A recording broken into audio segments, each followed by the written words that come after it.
Autobiography of a Yogi, Chapter 1, My Parents and Early Life. The characteristic features of Indian culture have long been a search for ultimate verities and the concomitant disciple-guru relationship. My own path led to a Christ-like sage. His beautiful life was chiselled for the ages. He was one of the great masters who are India's truest wealth. Emerging in every generation, they have bulwarked their land against the fate of ancient Egypt and Babylonia. I find my earliest memories covering the anachronistic features of a previous incarnation. Clear recollections came to me of a distant life, in which I had been a yogi amid the Himalayan snows. These glimpses of the past, by some dimensionless link, also afforded me a glimpse of the future. I still remember the helpless humiliations of infancy. I was resentfully conscious of being unable to walk and to express myself freely. Prayerful surges arose within me as I realized my bodily impotence. My strong emotional life was mentally expressed in words of many languages. Amid the inward confusion of tongues, I gradually became accustomed to hearing the Bengali syllables of my people. The beguiling scope of an infant's mind, adultly considered to be limited to toys and toes. Psychological ferment and my unresponsive body brought me to many obstinate crying spells. I recall the general family bewilderment at my distress. Happier memories, too, crowd in on me. My mother's caresses, and my first attempts at lisping phrase and toddling step. These early triumphs, usually forgotten quickly, are yet a natural basis of self-confidence. My far-reaching memories are not unique. Many yogis are known to have retained their self-consciousness without interruption by the dramatic transition to and from life and death. If man be solely a body, its loss indeed ends his identity. But if prophets down the millenniums spake with truth, man is essentially a soul, incorporeal and omnipresent. Although odd, clear memories of infancy are not extremely rare. During travels in numerous lands, I have heard very early recollections from the lips of veracious men and women. I was born on January the 5th, 1893, in Gorakhpur, in northeastern India, near the Himalaya mountains. There my first 8 years were passed. We were 8 children, 4 boys and 4 girls. I, Mukunda Lal Ghosh, was the second son and the 4th child. Father and mother were Bengalis, of the Kshatriya caste, the second caste, originally that of rulers and warriors. Both were blessed with saintly nature. Their mutual love, tranquil and dignified, never expressed itself frivolously. A perfect parental harmony was the calm centre of the revolving tumult of 8 young lives. Father, Bhagabati Charan Ghosh, was kind, grave, at times stern. Loving him dearly, we children yet observed a certain reverential distance. An outstanding mathematician and logician, he was guided principally by his intellect. But mother was a queen of hearts, and taught us only through love. After her death, father displayed more of his inner tenderness. I noticed then that his gaze often seemed to be metamorphosed into my mother's gaze.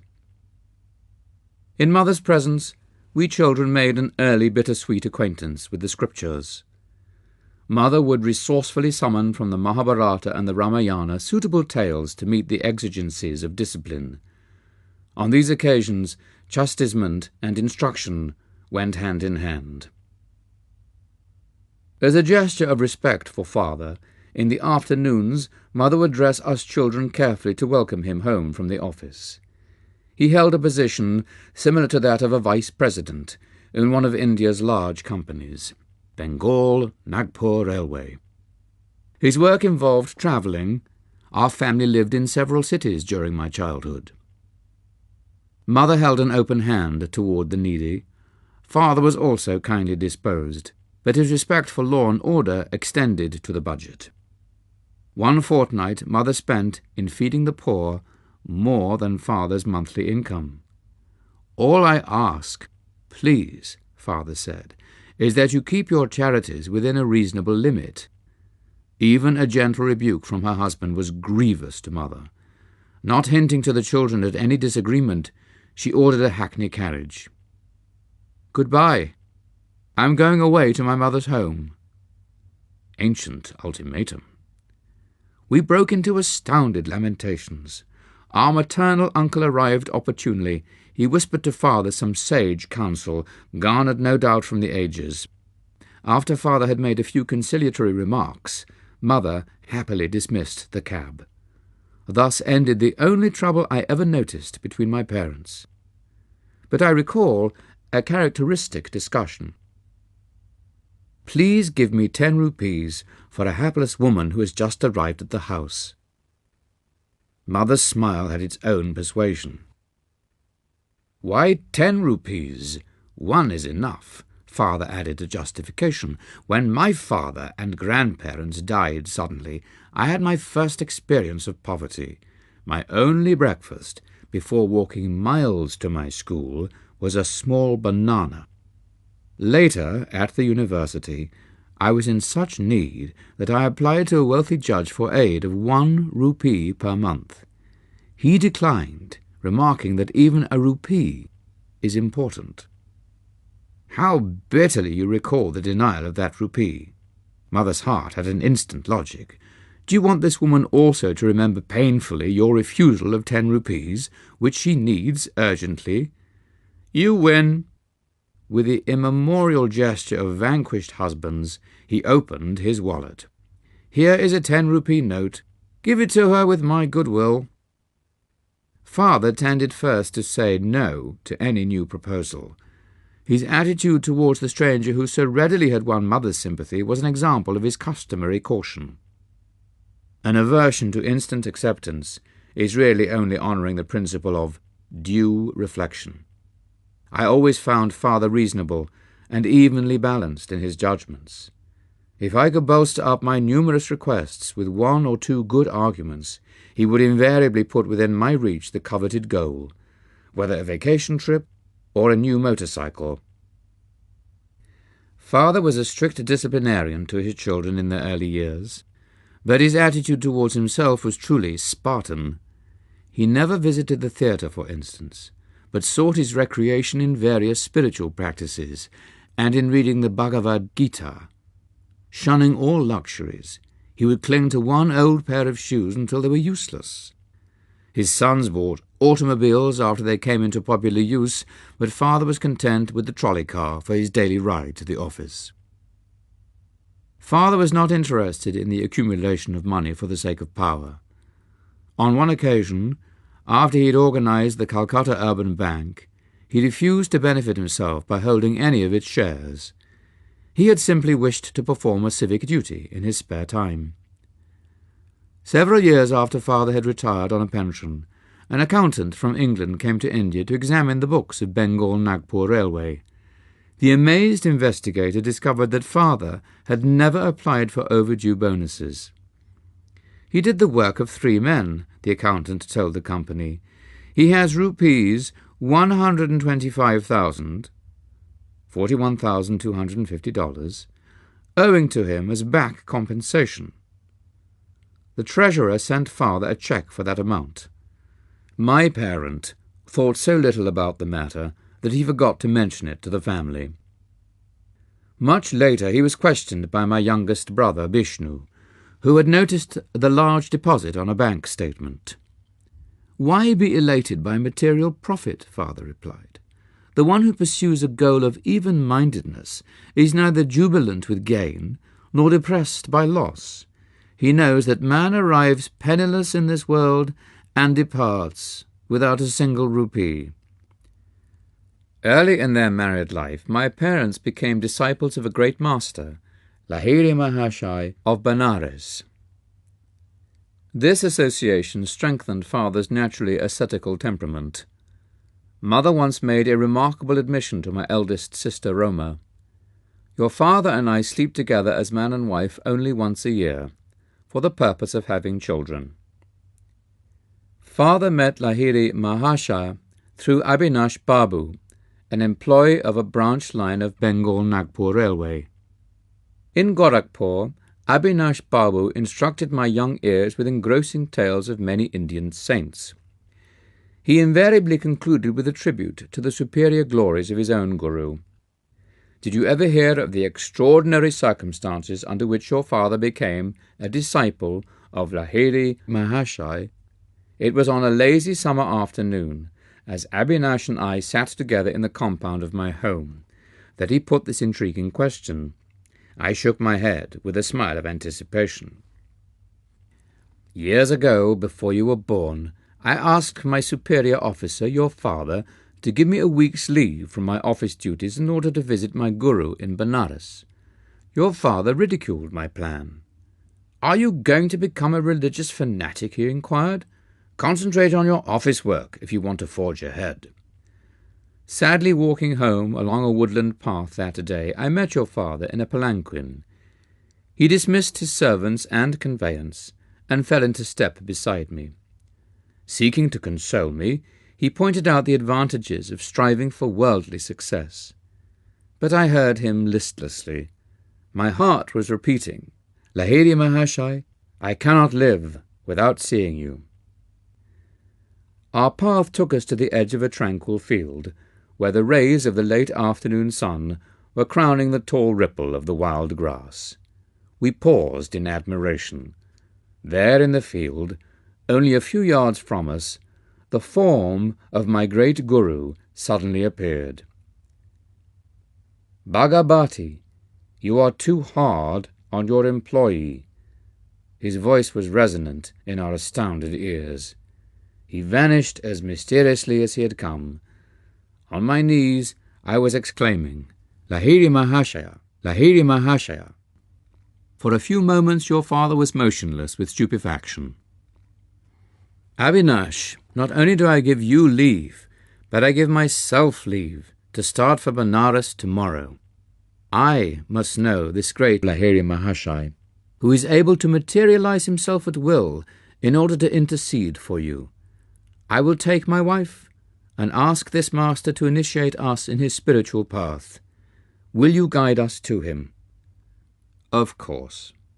Joy filled me at the miraculous answer to my prayer, and the quick, favourable turn of events. The next evening your parents and I entrained for Benares. Reaching there on the following day, we took a horse cart for some distance, then had to walk through narrow lanes to my guru's secluded home. Entering his little parlour, we bowed before the master, and locked in his habitual lotus posture. He blinked his piercing eyes, and levelled them on your father. "Bhagavati, you are too hard on your employee." His words were the same as those he had used 2 days before in the grassy field. He added, "I am glad that you have permitted Abhinash to visit me, and that you and your wife have accompanied him." To their joy, he initiated your parents in the spiritual practice of Kriya Yoga. Your father and I, as brother disciples, have been close friends since the memorable day of the vision. Lahiri Mahashaya took a definite interest in your own birth. Your life shall surely be linked with his own. The Master's blessing never fails. Lahiri Mahashaya left this world shortly after I had entered it. His picture, in an ornate frame, always graced our family altar in the various cities to which father was transferred by his office. Many a morning and evening found mother and me meditating before an improvised shrine, offering flowers dipped in fragrant sandalwood paste. With frankincense and myrrh, as well as our united devotions, we honoured the divinity that had found full expression in Lahiri Mahashaya. His picture had a surpassing influence over my life. As I grew, the thought of the Master grew with me. In meditation, I would often see his photographic image emerge from its small frame, and, taking a living form, sit before me. When I attempted to touch the feet of his luminous body, it would change and again become the picture. As childhood slipped into boyhood, I found Lahiri Mahashai transformed in my mind from a little image, cribbed in a frame, to a living, enlightening presence. I frequently prayed to him in moments of trial or confusion, finding within me his solacing direction. At first I grieved because he was no longer physically living. As I began to discover his secret omnipresence, I lamented no more. He had often written to those of his disciples who were over-anxious to see him, "Why come to view my flesh and bones, when I am ever within range of your kutastha," spiritual sight? At about the age of 8, I was blessed with a wonderful healing through the photograph of Lahiri Mahashai. This experience gave intensification to my love. While at our family estate in Itchapur, Bengal, I was stricken with Asiatic cholera. My life was despaired of. The doctors could do nothing. At my bedside, Mother frantically motioned me to look at Lahiri Mahashya's picture on the wall above my head. Bow to him mentally. She knew I was too feeble even to lift my hands in salutation. If you really show your devotion and inwardly kneel before him, your life will be spared. I gazed at his photograph and saw there a blinding light enveloping my body and the entire room. My nausea and other uncontrollable symptoms disappeared. I was well. At once I felt strong enough to bend over and touch Mother's feet in appreciation of her immeasurable faith in her Guru. Mother pressed her head repeatedly against the little picture. "O omnipresent Master, I thank thee that thy light hath healed my son." I realized that she had witnessed the luminous blaze through which I had instantly recovered from a usually fatal disease. One of my most precious possessions is that same photograph. Given to Father by Lahiri Mahashya himself, it carries a holy vibration. The picture had a miraculous origin. I heard this story from Father's brother disciple, Kali Kumar Roy. It appears that the Master had an aversion to being photographed. Over his protest, a picture was once taken of him in a group of devotees, including Kali Kumar Roy. It was an amazed photographer who discovered that the plate, which had clear images of all the disciples, revealed nothing more than a blank space in the center where he had reasonably expected to find the outlines of Lahiri Mahashai. The phenomenon was widely discussed. A student, who was an expert photographer, Ganga Dar Babu, boasted that the fugitive figure would not escape him. The next morning, as the Guru sat in lotus posture on a wooden bench with a screen behind him, Ganga Dar Babu arrived with his equipment. Taking every precaution for success, he greedily exposed 12 plates. On each one he soon found the imprint of the wooden bench and screen, but once again the Master's form was missing. With tears and shattered pride, Ganga Dar Babu sought out his Guru. It was many hours before Lahiri Mahashya broke his silence with a pregnant comment. "I am spirit. Can your camera reflect the omnipresent invisible?" "I see it cannot, but, holy sir, I lovingly desire a picture of your bodily temple. My vision has been narrow. Until today I did not realize that in you the spirit fully dwells." "Come then, tomorrow morning I will pose for you." Again, the photographer focused his camera.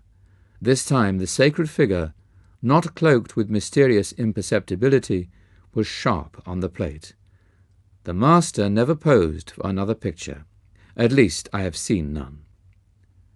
The photograph is reproduced in this book.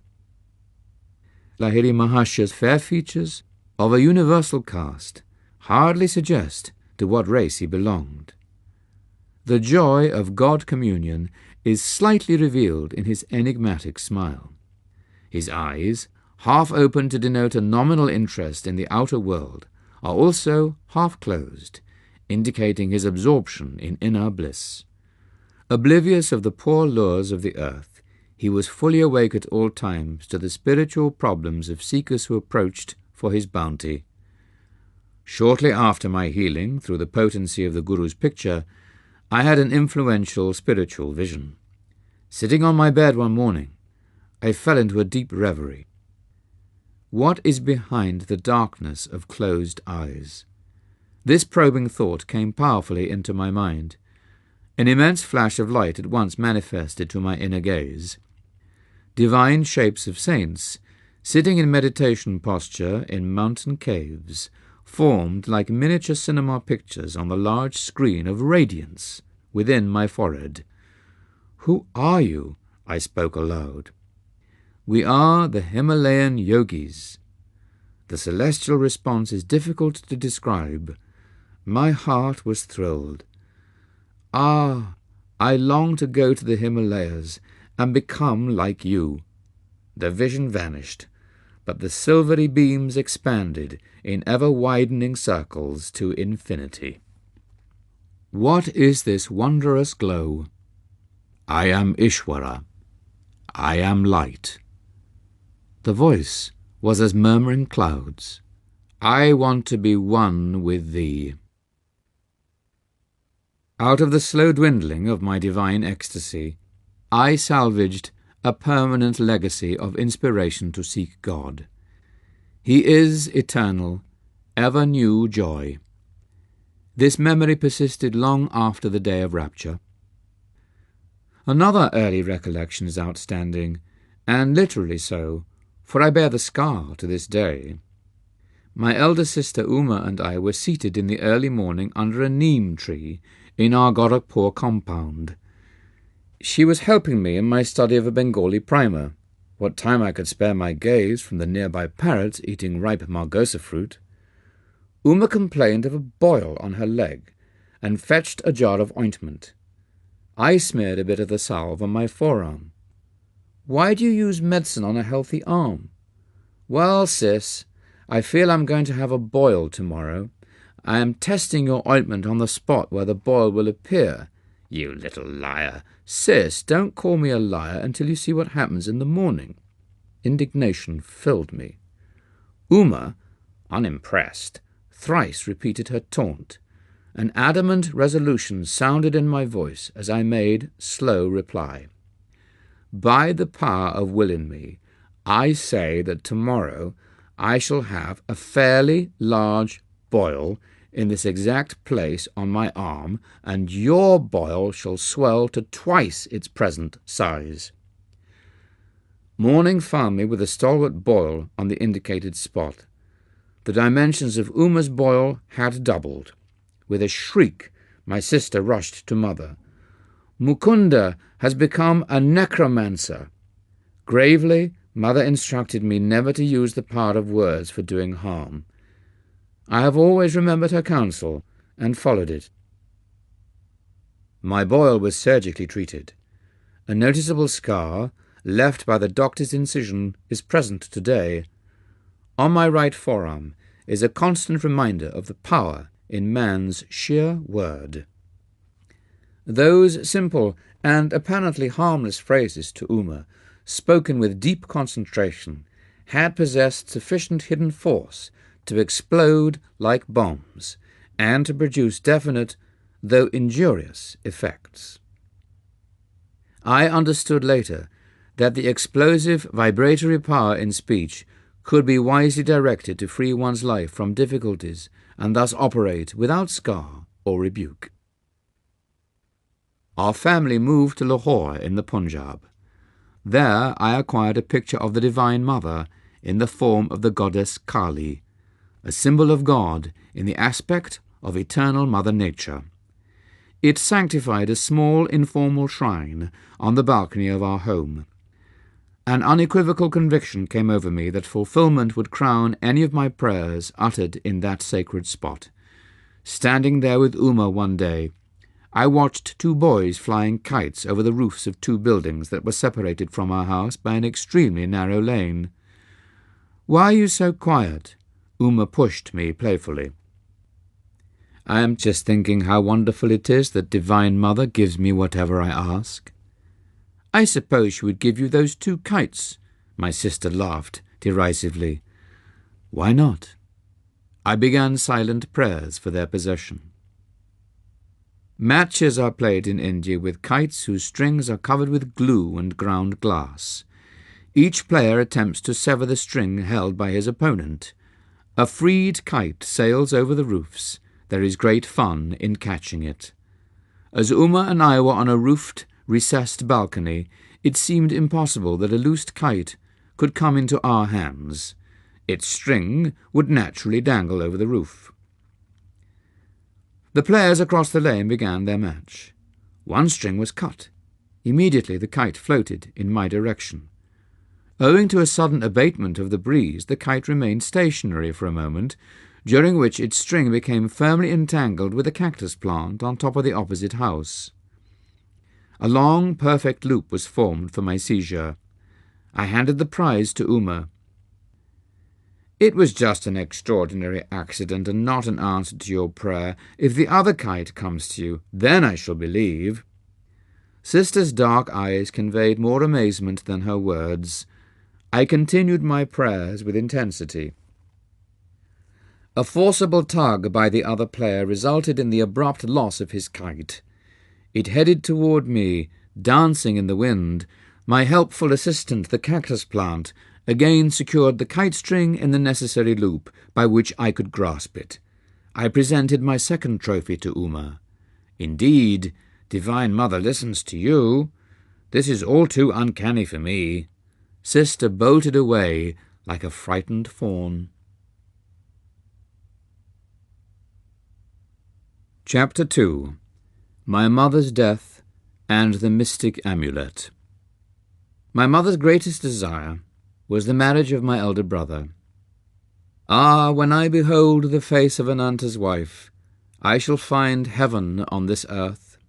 I frequently heard Mother express in these words her strong Indian sentiment for family continuity. I was about 11 years old at the time of Ananta's betrothal.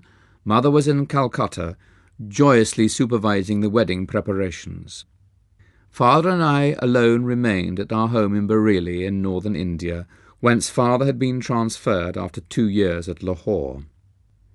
I had previously witnessed the splendour of nuptial rites for my 2 elder sisters, Roma and Uma. But for Ananta, as the eldest son, plans were truly elaborate. Mother was welcoming numerous relatives, daily arriving in Calcutta from distant homes. She lodged them comfortably in a large, newly acquired house at 50 Amherst Street. Everything was in readiness. The banquet delicacies, the gay throne on which brother was to be carried to the home of the bride-to-be, the rows of colourful lights, the mammoth cardboard elephants and camels, the English, Scottish, and Indian orchestras, the professional entertainers, the priests for the ancient rituals. Father and I, in gala spirits, were planning to join the family in time for the ceremony. Shortly before the great day, however, I had an ominous vision. It was in Bareilly, on a midnight. As I slept beside Father on the piazza of our bungalow, I was awakened by a peculiar flutter of the mosquito netting over the bed. The flimsy curtains parted, and I saw the beloved form of my mother. "Awaken your father." Her voice was only a whisper. "Take the first available train at 4 o'clock this morning. Rush to Calcutta if you would see me." The wraith-like figure vanished. "Father, Father, Mother is dying." The terror in my tone aroused him instantly. I sobbed out the fatal tidings. "Never mind that hallucination of yours." Father gave his characteristic negation to a new situation. "Your mother is in excellent health. If we get any bad news, we shall leave tomorrow." "You shall never forgive yourself for not starting now." Anguish caused me to add bitterly, "Nor shall I ever forgive you." The melancholy morning came with explicit words. Mother dangerously ill. Marriage postponed. Come at once. Father and I left distractedly. One of my uncles met us en route at a transfer point. The train thundered towards us, looming with telescopic increase. From my inner tumult, an abrupt determination arose to hurl myself on the railway tracks. Already bereft, I felt, of my mother, I could not endure a world suddenly bare to the bone. I loved mother as my dearest friend on earth. Her solacing black eyes had been my refuge in the trifling tragedies of childhood. Does she yet live? I stopped for one last question to my uncle. He was not slow to interpret the desperation in my face. Of course she is alive. But I scarcely believed him. When we reached our Calcutta home, it was only to confront the stunning mystery of death. I collapsed into an almost lifeless state. Years passed before any reconciliation entered my heart. Storming the very gates of heaven, my cries at last summoned the Divine Mother. Her words brought final healing to my suppurating wounds.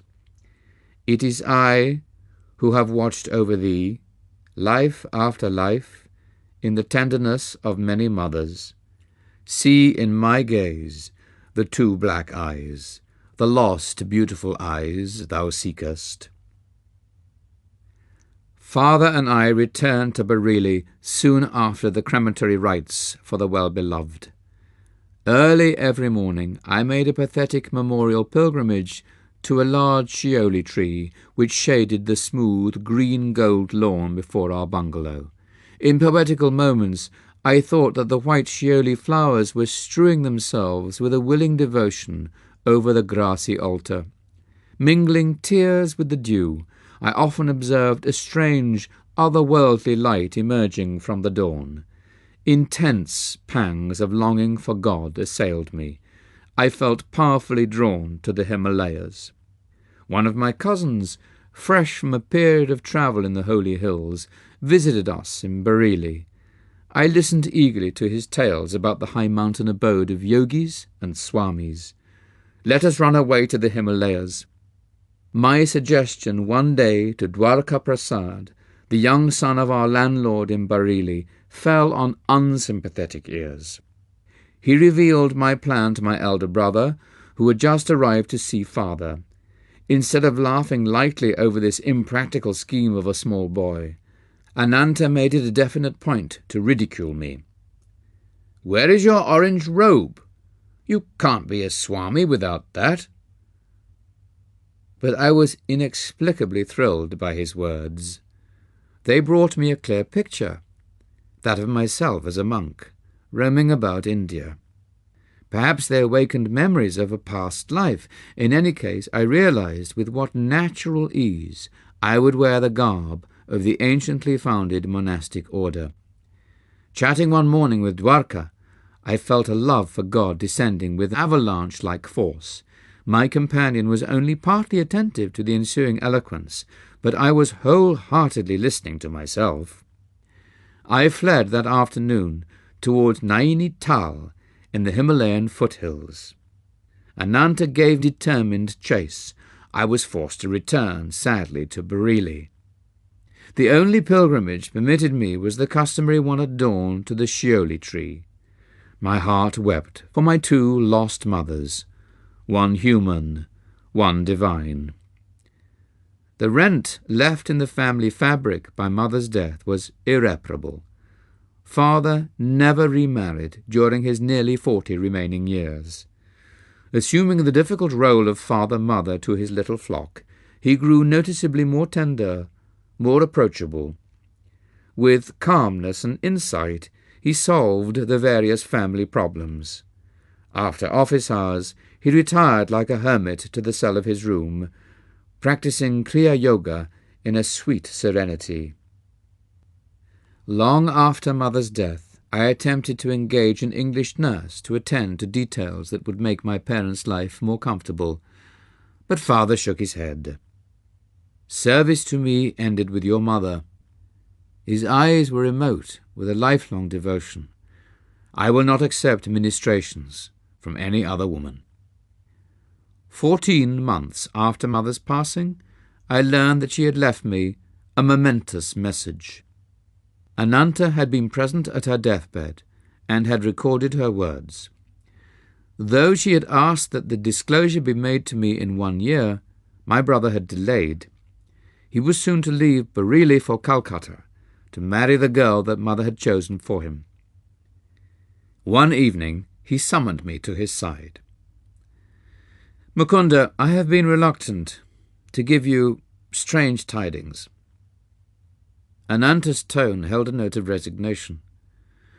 "My fear was to inflame your desire to leave home, but in any case you are bristling with divine ardour.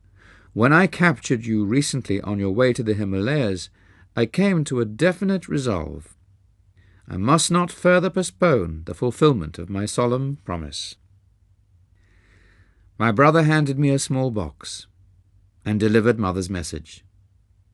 "Let these words be my final blessing, my beloved son Mukunda," Mother had said. "The hour is here when I must relate a number of phenomenal events following your birth.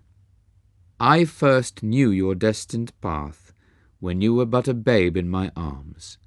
I carried you then to the home of my guru in Benares. Almost hidden behind a throng of disciples, I could barely see Lahiri Mahashaya as he sat in deep meditation. While I patted you, I was praying that the great Guru take notice and bestow a blessing. As my silent devotional demand grew in intensity, he opened his eyes and beckoned me to approach. The others made a way for me. I bowed at the sacred feet. Lahiri Mahashaya seated you on his lap, placing his hand on your forehead by way of spiritually baptizing you. "Little mother, thy son will be a yogi. As a spiritual engine, he will carry many souls to God's kingdom." My heart leapt with joy to find my secret prayer granted by the omniscient Guru. Shortly before your birth, he had told me you would follow his path. Later, my son, your vision of the great light was known to me and your sister Roma, as from the next room we observed you motionless on the bed.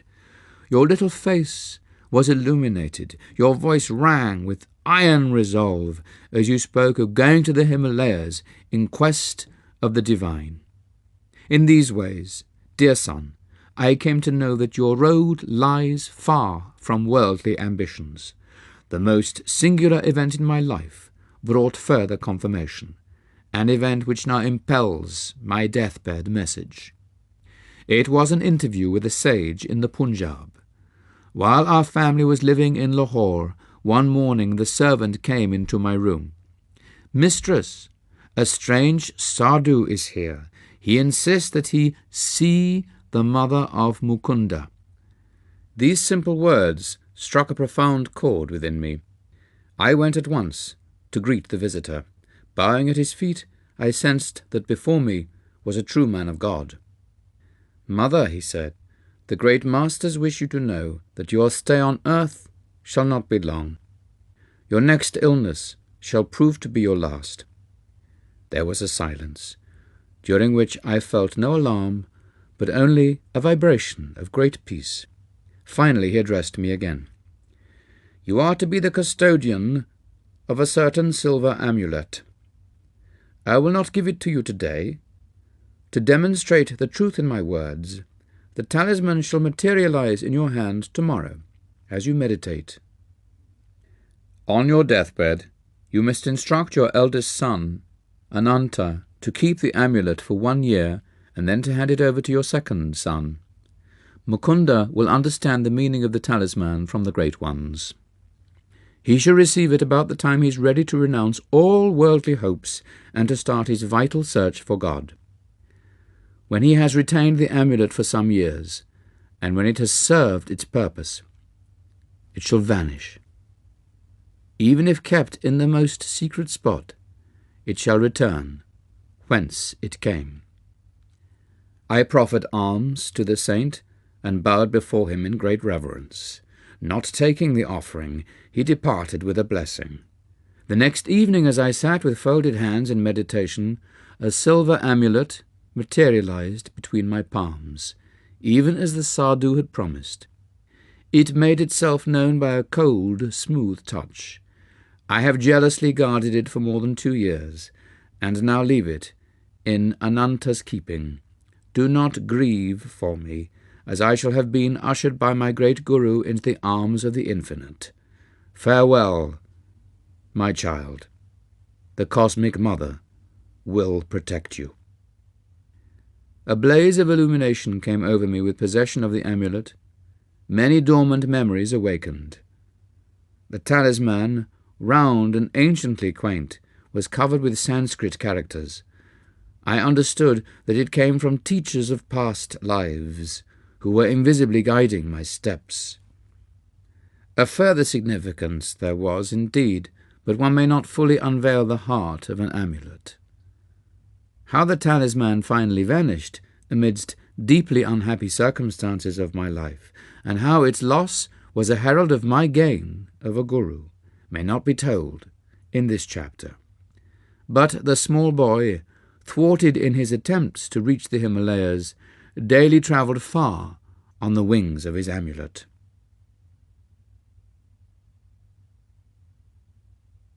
Chapter 3. The Saint with 2 Bodies. Father, if I promise to return home without coercion, may I take a sightseeing trip to Benares? My keen love of travel was seldom hindered by father. He permitted me, even as a mere boy, to visit many cities and pilgrimage spots. Usually 1 or more of my friends accompanied me. We would travel comfortably on first-class passes provided by father. His position as a railroad official was fully satisfactory to the nomads in the family. Father promised to give my request due consideration. The next day he summoned me and held out a round-trip pass from Bareilly to Benares, a number of rupee notes, and 2 letters. I have a business matter to propose to a Benares friend, Kedar Nath Babu. Unfortunately, I have lost his address, but I believe you will be able to get this letter to him through our common friend, Swami Pranabananda. The Swami, my brother disciple, has attained an exalted spiritual stature. You will benefit by his company. This second note will serve as your introduction. Father's eyes twinkled as he added, Mind, no more flights from home. I set forth with the zest of my 12 years, though time has never dimmed my delight in new scenes and strange faces. Reaching Benares, I proceeded immediately to the Swami's residence. The front door was open. I made my way to a long hall-like room on the 2nd floor. A rather stout man, wearing only a loincloth, was seated in lotus posture on a slightly raised platform. His head and unwrinkled face were clean-shaven. A beatific smile played about his lips. To dispel my thought that I had intruded, he greeted me as an old friend. Baba Anand, bliss to my dear one. His welcome was given heartily in a childlike voice. I knelt and touched his feet. Are you Swami Pranabananda? He nodded. Are you Bhagavati's son? His words were out before I had time to get father's letter from my pocket. In astonishment, I handed him the note of introduction, which now seemed superfluous. Of course, I will locate Kedarnath Babu for you. The saint again surprised me by his clairvoyance. He glanced at the letter and made a few affectionate references to my parent. You know, I am enjoying 2 pensions. One is by the recommendation of your father, for whom I once worked in the railway office. The other is by the recommendation of my heavenly Father, for whom I have conscientiously finished my earthly duties in life. I found this remark very obscure. What kind of pension, sir, do you receive from the heavenly Father? Does he drop money in your lap? He laughed. I mean a pension of fathomless peace a reward for many years of deep meditation. I never crave money now. My few material needs are amply provided for. Later you will understand the significance of a second pension." Abruptly terminating our conversation, the saint became gravely motionless. A sphinx-like air enveloped him. At first his eyes sparkled, as if observing something of interest, then grew dull. I felt abashed at his pauciliquy. He had not yet told me how I might meet father's friend. A trifle restlessly, I looked about me in the bare room, empty except for us two. My idle gaze took in his wooden sandals, lying under the platform seat. "Little sir, don't get worried. The man you wish to see will be with you in half an hour." The yogi was reading my mind, a feat not too difficult at the moment. Again he fell into inscrutable silence. When my watch informed me that 30 minutes had elapsed, the Swami aroused himself. "I think Kedarnath Babu is nearing the door," he said. I heard somebody coming up the stairs. An amazed incomprehension arose suddenly. My thoughts raced in confusion. How is it possible that father's friend has been summoned to this place without the help of the messenger? The Swami has spoken to no one but me since my arrival. I unceremoniously quitted the room and descended the steps. Halfway down I met a thin, fair-skinned man of medium height. He appeared to be in a hurry. "Are you Kedarnath Babu?" Excitement coloured my voice. "Yes. Are you not Bhagavati's son, who has been waiting here to meet me?" He smiled in friendly fashion. "Sir, how do you happen to come here?" I felt baffled resentment over his inexplicable presence. Everything is mysterious today. Less than an hour ago, I had just finished my bath in the Ganges when Swami Pranabananda approached me. I have no idea how he knew I was there at that time. "Bhagavati's son is waiting for you in my apartment," he said. "Will you come with me?" I gladly agreed. As we proceeded hand in hand, the Swami in his wooden sandals was strangely able to outpace me, though I wore these stout walking shoes. "How long will it take you to reach my place?" Pranabanandaji suddenly halted to ask me this question. "About half an hour. I have something else to do at present." He gave me an enigmatical glance. "I must leave you behind. You can join me in my house, where Bhagavati's son and I will be awaiting you." Before I could remonstrate, he dashed swiftly past me and disappeared in the crowd. I walked here as fast as possible. This explanation only increased my bewilderment. I inquired how long he had known the Swami. "We met a few times last year, but not recently. I was very glad to see him again today, at the bathing ghat." I cannot believe my ears. Am I losing my mind? "Did you meet him in a vision, or did you actually see him, touch his hand, and hear the sound of his feet?" "I don't know what you're driving at." He flushed angrily. "I'm not lying to you. Can't you understand that only through the Swami could I have known you were waiting at this place for me? Why, that man, Swami Pranabananda, has not left my sight a moment since I first came about an hour ago." I blurted out the whole story and repeated the conversations the Swami and I had had. His eyes opened wide. Are we living in this material age, or are we dreaming? I never expected to witness such a miracle in my life. I thought this Swami was just an ordinary man, and now I find he can materialize an extra body and work through it. Together we entered the saint's room. Kedarnath Babu pointed to the shoes under the platform seat. "Look, those are the very sandals he was wearing at the ghat," he whispered. "He was clad only in a loincloth, just as I see him now."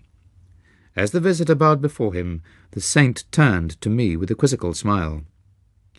"Why are you stupefied at all this? The subtle unity of the phenomenal world is not hidden from true yogis. I instantly see and converse with my disciples in distant Calcutta. They can similarly transcend at will every obstacle of gross matter." It was probably in an effort to stir spiritual ardour in my young breast that the Swami had condescended to tell me of his powers of astral radio and television, but instead of enthusiasm, I experienced only an awe-stricken fear. Inasmuch as I was destined to undertake my divine search through one particular guru, Sri Yukteswar, whom I had not yet met, I felt no inclination to accept Pranabananda as my teacher. I glanced at him doubtfully, wondering if it were he or his counterpart before me. The master sought to banish my disquiet by bestowing a soul-awakening gaze and by some inspiring words about his guru. Lahiri Mahasaya was the greatest yogi I ever knew. He was divinity itself in the form of flesh.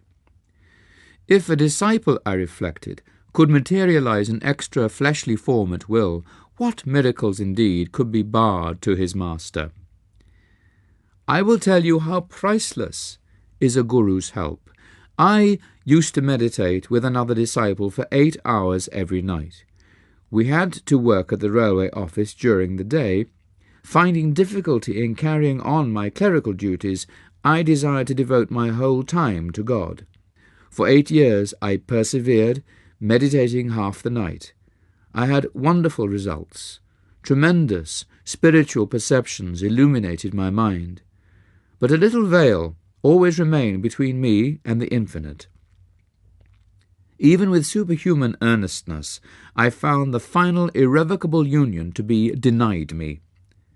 One evening I paid a visit to Lahiri Mahasaya and pleaded for his divine intercession.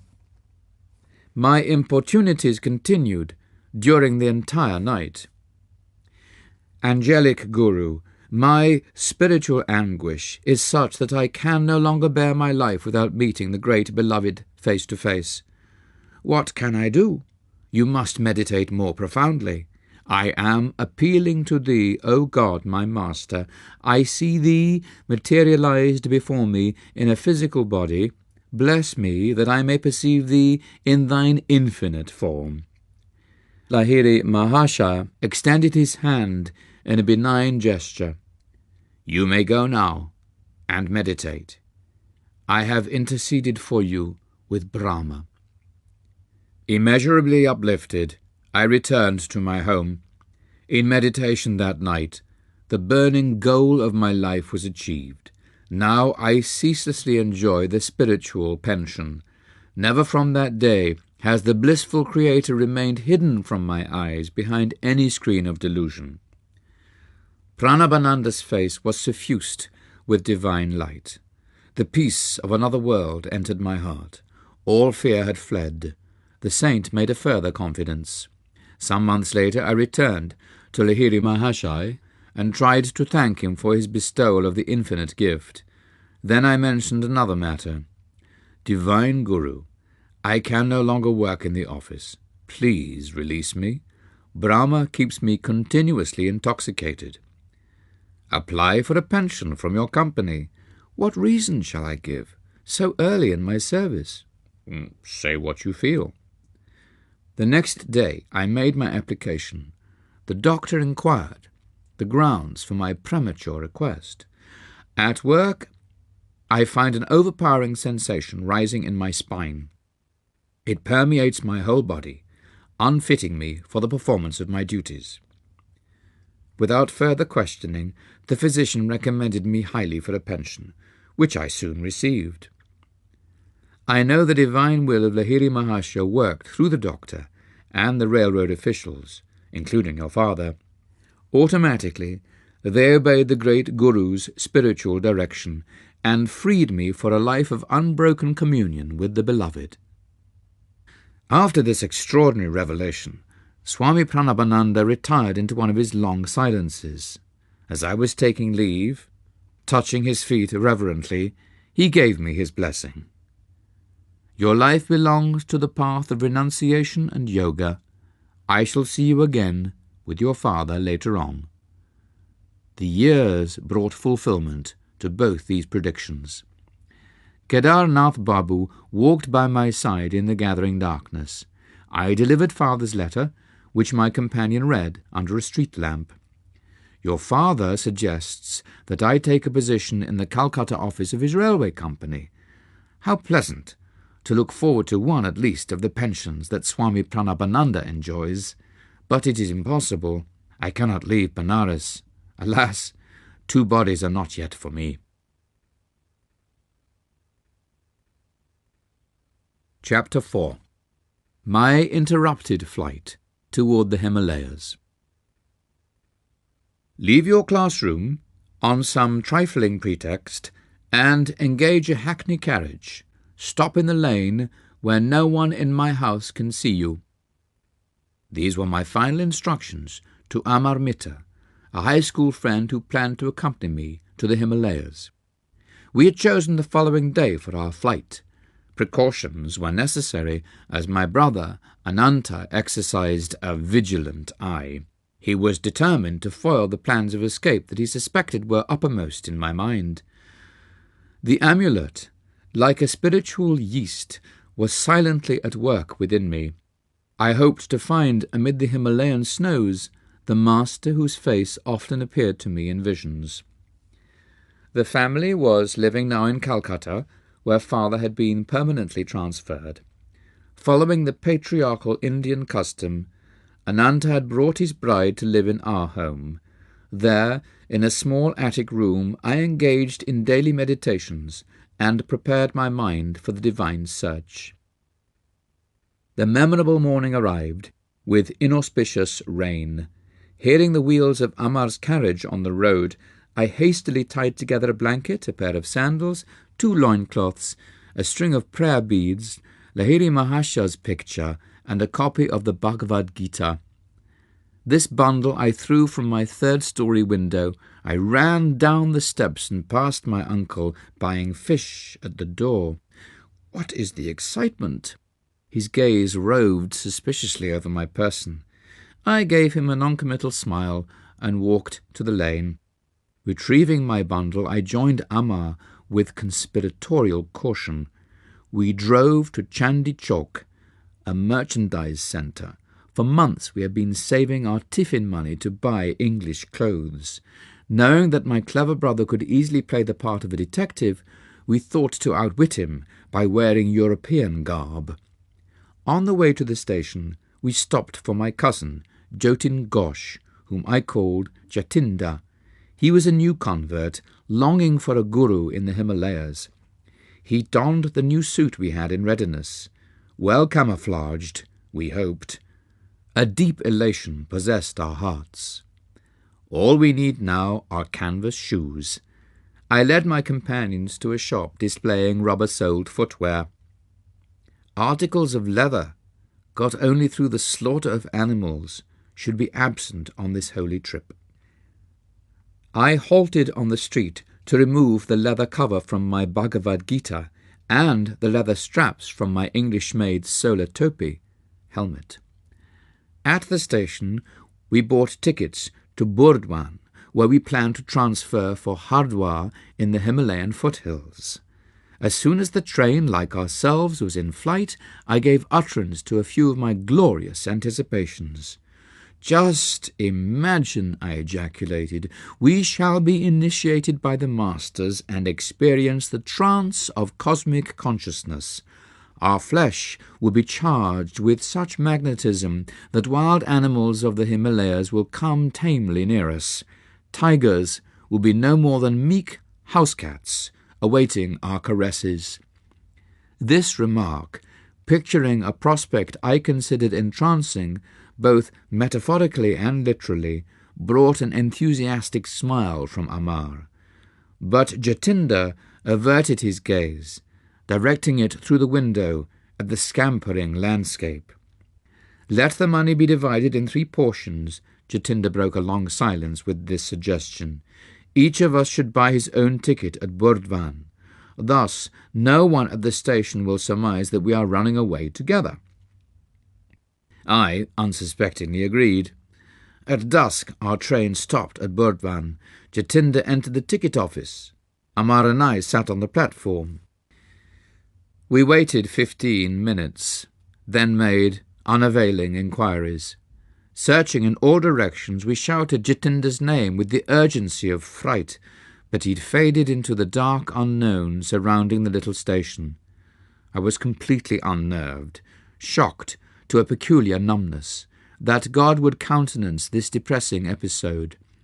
The romantic occasion of my first carefully planned flight after him was cruelly marred. Amar, we must return home. I was weeping like a child. Jatinder's callous departure is an ill omen. This trip is doomed to failure. Is this your love for the Lord? Can't you stand the little test of a treacherous companion? Through Amar's suggestion of a divine test, my heart steadied itself. We refreshed ourselves with famous Burdwan sweetmeats, sit-abhog, food for the goddess, and motichur, nuggets of sweet pearl. In a few hours we entrained for Hardwar via Bareilly. Changing trains the following day at Mughal Sarai, we discussed a vital matter as we waited on the platform. Amar, we may soon be closely questioned by railroad officials. I am not underrating my brother's ingenuity. No matter what the outcome, I will not speak untruth. All I ask of you, Mukunda, is to keep still. Don't laugh or grin while I'm talking. At this moment a European station agent accosted me. He waved a telegram whose import I immediately grasped. Are you running away from home in anger? No. I was glad his choice of words permitted me to make emphatic reply. Not anger, but divinest melancholy was responsible, I knew, for my unconventional behaviour. The official then turned to Amar.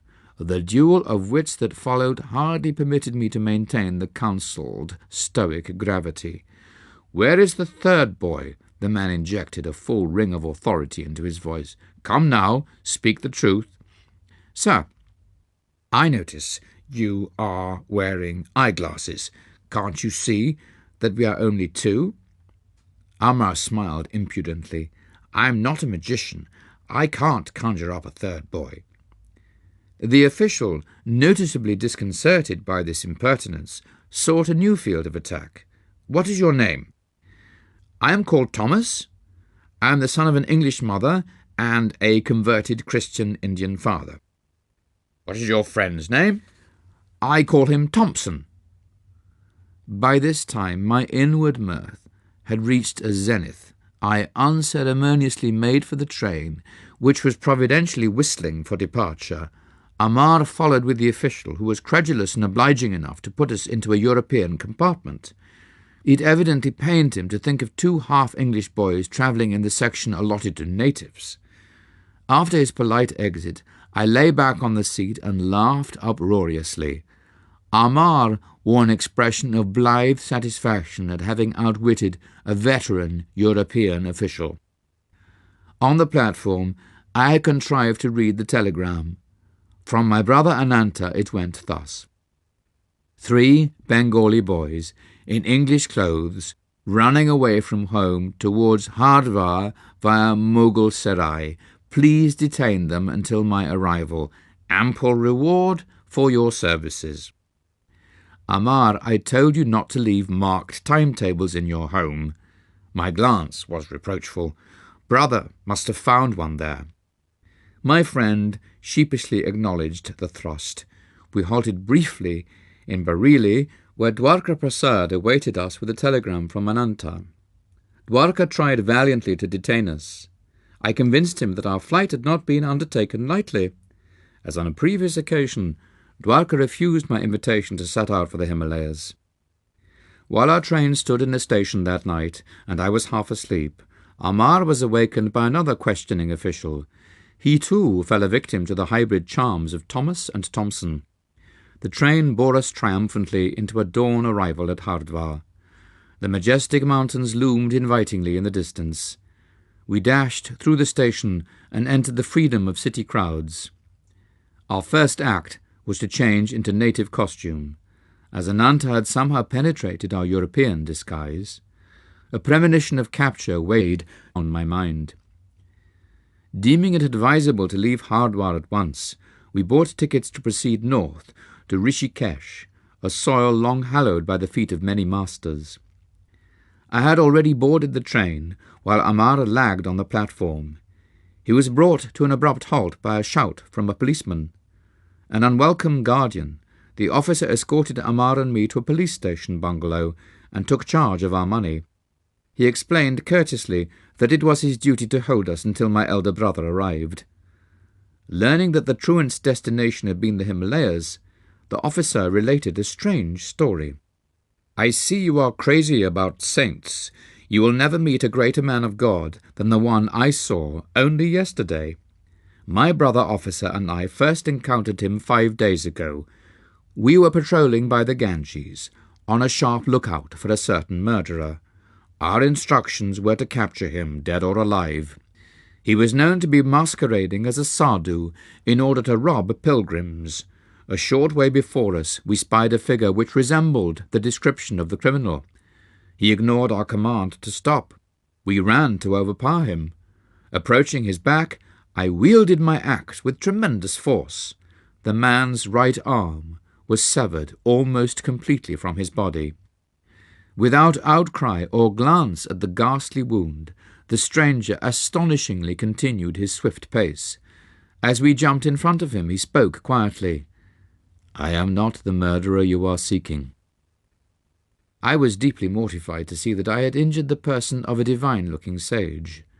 Prostrating myself at his feet, I implored his pardon and offered my turban cloth to staunch the heavy spurts of blood. 'Son, that was just an understandable mistake on your part.' The saint regarded me kindly. 'Run along, and don't reproach yourself. The beloved mother is taking care of me.'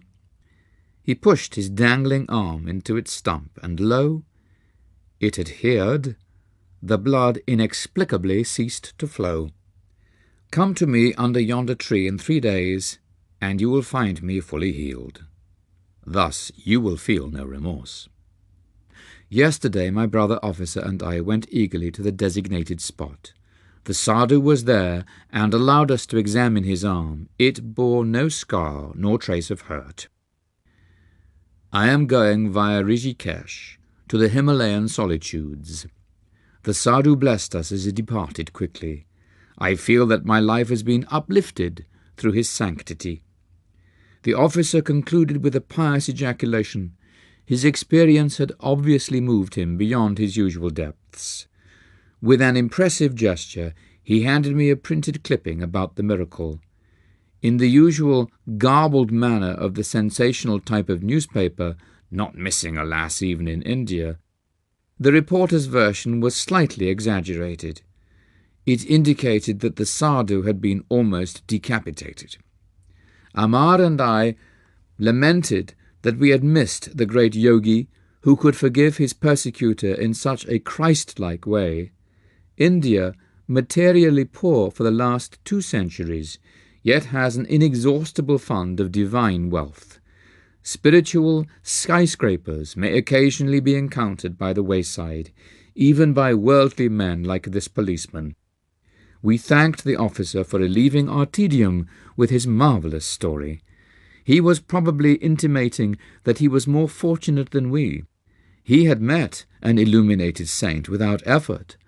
Our earnest search had ended not at the feet of a master, but in a coarse police station. So near the Himalayas, and yet in our captivity so far, I told Amar I felt doubly impelled to seek freedom. "Let us slip away when opportunity offers. We can go on foot to holy Rishikesh," I smiled encouragingly. But my companion had turned pessimist as soon as the stalwart prop of our money had been taken from us. If we started a trek over such dangerous jungle land, we should finish not in the city of saints, but in the stomachs of tigers. Ananta and Amar's brother arrived after 3 days. Amar greeted his relative with affectionate relief. I was unreconciled. Ananta got no more from me than a severe upbraiding. "I understand how you feel, My brother spoke soothingly. All I ask of you is to accompany me to Benares to meet a certain sage, and go on to Calcutta to visit our grieving father for a few days. Then you may resume your search here for a master. Amar entered the conversation at this point to disclaim any intention of returning to Hardwar with me. He was enjoying the familial warmth, but I knew I would never abandon the quest for my guru. Our party entrained for Benares. There I had a singular and instant response to a prayer. A clever scheme had been prearranged by Ananta. Before seeing me in Hardwar, he had stopped in Benares to ask a scriptural authority to interview me later. The Pandit and his son also had promised Ananta that they would attempt to dissuade me from becoming a sannyasi. Ananta took me to their home. The son, a young man of ebullient manner, greeted me in the courtyard. He engaged me in a lengthy philosophical discourse. Professing to have a clairvoyant knowledge of my future, he discountenanced my idea of being a monk. You will meet continual misfortune, and be unable to find God if you insist on deserting your ordinary responsibilities. You cannot work out your past karma without worldly experiences. Immortal words from the Bhagavad Gita rose to my lips in reply. Even he, with the worst of karma, who ceaselessly meditates on me, quickly loses the effects of his past bad actions. Becoming a high-souled being, he soon attains perennial peace. Know this for certain: the devotee who puts his trust in me never perishes. But the forceful prognostications of the young man had slightly shaken my confidence. With all the fervour of my heart, I prayed silently to God, "Please solve my bewilderment and answer me right here and now, if thou dost desire me to lead the life of a renunciant or a worldly man." I noticed a sadhu of noble countenance standing just outside the compound of the Pandit's house. Evidently he had overheard the spirited conversation between the self-styled clairvoyant and me, for the stranger called me to his side. I felt a tremendous power flowing from his calm eyes. "Son, don't listen to that ignoramus. In response to your prayer, the Lord tells me to assure you that your sole path in this life is that of the renunciant." With astonishment as well as gratitude, I smiled happily at this decisive message. "Come away from that man," the ignoramus was calling me from the courtyard. My saintly guide raised his hand in blessing and slowly departed. "That sadhu is just as crazy as you are." It was the hoary-headed Pandit who made this charming observation. He and his son were gazing at me lugubriously. I have heard that he too has left his home in a vague search for God. I turned away. To Ananta I remarked that I would not engage in further discussion with our hosts. My discouraged brother agreed to an immediate departure. We soon entrained for Calcutta. "Mr. Detective, how did you discover that I had fled with 2 companions?" I vented my lively curiosity to Ananta during our homeward journey. He smiled mischievously. "At your school, I found that Amar had left his classroom and had not returned. I went to his home the next morning and unearthed a marked timetable. Amar's father was just leaving by carriage and was talking to the coachman. 'My son will not ride with me to his school this morning. He's disappeared,' the father moaned. 'I heard from a brother coachman that your son and 2 others dressed in European suits boarded the train at Howrah station,' the man stated.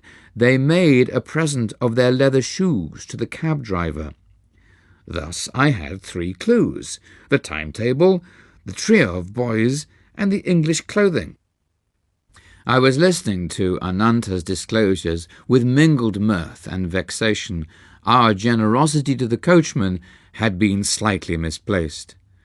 Of course, I rushed to send telegrams to station officials in all the cities that Amar had underlined in the timetable.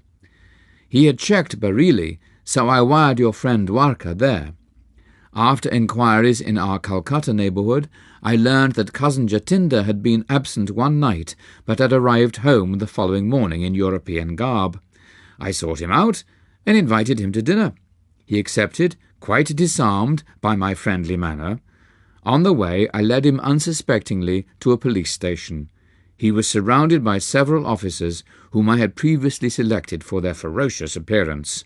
Under their formidable gaze, Jatinder agreed to account for his mysterious conduct. I started for the Himalayas in a buoyant spiritual mood, he explained. Inspiration filled me at the prospect of meeting the masters, but as soon as Mukunda said, during our ecstasies in the Himalayan caves, tigers will be spellbound and sit around us like tame pussies, my spirits froze. Beads of perspiration formed on my brow. What then, I thought, if the vicious nature of the tigers be not changed through the power of our spiritual trance? Shall they treat us with the kindness of house cats? In my mind's eye, I already saw myself the compulsory inmate of some tiger's stomach, entering there not at once with the whole body, but by instalments of its several parts. My anger at Jatinder's vanishment evaporated in laughter. The hilarious explanation on the train was worth all the anguish he had caused me. I must confess to a slight feeling of satisfaction. Jatinder, too, had not escaped an encounter with the police. Ananta, you're a born sleuth-hound. My glance of amusement was not without some exasperation. And I shall tell Jatinder I am glad he was prompted by no mood of treachery, as it appeared, but only by the prudent instincts of self-preservation. At home, in Calcutta, Father touchingly requested me to curb my roving feet until at least the completion of my high school studies. In my absence, he had lovingly hatched a plot by arranging for a saintly pundit, Swami Kebalananda, to come regularly to the house. The sage will be your Sanskrit tutor, my parent announced confidently. Father hoped to satisfy my religious yearnings by instruction from a learned philosopher. But the tables were subtly turned. My new teacher, far from offering intellectual aridities, fanned the embers of my God aspiration. Unknown to Father, Swami Kebalananda was an exalted disciple of Lahiri Mahashai. The peerless Guru had possessed thousands of disciples, silently drawn to him by the irresistibility of his divine magnetism. I learned later that Lahiri Mahashai had often characterized Kebalananda as rishi, or illuminated sage. Luxuriant curls framed my tutor's handsome face.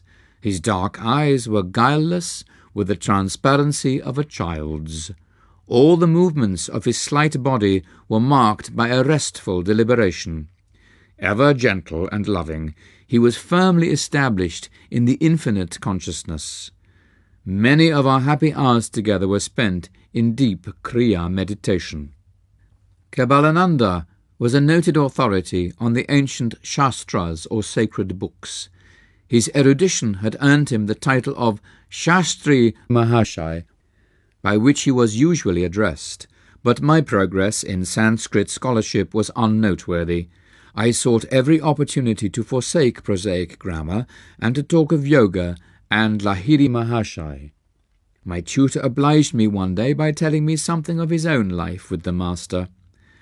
Rarely fortunate, I was able to remain near Lahiri Mahashai for 10 years.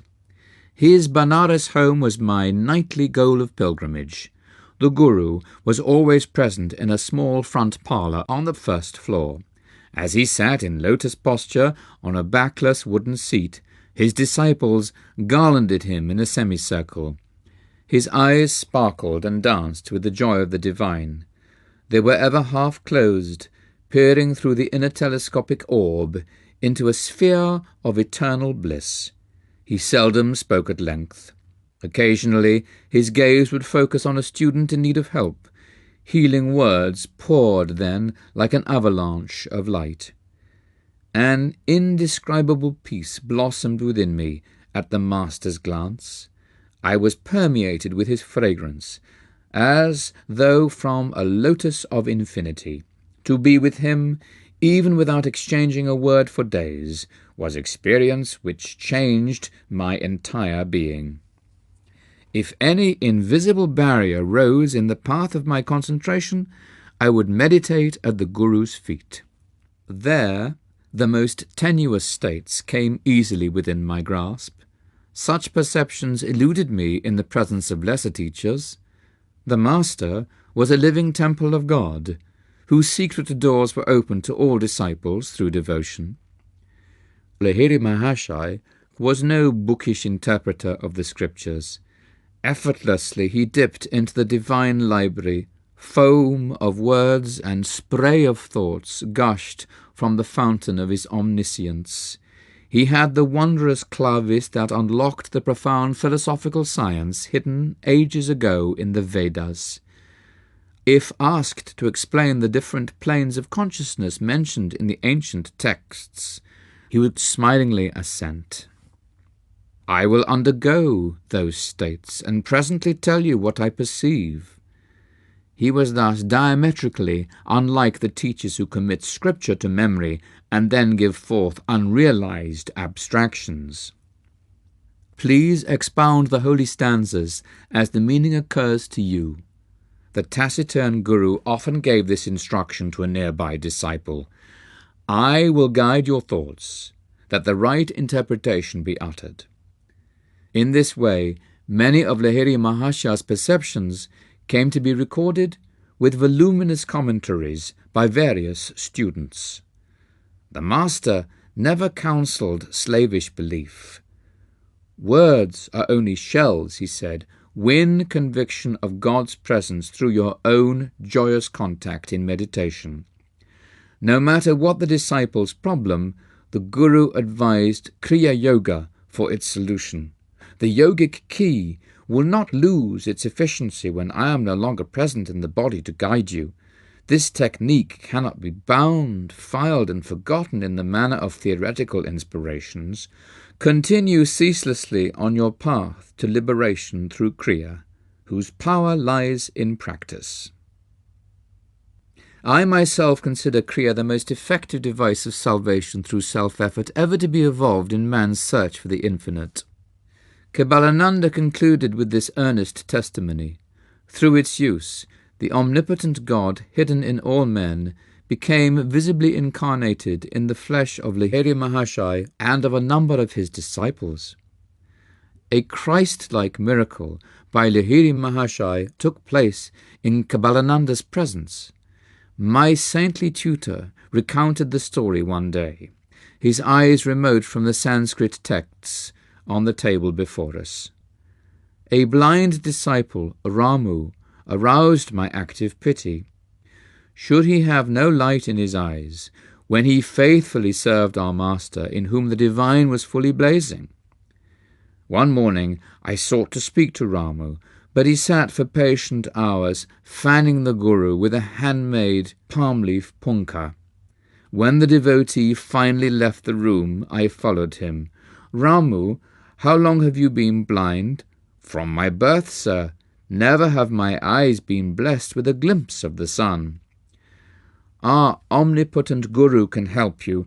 Please make a supplication. The following day, Ramu diffidently approached Lahiri Mahashai.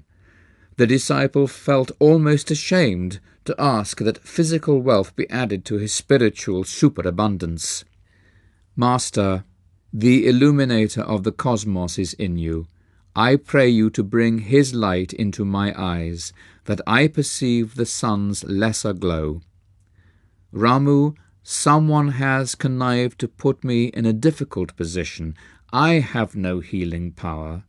Sir, the Infinite One within you can certainly heal. That is indeed different, Ramu. God's limit is nowhere. He who ignites the stars and the cells of flesh with mysterious life effulgence can surely bring the lustre of vision into your eyes." The master touched Ramu's forehead at the point between the eyebrows. "Keep your mind concentrated there, and frequently chant the name of the prophet Rama for 7 days. The splendor of the sun shall have a special dawn for you." Lo, in 1 week it was so. For the first time Ramu beheld the fair face of nature. The Omniscient One had unerringly directed his disciple to repeat the name of Rama, adorned by him above all other saints. Ramu's faith was the devotionally ploughed soil in which the Guru's powerful seed of permanent healing sprouted. Kebalananda was silent for a moment, then paid a further tribute to his Guru. It was evident in all miracles performed by Lahiri Mahashai that he never allowed the ego principle to consider itself a causative force. By the perfection of his surrender to the prime healing power, the Master enabled it to flow freely through him. The numerous bodies that were spectacularly healed through Lahiri Mahashai eventually had to feed the flames of cremation, but the silent spiritual awakenings he effected, the Christ-like disciples he fashioned, are his imperishable miracles. I never became a Sanskrit scholar. Kebalananda taught me a diviner syntax. Chapter 5. A perfume saint displays his wonders. To everything there is a season, and a time to every purpose under the heaven. I did not have this wisdom of Solomon to comfort me. I gazed searchingly about me on any excursion from home for the face of my destined Guru, but my path did not cross his until after the completion of my high school studies. 2 years elapsed between my flight with Amar towards the Himalayas and the great day of Sri Yukteswar's arrival into my life. During that interim, I met a number of sages: the perfume saint, the tiger Swami, Nagendranath Baduri, Master Mahashai, and the famous Bengali scientist Jagadish Chandra Bose. My encounter with the perfume saint had 2 preambles, one harmonious and the other humorous. God is simple, everything else is complex. Do not seek absolute values in the relative world of nature. These philosophical finalities gently entered my ear as I stood silently before a temple image of Kali. Turning, I confronted a tall man whose garb, or lack of it, revealed him a wandering sadhu. "You have indeed penetrated the bewilderment of my thoughts," I smiled gratefully. "The confusion of benign and terrible aspects in nature, as symbolized by Kali, has puzzled wiser heads than mine. Few there be who solve her mystery.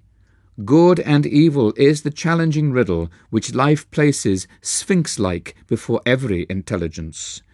Attempting no solution, most men pay forfeit with their lives, penalty now even as in the days of Thebes. Here and there, a towering lonely figure never cries defeat. From the maya of duality, he plucks the cleaveless truth of unity." "You speak with conviction, sir." "I have long exercised an honest introspection, the exquisitely painful approach to wisdom. Self-scrutiny, relentless observance of one's thoughts, is a stark and shattering experience. It pulverizes the stoutest ego, but true self-analysis mathematically operates to produce seers. The way of self-expression, individual acknowledgments, results in egotists, sure of the right to their private interpretation of God and the universe. Truth humbly retires, no doubt, before such arrogant originality. I was enjoying the discussion. Man can understand no eternal verity until he has freed himself from pretensions. The human mind, bared to a centuried slime, is teeming with the repulsive life of countless world delusions. Struggles of the battlefield pale into insignificance here, when man first contends with inner enemies. No mortal foes these, to be overcome by a harrowing array of might. Omnipresent, unresting, pursuing man even in sleep, subtly equipped with miasmic weapons, these soldiers of ignorant lusts seek to slay us all. Thoughtless is the man who buries his ideals, surrendering to the common fate. May he seem other than impotent, wooden, ignominious? Respected sir, have you no sympathy for the bewildered masses?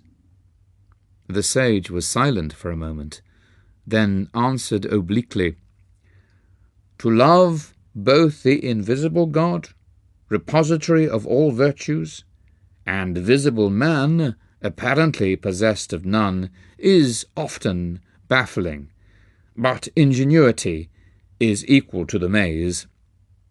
Inner research soon exposes a unity of all human minds, the stalwart kinship of selfish motive. In one sense at least, the brotherhood of man stands revealed. An aghast humility follows this levelling discovery. It ripens into compassion for one's fellows, blind to the healing potencies of the soul awaiting exploration. The saints of every age, sir, have felt like yourself for the sorrows of the world. Only the shallow man loses responsiveness to the woes of others' lives, as he sinks into narrow suffering of his own. The sadhu's austere face was noticeably softened.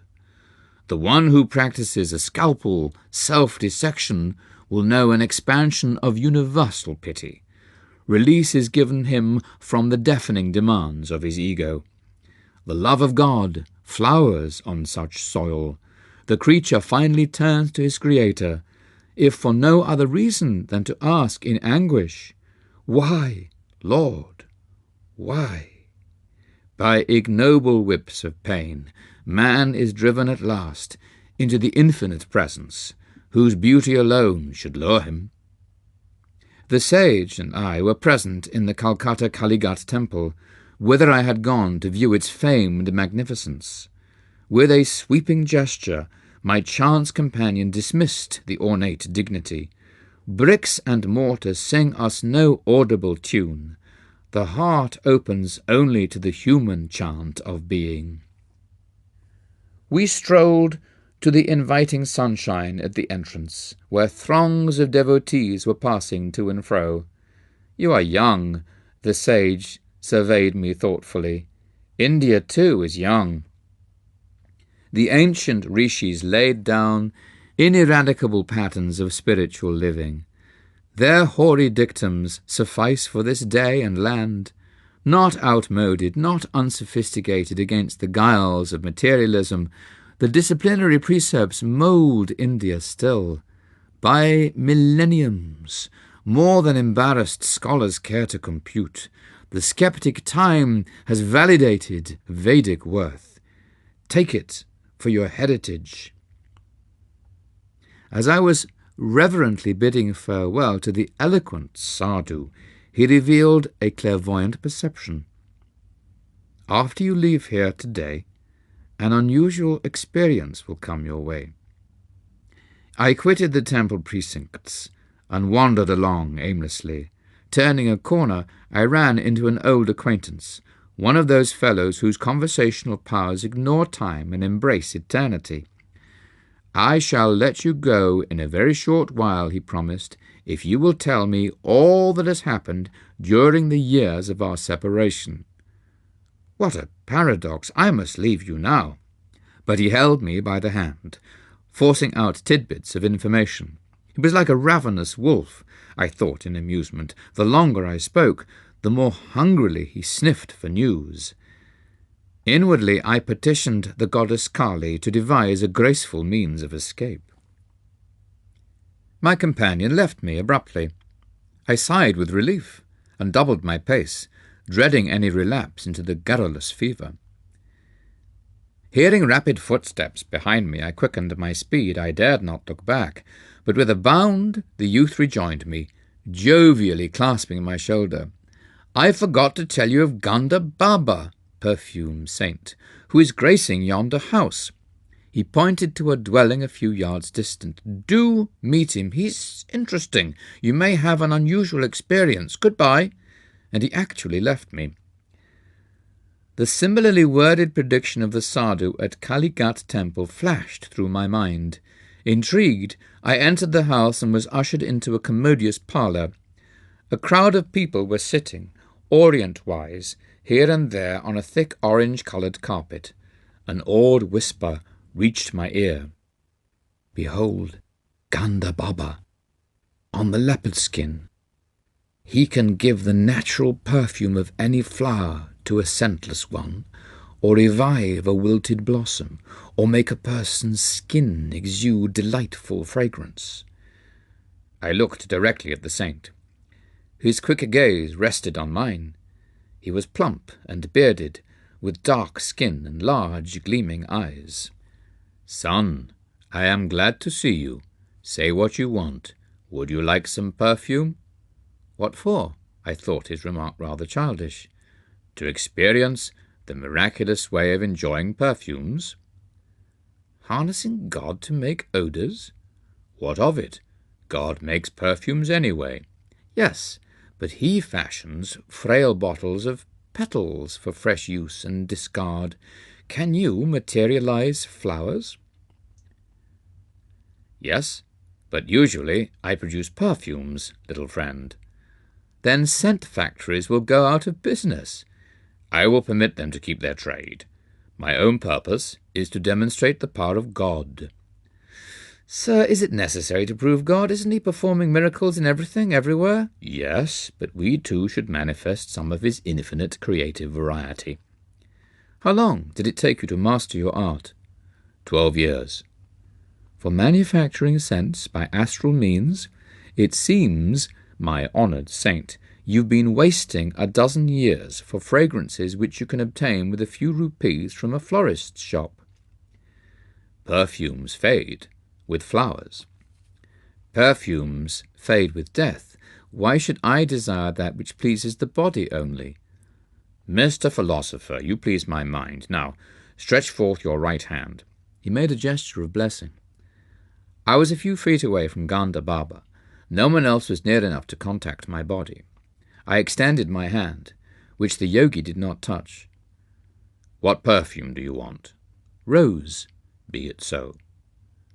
To my great surprise, the charming fragrance of rose was wafted strongly from the centre of my palm. I smilingly took a large white scentless flower from a nearby vase. Can this odourless blossom be permeated with jasmine? Be it so. A jasmine fragrance instantly shot from the petals. I thanked the wonder-worker and seated myself by one of his students. He informed me that Ganda Baba, whose proper name was Vishuddhananda, had learned many astonishing yoga secrets from a master in Tibet. The Tibetan yogi, I was assured, had attained the age of over 1,000 years. His disciple, Ganda Baba, does not always perform his perfume feats in the simple verbal manner you have just witnessed. The student spoke with obvious pride in his master. His procedure differs widely to accord with diversity in temperaments. He is marvellous. Many members of the Calcutta intelligentsia are among his followers. I inwardly resolved not to add myself to their number. A guru too literally marvellous was not to my liking. With polite thanks to Ganda Baba, I departed. Sauntering home, I reflected on the 3 varied encounters the day had brought forth. My sister Uma met me as I entered the door. You are getting quite stylish, using perfumes. Without a word, I motioned her to smell my hand. What an attractive rose fragrance! It is unusually strong. Thinking it was strongly unusual, I silently placed the astrally scented blossom under her nostrils. Oh, I love jasmine. She seized the flower. A ludicrous bafflement passed over her face as she repeatedly sniffed the odour of jasmine from a type of flower she well knew to be scentless. Her reactions disarmed my suspicion that Ganda Baba might have induced in me an autosuggestive state whereby I alone could detect the fragrances. Later I heard from a friend, Alakananda, that the perfume saint had a power which I wish were possessed by the starving millions of the world. I was present with 100 other guests at Ganda Baba's home in Burdwan, Alakananda told me. It was a gala occasion. Because the yogi was reputed to have the power of extracting objects out of thin air, I laughingly requested him to materialize some out-of-season tangerines. Immediately, the luchis that had been served on all the banana leaf plates became puffed up. Each of the bread envelopes proved to contain a peeled tangerine. I bit into my own with some trepidation, but found it delicious. Years later, I understood by inner realization how Ganda Baba accomplished his materializations. The method, alas, is beyond the reach of the world's hungry hordes. The different sensory stimuli to which man reacts, tactual, visual, gustatory, auditory, and olfactory, are produced by vibratory variations in electrons and protons. The vibrations in turn are regulated by prana, life-trons, subtle life forces or finer-than-atomic energies, intelligently charged with the 5 distinctive sensory idea substances. Ganda Baba, attuning himself with the pranic force by certain yoga practices, was able to guide the life-trons to rearrange their vibratory structure and to objectify the desired result. His perfume, fruit, and other miracles were actual materializations of mundane vibrations, and were not inner sensations hypnotically produced. Hypnotism has been used by physicians in minor operations as a sort of psychical chloroform for persons who might be endangered by an anesthetic, but a hypnotic state is harmful to those often subjected to it. A negative psychological effect ensues that in time deranges the brain cells. Hypnotism is trespass into the territory of another's consciousness. Its temporary phenomena have nothing in common with the miracles performed by men of divine realization. Awake in God, true saints effect changes in this dream world by means of a will harmoniously attuned to the creative cosmic dreamer. Wonder workings, such as those shown by the perfume saint, are spectacular but spiritually useless. Having little purpose beyond entertainment, they are digressions from a serious search for God. Ostentatious display of unusual powers is decried by masters. The Persian mystic Abu Said once laughed at certain fakirs, Muslim ascetics, who were proud of their miraculous powers over water, air, and space. A frog is also at home in the water, Abu Said pointed out in gentle scorn. The crow and the vulture easily fly in the air. The devil is simultaneously present in the east and in the west. A true man is he who dwells in righteousness among his fellow men, who may buy and sell, yet is never for a single instant forgetful of God. On another occasion, the great Persian teacher gave his views on the religious life thus: to lay aside what you have in your head, selfish desires and ambitions, to bestow freely what you have in your hand, and never to flinch from the blows of adversity. Neither the impartial sage at Kaligat temple nor the Tibetan-trained yogi had satisfied my yearnings for a guru. My heart needed no tutor for its recognitions, and cried a spontaneous bravo, the more resoundingly because it was unoften summoned from silence. When I finally met my master, by sublimity of example alone he taught me the measure of a true man. Chapter 6. The Tiger Swami. I have discovered the Tiger Swami's address. Let us visit him tomorrow." This welcome suggestion came from Chandi, one of my high school friends. I was eager to meet the saint who, in his pre-monastic life, had caught and fought tigers with his naked hands. A boyish enthusiasm over such remarkable feats was strong within me. The next day dawned wintry cold, but Chandi and I sallied forth gaily.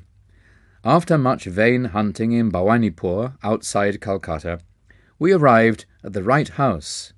The door held 2 iron rings, which I sounded piercingly. Notwithstanding the clamour, a servant approached with a leisurely gait. His ironical smile implied that noisy visitors were powerless to disturb the calmness of a saint's home. Feeling the silent rebuke, my companion and I were thankful to be invited into the parlour. Our long wait there beset us with misgivings. India's unwritten law for the truth-seeker is patience. A master may purposely make a test of one's eagerness to meet him. This psychological ruse is freely employed in the West by doctors and dentists. Finally, summoned by the servant, Chandi and I entered a sleeping apartment. The famous Sohong Swami was seated on his bed. The sight of his tremendous body affected us strangely. With bulging eyes, we stood speechless. We'd never before seen such a chest, or such football-like biceps. On an immense neck, the Swami's fierce yet calm face was adorned with flowing locks, beard and moustache. A hint of dove-like and tiger-like qualities shone in his dark eyes. He was unclothed, save for a tiger skin about his muscular waist. Finding our voices, my friend and I greeted the monk, expressing our admiration for his prowess in the extraordinary feline arena. "Will you not tell us, please, how it is possible to subdue, with bare fists, the most ferocious of jungle beasts, the Royal Bengals?" "My sons, it is nothing to me to fight tigers. I could do it today, if necessary." He gave a childlike laugh. "You look upon tigers as tigers. I know them as pussycats." "Swamiji, I think I could impress my subconsciousness with the thought that the tigers are pussycats, but could I make tigers believe it?" "Of course, strength is also necessary. One may not expect victory from a baby who imagines a tiger to be a house cat. Powerful hands are my sufficient weapon." He asked us to follow him to the patio, where he struck the edge of a wall. A brick crashed to the floor. The sky peered boldly through the gape, the lost tooth space in the wall. I staggered in astonishment. He who can remove a mortared brick from a solid wall with one blow, I thought, must surely be able to displace the teeth of tigers. "A number of men have physical power such as mine, but still lack in cool confidence. Those who are bodily but not mentally stalwart may find themselves fainting at the mere sight of a wild beast bounding freely in the jungle. The tiger, in its natural ferocity and habitat, is vastly different from the opium-fed circus animal. Many a man with Herculean strength has nonetheless been terrorized into abject helplessness before the onslaught of a Royal Bengal. Thus the tiger has converted the man in his own mind to a state as fearful as the pussycats. It is possible for a man owning a fairly strong body and an immensely strong determination to turn the tables on the tiger, and force it to a conviction of pussycat defenselessness. How often have I done just that?" I was quite willing to believe that the Titan before me was able to perform the tiger-pussycat metamorphosis. He seemed to be in a didactic mood. Chandi and I listened respectfully. "Mind is the wielder of muscles. The force of a hammer blow depends on the energy applied. The power, expressed by a man's bodily instrument, depends on his aggressive will and courage. The body is literally manufactured and sustained by mind. Through pressure of instincts from past lives, strengths or weaknesses percolate gradually into human consciousness. They express as habits, which in turn manifest as a desirable or an undesirable body. Outward frailty has a mental origin. In a vicious circle, the habit-bound body thwarts the mind. If the master allows himself to be commanded by a servant, the latter becomes autocratic. The mind is similarly enslaved by submitting to bodily dictation. At our entreaty, the impressive Swami consented to tell us something of his own life. My earliest ambition was to fight tigers. My will was mighty, but my body was feeble. An ejaculation of surprise broke from me. It appeared incredible that this man now, with Atlantean shoulders fit to bear, could ever have known weakness. It was by indomitable persistency in thoughts of health and strength that I overcame my handicap. I have every reason to extol the compelling mental vigour which I found to be the real subduer of Royal Bengals. Do you think, revered Swami, that I could ever fight tigers? This was the first time and the last that the bizarre ambition ever visited my mind. Yes, he was smiling, but there are many kinds of tigers. Some roam in jungles of human desires. No spiritual benefit accrues by knocking beasts unconscious. Rather be victor over the inner prowlers. May we hear, sir, how you changed from a tamer of wild tigers to a tamer of wild passions? The Tiger Swami fell into silence. Remoteness came into his gaze, summoning visions of bygone years. I discerned his slight mental struggle to decide whether to grant my request. Finally he smiled in acquiescence. When my fame reached a zenith, it brought the intoxication of pride. I decided not only to fight tigers, but to display them in various tricks. My ambition was to force savage beasts to behave like domesticated ones. I began to perform my feats publicly, with gratifying success. One evening my father entered my room, in pensive mood. Son, I have words of warning. I would save you from coming ills, produced by the grinding wheels of cause and effect. Are you a fatalist, father? Should superstition be allowed to discolour the powerful waters of my activities? I am no fatalist, son, but I believe in the just law of retribution, as taught in the Holy Scriptures. There is resentment against you in the jungle family. Sometime it may act to your cost. Father, you astonish me. You well know what tigers are, beautiful but merciless. Who knows, my blows may inject some slight sanity of consideration into their thick heads. I am headmaster in a forest finishing school to teach them gentler manners. Please, father, think of me as tiger tamer and never as tiger killer. How could my good actions bring ill upon me? I beg you not to impose any command that I change my way of life. Chandy and I were all attention, understanding the past dilemma. In India, a child does not lightly disobey his parents' wishes. The Tiger Swami went on. In stoic silence, father listened to my explanation. He followed it with a disclosure which he uttered gravely. Son, you compel me to relate an ominous prediction from the lips of a saint. He approached me yesterday as I sat on the veranda in my daily meditation. Dear friend, I come with a message for your belligerent son. Let him cease his savage activities. Otherwise, his next tiger encounter shall result in his severe wounds, followed by 6 months of deathly sickness. He shall then forsake his former ways and become a monk. This tale did not impress me. I considered that father had been the credulous victim of a deluded fanatic. The Tiger Swami made this confession with an impatient gesture, as though at some stupidity. Grimly silent for a long time, he seemed oblivious of our presence. When he took up the dangling thread of his narrative, it was suddenly, with subdued voice. Not long after father's warning, I visited the capital city of Kuch Bahar. The picturesque territory was new to me, and I expected a restful change. As usual, everywhere, A curious crowd followed me on the streets. I would catch bits of whispered comment. "This is the man who fights wild tigers. Has he legs or tree trunks? Look at his face. He must be an incarnation of the king of tigers himself."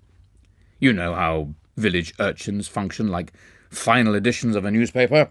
With what speed do the even later speech bulletins of the women circulate from house to house?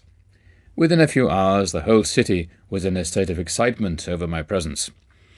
I was relaxing quietly in the evening when I heard the hoofbeats of galloping horses. They stopped in front of my dwelling place.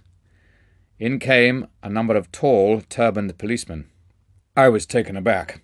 All things are possible unto these creatures of human law, I thought. I wonder if they are going to take me to task about matters utterly unknown to me. But the officers bowed with unwonted courtesy. "Honoured sir, we are sent to welcome you on behalf of the Prince of Cooch Behar. He is pleased to invite you to his palace tomorrow morning." I speculated a while on the prospect. For some obscure reason I felt a sharp regret at this interruption in my quiet trip, but the suppliant manner of the policeman moved me. I agreed to go. I was bewildered the next day to be obsequiously escorted from my door into a magnificent coach drawn by 4 horses. A servant held an ornate umbrella to protect me from the scorching sunlight. I enjoyed the pleasant ride through the city and its woodland outskirts.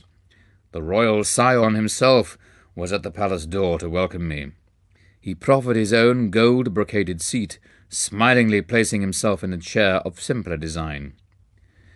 All this politeness is certainly going to cost me something, I thought in mounting astonishment. The prince's motive emerged after a few casual remarks. "My city is filled with the rumour that you can fight wild tigers with nothing more than your naked hands. Is it a fact?" "It is, quite true." "I can scarcely believe it. You are a Calcutta Bengali, nurtured on the white rice of city folk. Be frank, please. Have you not been fighting only spineless, opium-fed animals?" His voice was loud and sarcastic, his speech tinged with provincial accent. I vouchsafed no reply to his insulting question. "I challenge you to fight my newly caught tiger, Raja Begum. If you can successfully resist him, bind him with a chain, and depart his cage in a conscious state, you shall have this royal Bengal. Several thousand rupees and many other gifts shall also be bestowed. If you refuse to meet him in combat, I shall blazon your name throughout the state as an impostor." His insolent words struck me like a volley of bullets. I shot an angry acceptance. Half risen from the chair in his excitement, the prince sank back with a sadistic smile. I was reminded of the Roman emperors, who delight in setting Christians in bestial arenas. He said, "The match will be set for a week hence. I regret that I cannot give you permission to view the tiger in advance." Whether the prince feared I might seek to hypnotize the beast or secretly feed him opium, I know not. I left the palace, noting with amusement that the royal umbrella and panoplied coach were now missing. The following week I methodically prepared my mind and body for the coming ordeal. Through my servant I learned of fantastic tales. The saint's direful prediction to my father had somehow got abroad, enlarging as it ran. Many simple villagers believed that an evil spirit, cursed by the gods, had reincarnated as a tiger, which took various demonic forms at night, but remained a striped animal during the day. This demon tiger was supposed to be the one sent to humble me. Another imaginative version was that animal prayers to Tiger Heaven had achieved a response in the shape of Raja Begum. He was to be the instrument to punish me, the audacious biped so insulting to the entire tiger species. A furless, fangless man daring to challenge a claw-armed, sturdy-limbed tiger.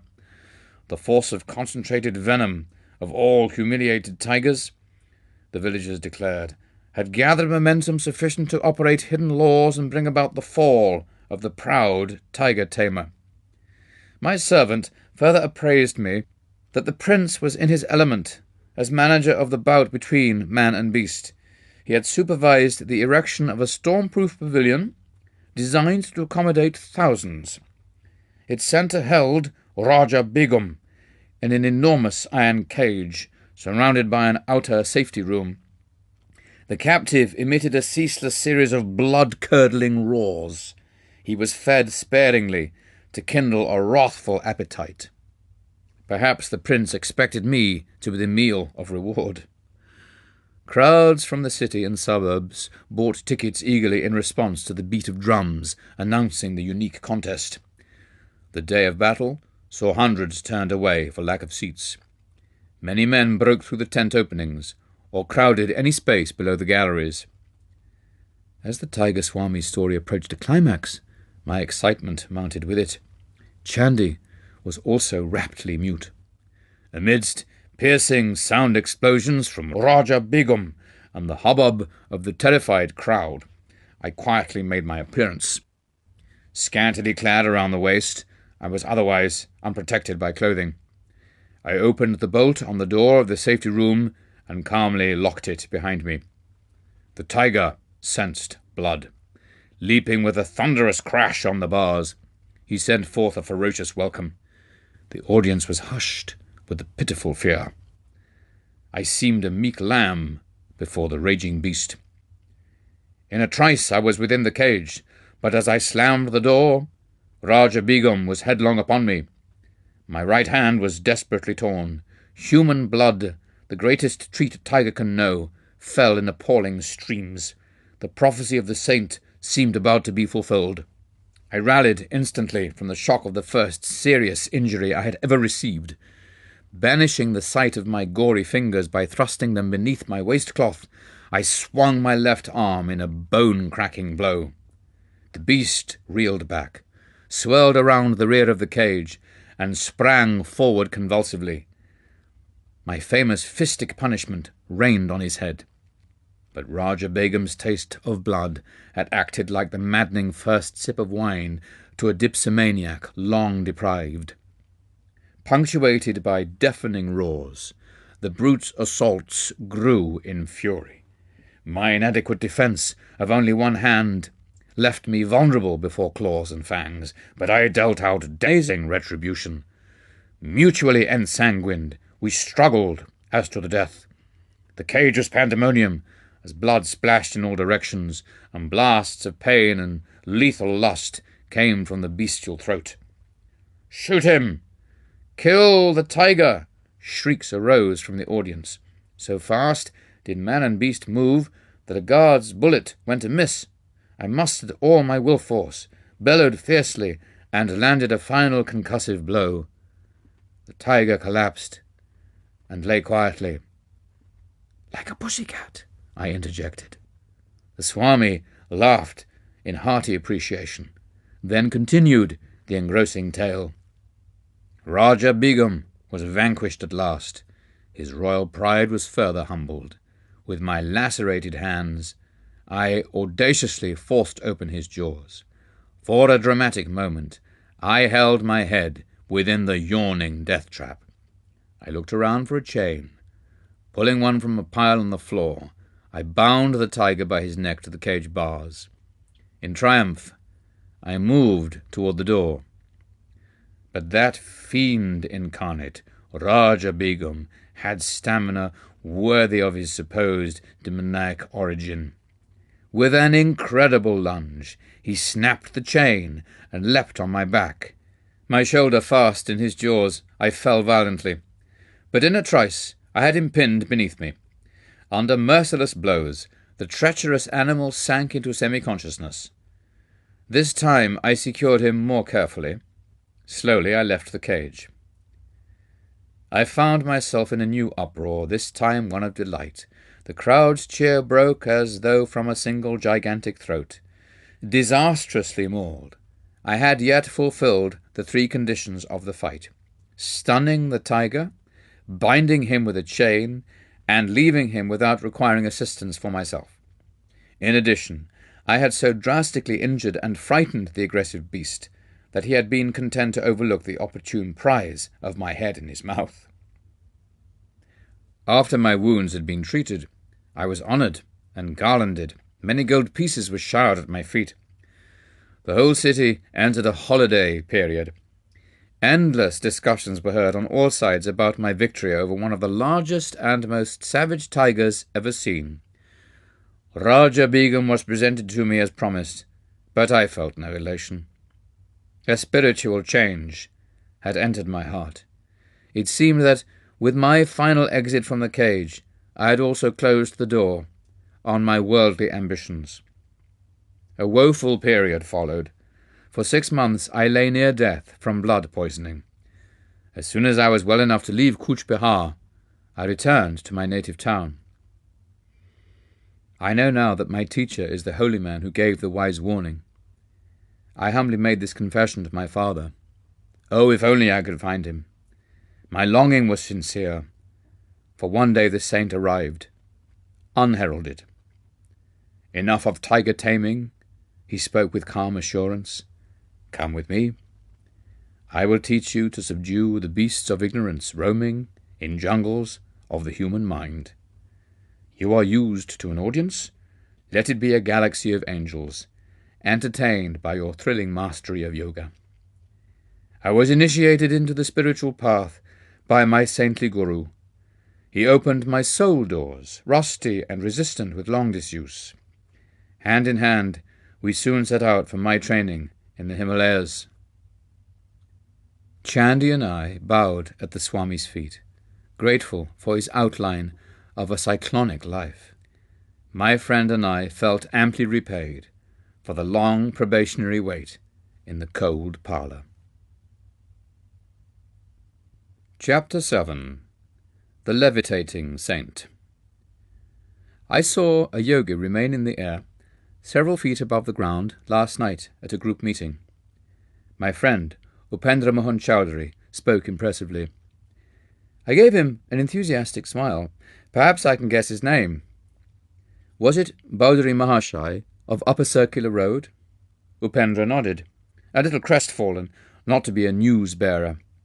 My inquisitiveness about saints was well known to my friends. They delighted in setting me on a fresh track. The yogi lives so close to my home that I often visit him. My words brought keen interest to Upendra's face, and I made further confidence. I have seen him in remarkable feats. He has expertly mastered the various pranayamas mentioned in the ancient eightfold yoga outlined by Patanjali.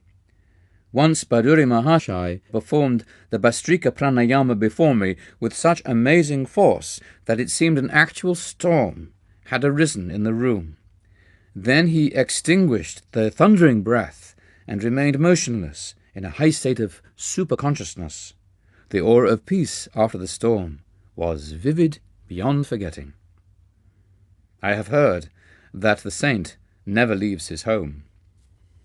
Upendra's tone was a trifle incredulous. Indeed, it is true. He has lived indoors for the past 20 years. He slightly relaxes his self-imposed rule at the times of our holy festivals, when he goes as far as his front sidewalk. The beggars gather there because Saint Baduri is known for his tender heart. How does he remain in the air, defying the law of gravitation? A yogi's body loses its grossness after use of certain pranayamas. Then it will levitate or hop about like a leaping frog. Even saints who do not practice a formal yoga have been known to levitate during a state of intense devotion to God. I would like to know more of this sage.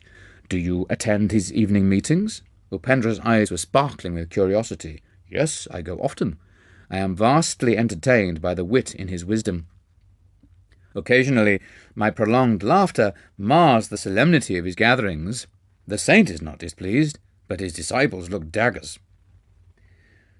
On my way home from school that afternoon, I passed Baduri Mahashya's cloister and decided on a visit. The yogi was inaccessible to the general public. A lone disciple, occupying the ground floor, guarded his master's privacy. The student was something of a martinet. He now inquired formally if I had an engagement. His guru put in an appearance just in time to save me from summary ejection. Let Mukunda come when he will. The sage's eyes twinkled. My rule of seclusion is not for my own comfort, but for that of others. Worldly people do not like the candour that shatters their delusions. Saints are not only rare but disconcerting. Even in scripture they are often found embarrassing. I followed Baduri Mahashaya to his austere quarters on the top floor, from which he seldom stirred. Masters often ignore the panorama of the world's ado, out of focus till centred in the ages. The contemporaries of a sage are not only those of the narrow present. Maharishi, you are the first yogi I have known who always stays indoors. God plants his saints sometimes in unexpected soil, lest we think we may reduce him to a rule. The sage locked his vibrant body in the lotus posture. In his 70s, he displayed no unpleasing signs of age or sedentary life. Stalwart and straight, he was ideal in every respect. His face was that of a rishi, as described in the ancient texts. Noble-headed, abundantly bearded, he always sat firmly upright, his quiet eyes fixed on omnipresence. The saint and I entered the meditative state. After an hour, his gentle voice roused me. You go often into the silence, but have you developed anubhava, actual perception of God? He was reminding me to love God more than meditation. Do not mistake the technique for the goal. He offered me some mangoes. With the good-humoured wit that I found so delightful in his grave nature, he remarked, people in general are more fond of jala yoga, union with food, than of dhyana yoga, union with God. His yogic pun affected me uproariously. What a laugh you have! An affectionate gleam came into his gaze. His own face was always serious, yet subtly touched with an ecstatic smile. His large lotus eyes held a hidden divine laughter. Those letters come from far-off America. The sage indicated several thick envelopes on a table. I correspond with a few societies there whose members are interested in yoga. They are discovering India anew, with a better sense of direction than Columbus. I am glad to help them. A knowledge of yoga, like the daylight, is free to all who will receive it.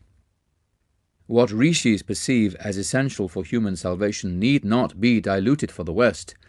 Alike in soul, though diverse in outer experience, neither West nor East will flourish if some form of disciplinary yoga be not practiced. The saint held me with his tranquil eyes. I did not realize that his speech was a veiled prophetic guidance. It is only now, as I write these words, that I understand the full meaning, in the casual intimations he often gave me, that some day I would carry India's teachings to America. Maharishi, I wish you would write a book on yoga for the benefit of the world. I am training disciples. They and their line of students will serve as living volumes, proof against the natural disintegrations of time and the unnatural interpretations of the critics. I remained alone with the yogi until his disciples arrived in the evening. Baduri Mahashaya began one of his inimitable discourses. Like a peaceful flood, he swept away the mental debris of his listeners, floating them Godward. His striking parables were expressed in a flawless Bengali. This evening, Baduri expounded various philosophical points connected with the life of Mirabai, a medieval Rajputani princess who had abandoned her court life to seek the company of saints. One great sannyasi, Sanatana Goswami, refused to receive her because she was a woman. Her reply brought him humbly to her feet. "Tell the master," she had said, "that I did not know there was any male in the universe save God. Are we all not females before him?" A scriptural conception of the Lord as the only positive creative principle, his creation being naught but a passive maya. Mirabai composed many ecstatic songs, which are still treasured in India. I translate one of them here. If by bathing daily God could be realized, sooner would I be a whale in the deep. If by eating roots and fruits he could be known, gladly would I choose the form of a goat. If the counting of rosaries uncovered him, I would say my prayers on mammoth beads. If bowing before stone images unveiled him, a flinty mountain I would humbly worship. If by drinking milk the Lord could be imbibed, many calves and children would know him. If abandoning one's wife could summon God, would not thousands be eunuchs? Mirabai knows that to find the Divine One, the only indispensable is love. Several students put rupees in Baduri's slippers which lay by his side as he sat in yoga posture. This respectful offering, customary in India, indicates that the disciple places his material goods at the Guru's feet. Grateful friends are only the Lord in disguise, looking after his own. Master, you are wonderful. A student, taking his leave, gazed ardently at the patriarchal sage. You have renounced riches and comforts to seek God and teach us wisdom. It was well known that Badri Mahashaya had forsaken great family wealth in his early childhood, when single-mindedly he had entered the yogic path. You are reversing the case. The saint's face held a mild rebuke. I have left a few paltry rupees, a few petty pleasures, for a cosmic empire of endless bliss. How then have I denied myself anything? I know the joy of sharing the treasure. Is that a sacrifice? The short-sighted, worldly folk are verily the real renunciants. They relinquish an unparalleled divine possession for a poor handful of earthly toys. I chuckled over this paradoxical view of renunciation, one that puts the cap of Croesus on any saintly beggar, whilst transforming all proud millionaires into unconscious martyrs. The divine order arranges our future more wisely than any insurance company.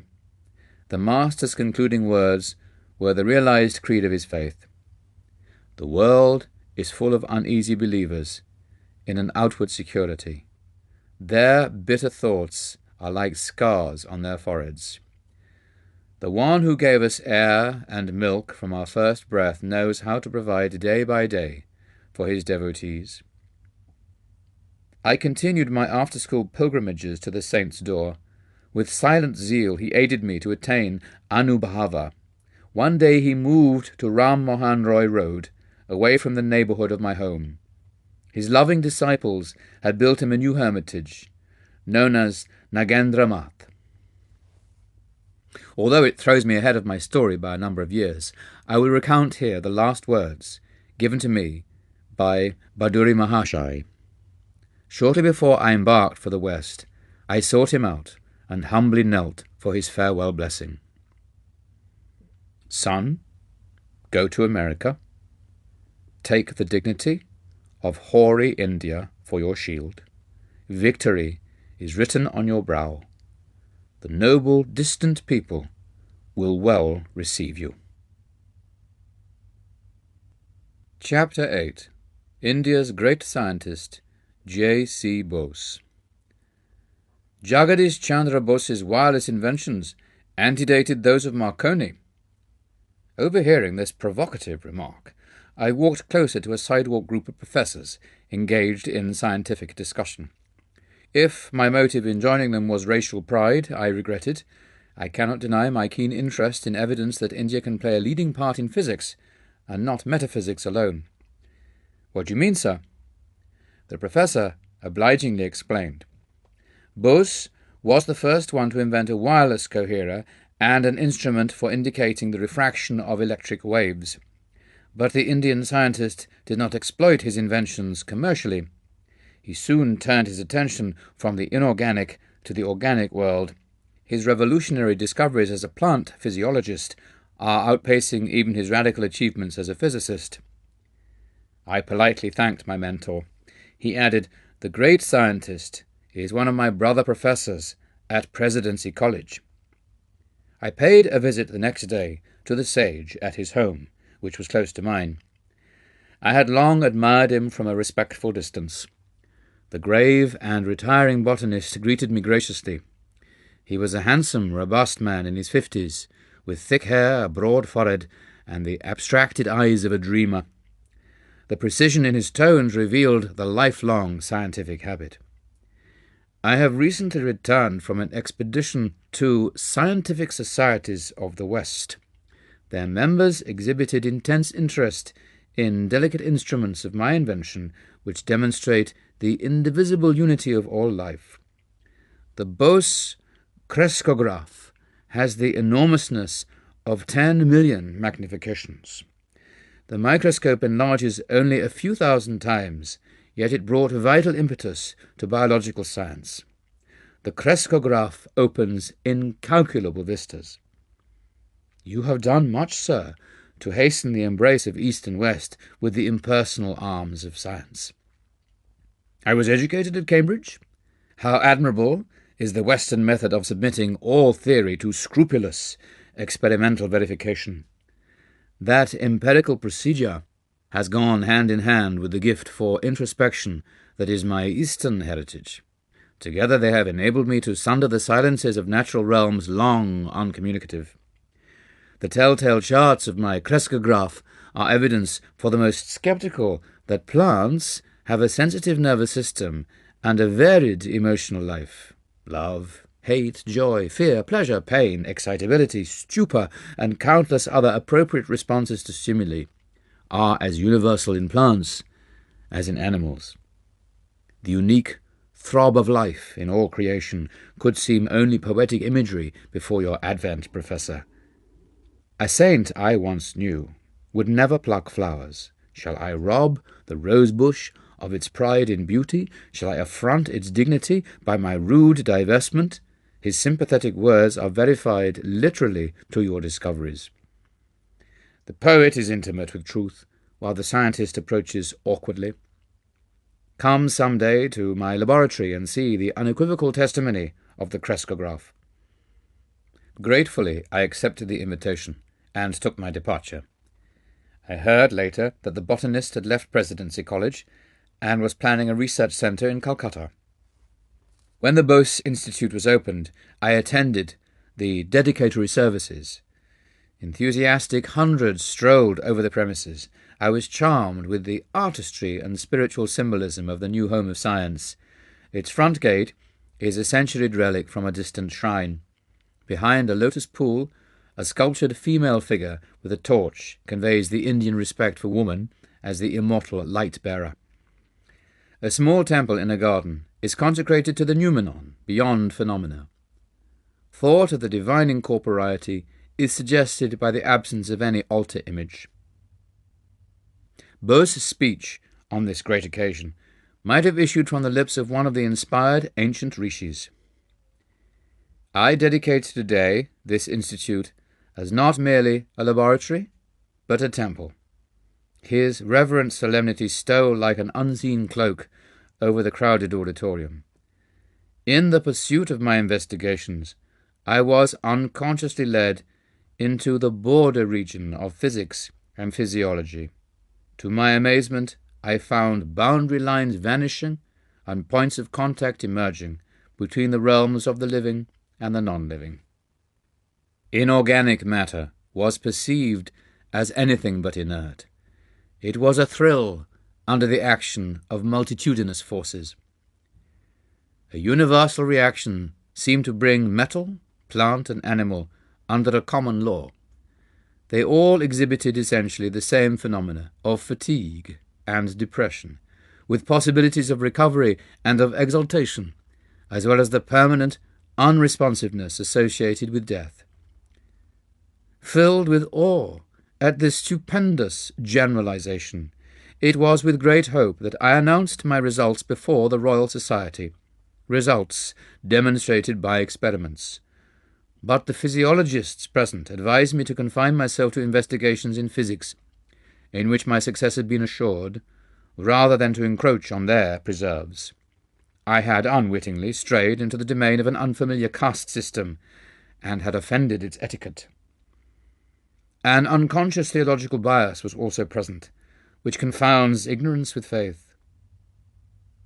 It is often forgotten that he who has surrounded us with this ever-evolving mystery of creation, has also implanted in us the desire to question and understand.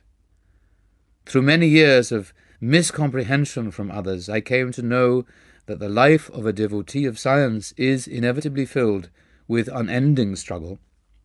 It is for him to cast his life as an ardent offering, regarding gain and loss, success and failure as one. In time, the leading scientific societies of the world accepted my theories and results and recognized the importance of the Indian contribution to science. Can anything small or circumscribed ever satisfy the mind of India? By a continuous living tradition and the vital power of rejuvenescence, this land has readjusted itself through unnumbered transformations. Indians have always arisen who, discarding the immediate and absorbing prize of the hour, have sought for the realization of the highest ideals in life, not through passive renunciation, but through active struggle. The weakling who has refused the conflict, acquiring nothing, has had nothing to renounce. He alone who has striven and won can enrich the world by bestowing the fruits of his victorious experience. The work already carried out in the Bose laboratory on the response of matter and the unexpected revelations in plant life have opened out very extended regions of inquiry in physics, in physiology, in medicine, in agriculture, and even in psychology. Problems hitherto regarded as insoluble have now been brought within the sphere of experimental investigation. But high success is not to be obtained without rigid exactitude. Hence the long battery of supersensitive instruments and apparatus of my design, which stand before you today in their cases in the entrance hall. They tell you of the protracted efforts to get behind the deceptive seeming into the reality that remains unseen, of the continuous toil and persistence and resourcefulness called forth to overcome human limitations.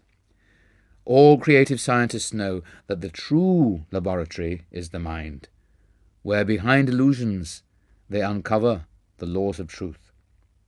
The lectures given here will not be mere repetitions of second-hand knowledge.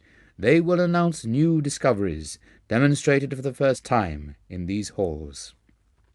Through regular publication of the work of the Institute, these Indian contributions will reach the whole world. They will become public property. No patents will ever be taken. The spirit of our national culture demands that we should forever be free from the desecration of utilizing knowledge only for personal gain. It is my further wish that the facilities of this institute be available so far as possible to workers from all countries. In this, I am attempting to carry on the traditions of my country. As far back as 25 centuries, India welcomed to its ancient universities at Nalanda and Taxila scholars from all parts of the world. Although science is neither of the East nor of the West, but rather international in its universality, yet India is specially fitted to make great contributions. The burning Indian imagination, which can extort new order out of a mass of apparently contradictory facts, is held in check by the habit of concentration. This restraint confers the power to hold the mind to the pursuit of truth with an infinite patience. Tears stood in my eyes at the scientist's concluding words. Is patience not indeed a synonym of India, confounding time and the historians alike? I visited the research centre again soon after the day of opening. The great botanist, mindful of his promise, took me to his quiet laboratory. I will attach the crescograph to this fern. The magnification is tremendous. If a snail's crawl were enlarged in the same proportion, the creature would appear to be travelling like an express train. My gaze was fixed eagerly on the screen, which reflected the magnified fern shadow. Minute life movements were now clearly perceptible. The plant was growing very slowly before my fascinated eyes. The scientist touched the tip of the fern with a small metal bar. The developing pantomime came to an abrupt halt, resuming its eloquent rhythms as soon as the rod was withdrawn. "You saw how any slight outside interference is detrimental to the sensitive tissues," Bose remarked. "Watch. I will now administer chloroform, and then give an antidote." The effect of the chloroform discontinued all growth. The antidote was revivifying. The evolutionary gestures on the screen held me more raptly than a movie plot. My companion, here in the role of villain, thrust a sharp instrument through a part of the fern. Pain was indicated by spasmodic flutters. When he passed a razor partially through the stem, the shadow was violently agitated, then stilled itself with the final punctuation of death. By first chloroforming a huge tree, I achieved a successful transplantation. Usually, such monarchs of the forest die very quickly after being moved. Jagadish smiled happily as he recounted the life-saving maneuver. "Grafts of my delicate apparatus have proved that trees possess a circulatory system. Their sap movements correspond to the blood pressure of animal bodies. The ascent of sap is not explicable on the mechanical grounds ordinarily advanced, such as capillary attraction. The phenomenon has been revealed through the crescograph as the activity of living cells.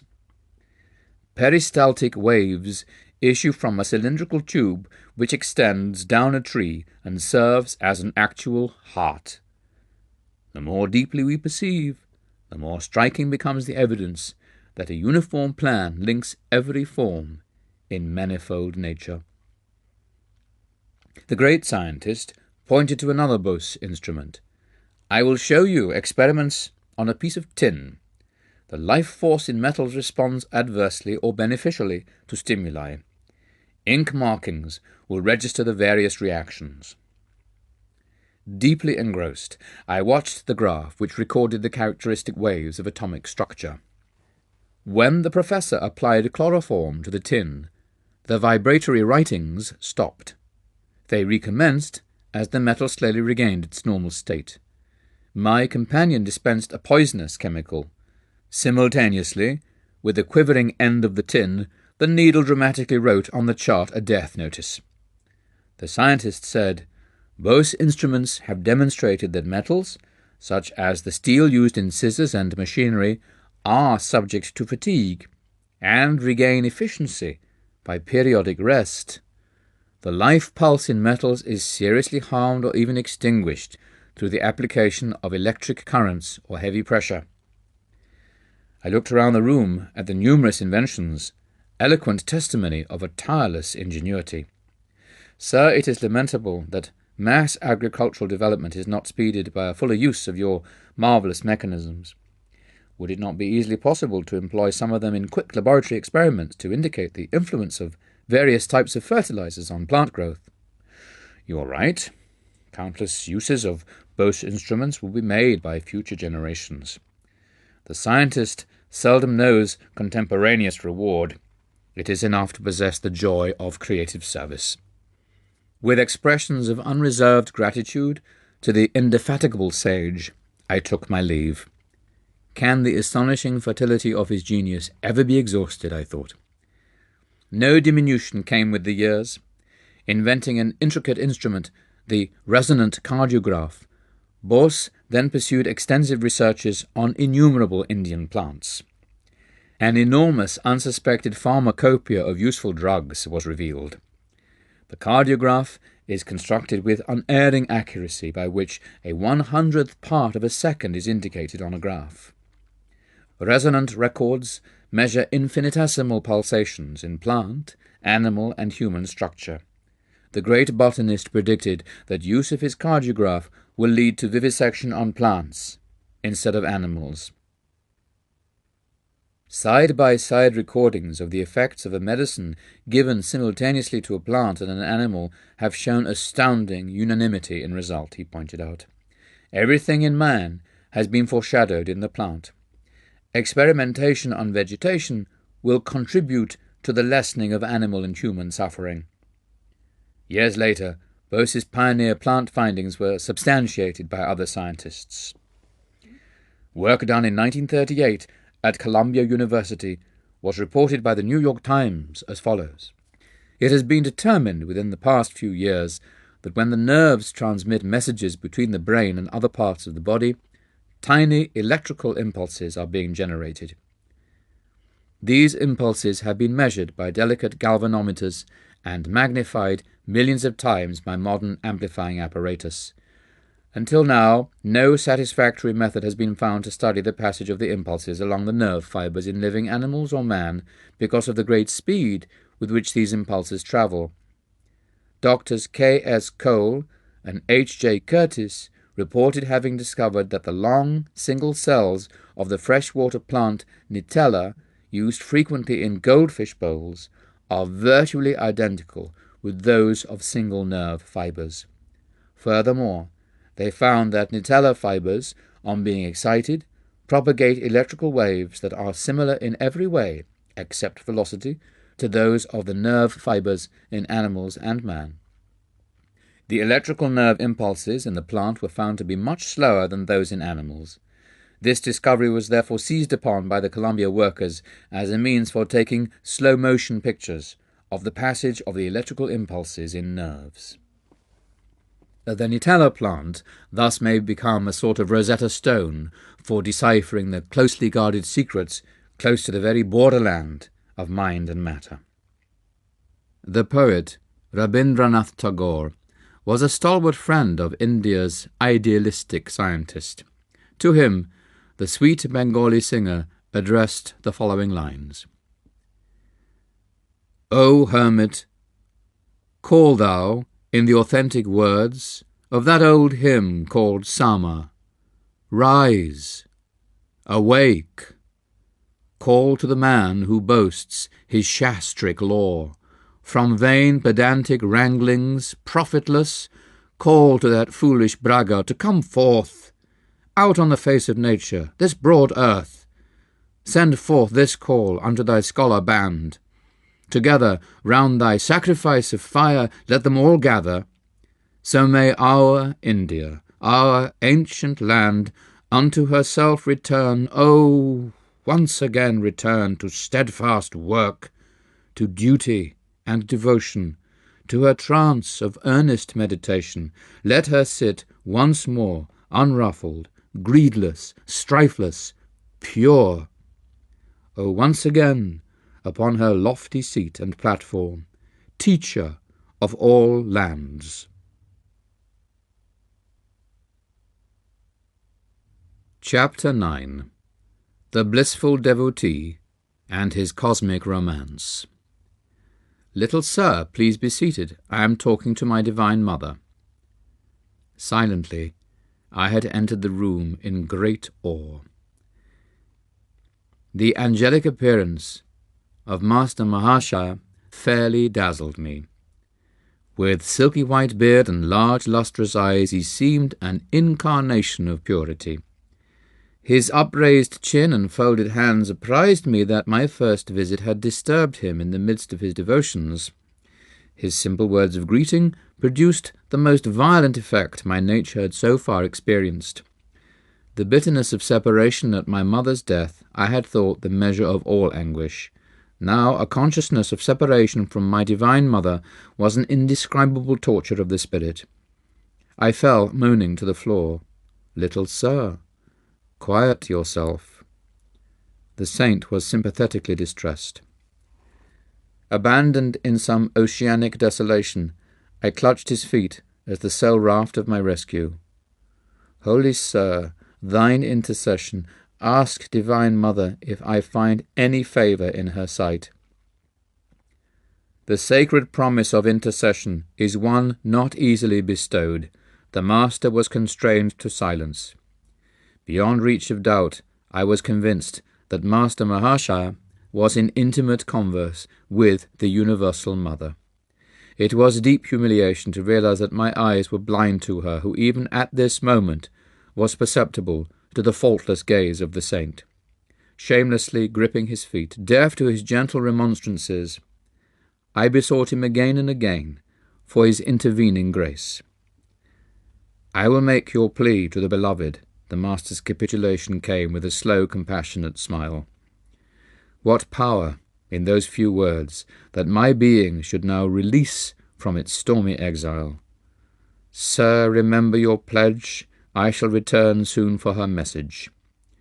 Joyful anticipation rang in my voice, which only a moment ago had been sobbingly choked with sorrow.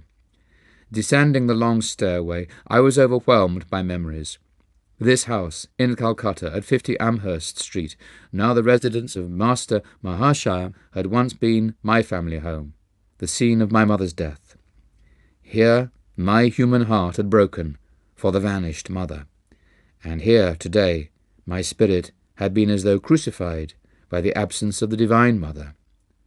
Hallowed walls, silent witness of my grievous hurts and final healing. My steps were eager as I returned to my home. Seeking the seclusion of my small attic, I remained in meditation until 10 o'clock. The darkness of the warm Indian night was suddenly lit with a wondrous vision. Hallowed in splendour, the Divine Mother stood before me. Her face, tenderly smiling, was beauty itself. "Always have I loved thee. Ever shall I love thee." The celestial tones still ringing in the air, she disappeared. The sun on the following morning had hardly risen to an angle of decorum when I paid my second visit to Master Mahashaya. Climbing the staircase in the house of poignant memories, I reached his fourth-floor room. The knob of the closed door was wrapped around with a cloth, a hint, I felt, that the saint desired privacy. As I stood irresolutely on the landing, the door was opened by the master's welcoming hand. I knelt at his holy feet. In a playful mood, I wore a solemn mask over my face, hiding the divine elation. "Sir, I have come, very early, I confess, for your message. Did the beloved mother say anything about me?" "Mischievous little sir." Not another remark would he make. Apparently my assumed gravity was unimpressive. Why so mysterious? So evasive? Do saints never speak plainly? Perhaps I was a little provoked. "Must you test me?" His calm eyes were full of understanding. "Might I add a single word this morning to the assurance you received last night at 10 o'clock from the beautiful mother herself?" Master Mahashaya possessed control over the floodgates of my soul. Again I plunged prostrate at his feet. But this time my tears welled from a bliss and not a pain, past bearing. "Think you that your devotion did not touch the infinite mercy? The motherhood of God, which you have worshipped in forms both human and divine, could never fail to answer your forsaken cry." Who was this simple saint, whose least request to the universal spirit met with sweet acquiescence? His role in the world was humble, as befitted the greatest man of humility I ever knew. In this Amherst Street house, Master Mahashaya conducted a small high school for boys. No words of chastisement passed his lips. No rule and ferule maintained his discipline. Higher mathematics indeed was taught in these modest classrooms, and a chemistry of love absent from the textbooks. He spread his wisdom by spiritual contagion rather than by impermeable precept. Consumed by an unsophisticated passion for the Divine Mother, the saint no more demanded the outward forms of respect than a child. "I am not your guru. He shall come a little later," he told me. "Through his guidance, your experiences of the divine in terms of love and devotion will be translated into his terms of fathomless wisdom." Every late afternoon, I betook myself to Amherst Street. I sought Master Mahashaya's divine cup, so full that its drops daily overflowed on my being. Never before had I bowed in utter reverence. Now I felt it an immeasurable privilege, even to tread the same ground that Master Mahashaya's footsteps sanctified. "Sir, please wear this champak garland I have fashioned especially for you." I arrived one evening holding my chain of flowers, but shyly he drew away, repeatedly refusing the honour. Perceiving my hurt, He finally smiled consent. Since we are both devotees of the Mother, you may put the garland on this bodily temple as offering to her who dwells within. His vast nature lacked space in which any egotistical consideration could gain foothold. Let us go tomorrow to Dakshineswar, to the temple of Kali, forever hallowed by my Guru. The saint was a disciple of a Christ-like master, Sri Ramakrishna Paramahansa. The 4-mile journey on the following morning was taken by boat on the Ganges. We entered the 9-domed temple of Kali, where the figures of the Divine Mother and Shiva rest on a burnished silver lotus, its 1,000 petals meticulously chiselled. Master Mahashaya beamed in enchantment. He was engaged in his inexhaustible romance with the beloved. As he chanted her name, my enraptured heart seemed shattered like the lotus into 1,000 pieces. We strolled later through the sacred precincts, halting in a tamarisk grove. The manner characteristically exuded by this tree was symbolic of the heavenly food Master Mahashaya was bestowing. His divine invocations continued. I sat rigidly motionless on the grass amid the pink feathery tamarisk flowers. Temporarily absent from the body, I soared in a supernal visit. This was the first of many pilgrimages to Dakshineswar with the holy teacher. From him I learned the sweetness of God in the aspect of Mother, or divine mercy. The childlike saint found little appeal in the father aspect or divine justice. Stern, exacting, mathematical judgment was alien to his gentle nature. He can serve as an earthly prototype for the very angels of heaven, I thought fondly, watching him one day at his prayers. Without a breath of censure or criticism, he surveyed the world with eyes long familiar with the primal purity. His body, mind, speech, and actions were effortlessly harmonized with his soul's simplicity. My master told me so. Shrinking from personal assertion, the saint usually ended his sage counsel with this tribute. So deep was his sense of identity with Sri Ramakrishna that Master Mahashaya no longer considered his thoughts to be his own. Hand in hand, the saint and I walked one evening on the block of his school. My joy was dimmed by the arrival of a conceited acquaintance. He burdened us with a lengthy discourse. I see this man doesn't please you. The saint's whisper to me was unheard by the egotist, spellbound by his own monologue. I have spoken to Divine Mother about it. She realizes our sad predicament. As soon as we get to yonder red house, she has promised to remind him of more urgent business. My eyes were glued to the sight of salvation. Reaching its red gate, the man unaccountably turned and departed, neither finishing his sentence nor saying goodbye. Peace descended on the assaulted air. Another day found me walking alone near the Harwa railway station. I stood for a moment by a temple, silently criticizing a small group of men with drums and cymbals who were violently reciting a chant. How undevotionally they used the Lord's divine name in mechanical repetition, I reflected. Suddenly I was astonished to see Master Mahashaya rapidly approaching me. "Sir, how come you here?" The saint, ignoring my question, answered my thought. "Isn't it true, little sir, that the beloved's name sounds sweet from all lips, ignorant or wise?" He passed his arm around me affectionately. I found myself carried on his magic carpet to the merciful presence. "Would you like to see some bioscopes?" This question one afternoon from the reclusive Master Mahashaya was mystifying to me. The term was then used in India to signify motion pictures. I agreed, glad to be in his company in any circumstances. A brisk walk brought us to the garden fronting Calcutta University. My companion indicated a bench near the Goldigi, or pond. "Let us sit here for a few minutes." My master asked me to meditate whenever I saw an expanse of water. Here its placidity reminds us of the vast calmness of God. As all things can be reflected in water, so the whole universe is mirrored in the lake of the cosmic mind. So my Gurudeva often said. Soon we entered a university hall where a lecture was in progress. It proved abysmally dull, though varied occasionally by lantern-slide illustrations equally uninteresting. So this is the kind of bioscope the master wanted me to see. My thought was impatient, yet I would not hurt the saint by revealing boredom in my face. But he leaned towards me confidentially.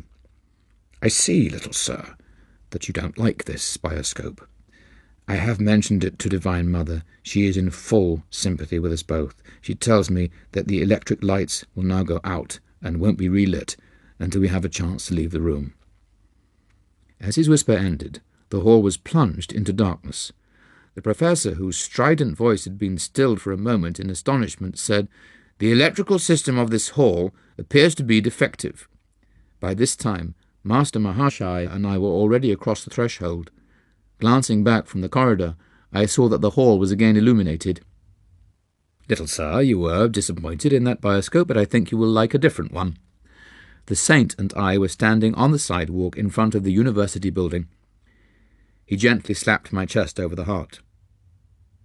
A transforming silence ensued. Just as the modern talkies become inaudible motion pictures when the sound apparatus goes out of order, so the divine hand, by some strange miracle, stifled the earthly bustle. Pedestrians, as well as the passing trolley cars, automobiles, bullock carts, and iron-wheeled hackney carriages, were all in noiseless transit. As though possessing an omnipresent eye, I beheld the scenes that were behind me and to each side as easily as those in front.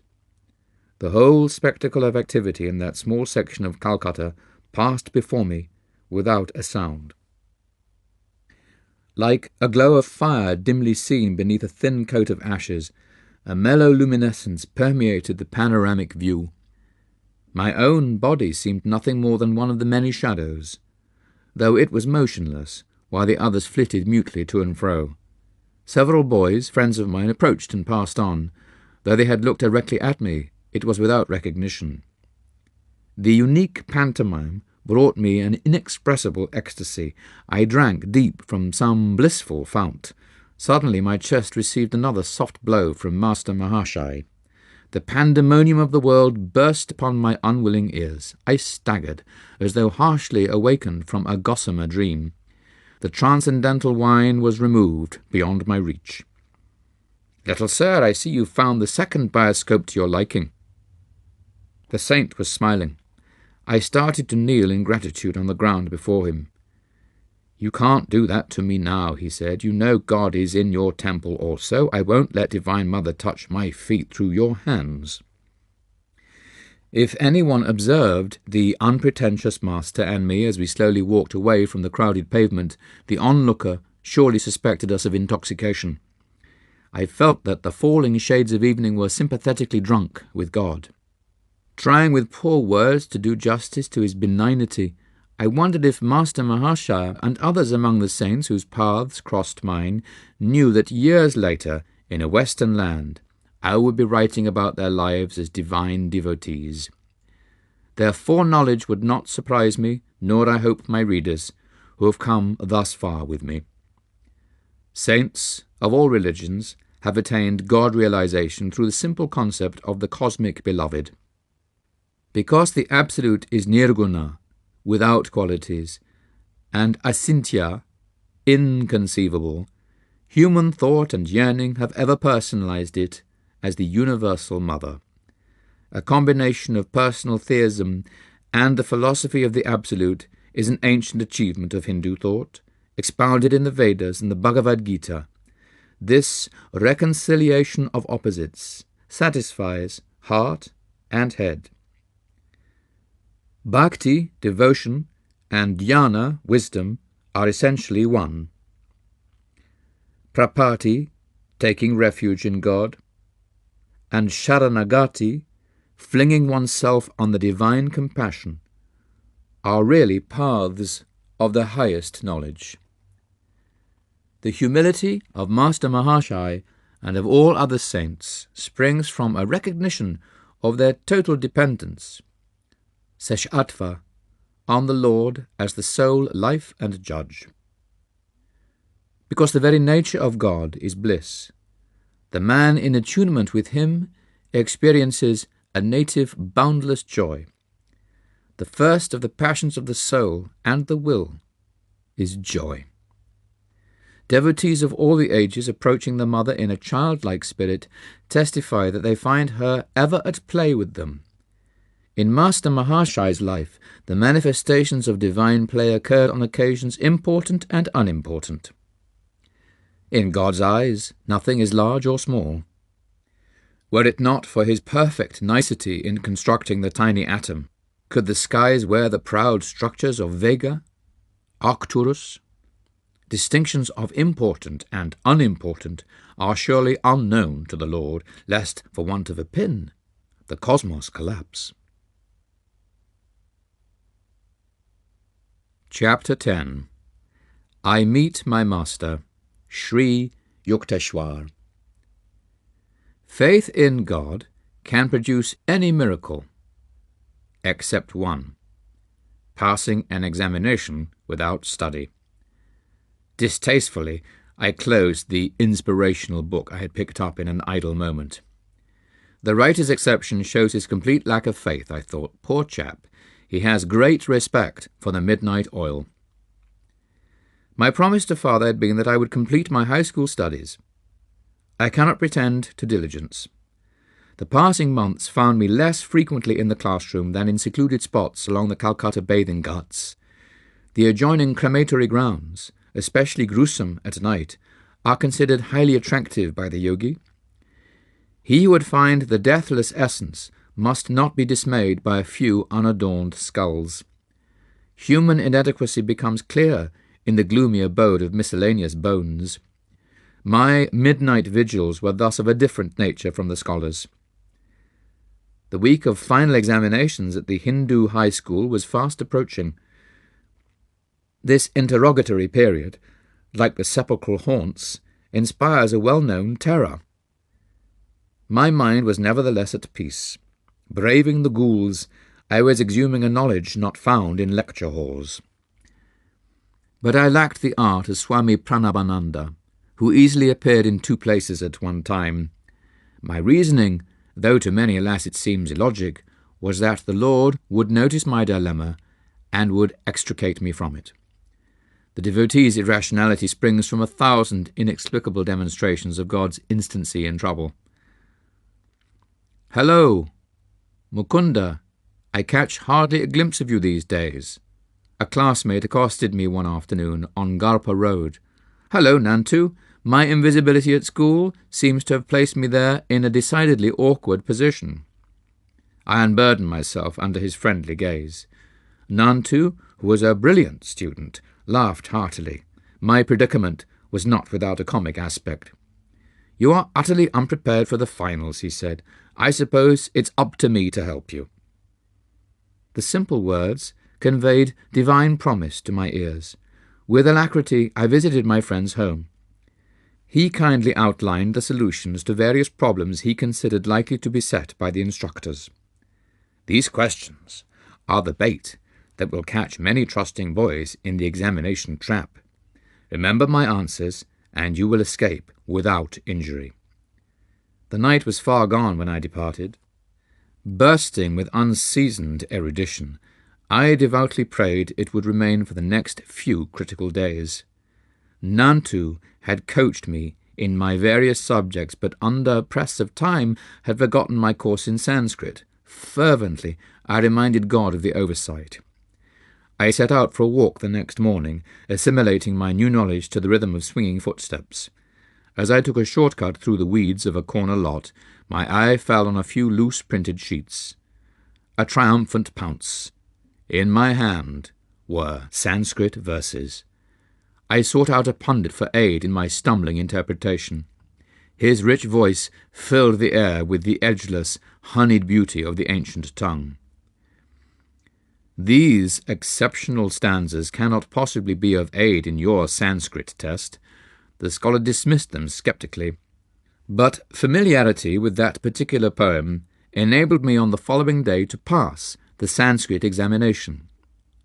Through the discerning help Nantu had given, I also attained the minimum grade for success in all my other subjects. Father was pleased that I had kept my word, and concluded my secondary school course. My gratitude sped to the Lord, whose sole guidance I perceived in my visit to Nantu's home and in my walk by the unhabitual route of the debris-filled lot. Playfully, he had given a dual expression to his timely design for my rescue. I came across the discarded book, whose author had denied God precedence in the examination halls. I could not restrain a chuckle at my own silent comment. It would only add to this fellow's confusion if I were to tell him that divine meditation among the cadavers is a shortcut to a high school diploma. In my new dignity, I was now openly planning to leave home. Together with a young friend, Jitendra Mazumdar, I decided to join a Banaras hermitage, Sri Bharat Dharma Mahamandal, and receive its spiritual discipline. A desolation fell over me one day at the thought of separation from my family. Since mother's death, my affection had grown especially tender for my two younger brothers, Sananda and Bishnu, and for Tamu, my youngest sister. I rushed to my retreat, the little attic that had witnessed so many scenes in my turbulent sadhana. After a 2-hour flood of tears, I felt singularly transformed, as by some alchemical cleanser. All attachment disappeared. My resolution to seek God as the friend of friends became adamantine. I make one last plea. Father was distressed as I stood before him for his blessing. Do not forsake me and your grieving brothers and sisters. Revered Father, how can I tell my love for you? But even greater is my love for the Heavenly Father, who has given me the gift of a perfect Father on earth. Let me go, that I some day return with a more divine understanding. With reluctant parental consent, I set out to join Jitendra, already in Benares at the hermitage. On my arrival, the young head Swami, Dayananda, greeted me cordially. Tall and thin, of thoughtful mien, he impressed me favourably. His fair face had a Buddha-like composure. I was pleased that my new home possessed an attic where I managed to spend the dawn and morning hours. The ashram members, knowing little of meditation practices, thought I should employ my whole time in organizational duties. They gave me praise for my afternoon work in their office. Don't try to catch God so soon. This ridicule from a fellow resident accompanied one of my early departures towards the attic. I went to Dayananda, busy in his small sanctum overlooking the Ganges. Swamiji, I don't understand what is required of me here. I am seeking direct perception of God. Without him, I cannot be satisfied with affiliation or creed or performance of good works. The orange-robed ecclesiastic gave me an affectionate pat. Staging a mock rebuke, he admonished a few nearby disciples. Don't bother Mukunda. He will learn our ways. I politely concealed my doubt. The students left the room, not noticeably bent with their chastisement. Dayananda had further words for me. Mukunda, I see that your father is regularly sending you money. Please return it to him. You require none here. A second injunction for your discipline concerns food. Even when you feel hunger, do not mention it. Whether famishment gleamed in my eye, I know not. That I was hungry, I knew only too well. The invariable hour for the first hermitage meal was 12 noon. I had been accustomed in my own home to a large breakfast at 9 o'clock. The 3-hour gap became daily more interminable. Gone were the Calcutta years where I could rebuke the cook for a 10-minute delay. Now I tried to control my appetite. I completed a 24-hour fast.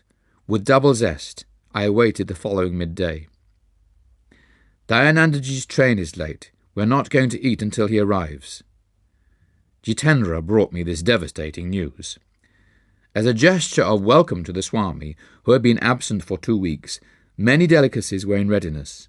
An appetizing aroma filled the air, nothing else offering what could be swallowed except my pride in yesterday's fast. Lord, hasten the train. The heavenly provider, I thought, could hardly have been included in the interdiction with which Dayananda had silenced me. Divine attention was elsewhere, however. The plodding clock covered the hours. Darkness was descending as our leader entered the door. My greeting was one of sheer joy. Dayanandaji will bathe and meditate before we can serve food. Jitendra approached me again as a bird of ill omen. I was near collapse. My young stomach, new to deprivation, protested with gnawing vigour. Pictures I had seen of famine victims passed wraith-like before me. The next Benares death from starvation is due at once in this hermitage, I thought. Impending doom was averted at 9 o'clock. Ambrosial summons.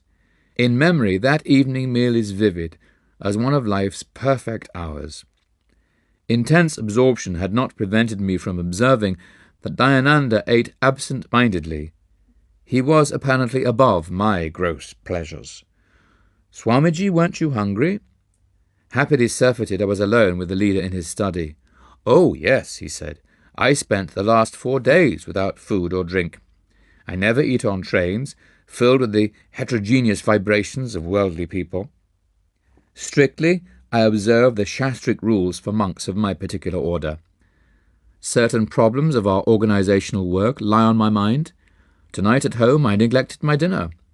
What's the hurry? Tomorrow I'll make it a point to have a proper meal." He laughed merrily. Shame spread within me like a suffocation, but the past day of my torture was not easily forgotten. I ventured a further remark.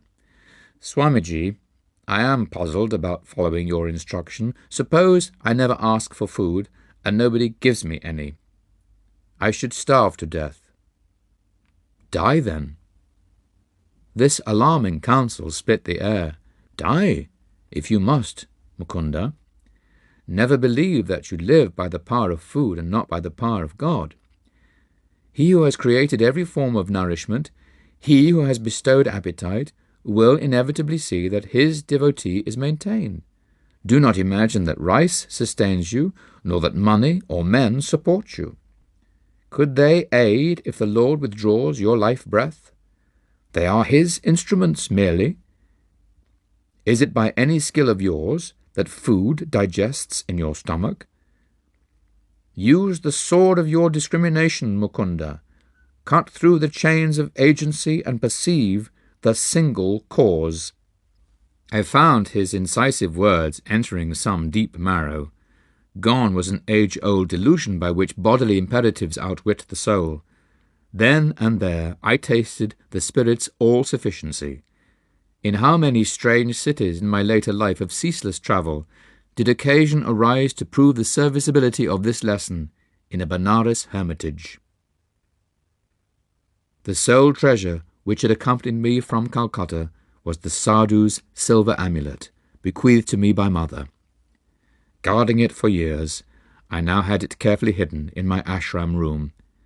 To renew my joy in the talismanic testimony, one morning I opened the locked box. The sealed covering untouched. Lo, the amulet was gone.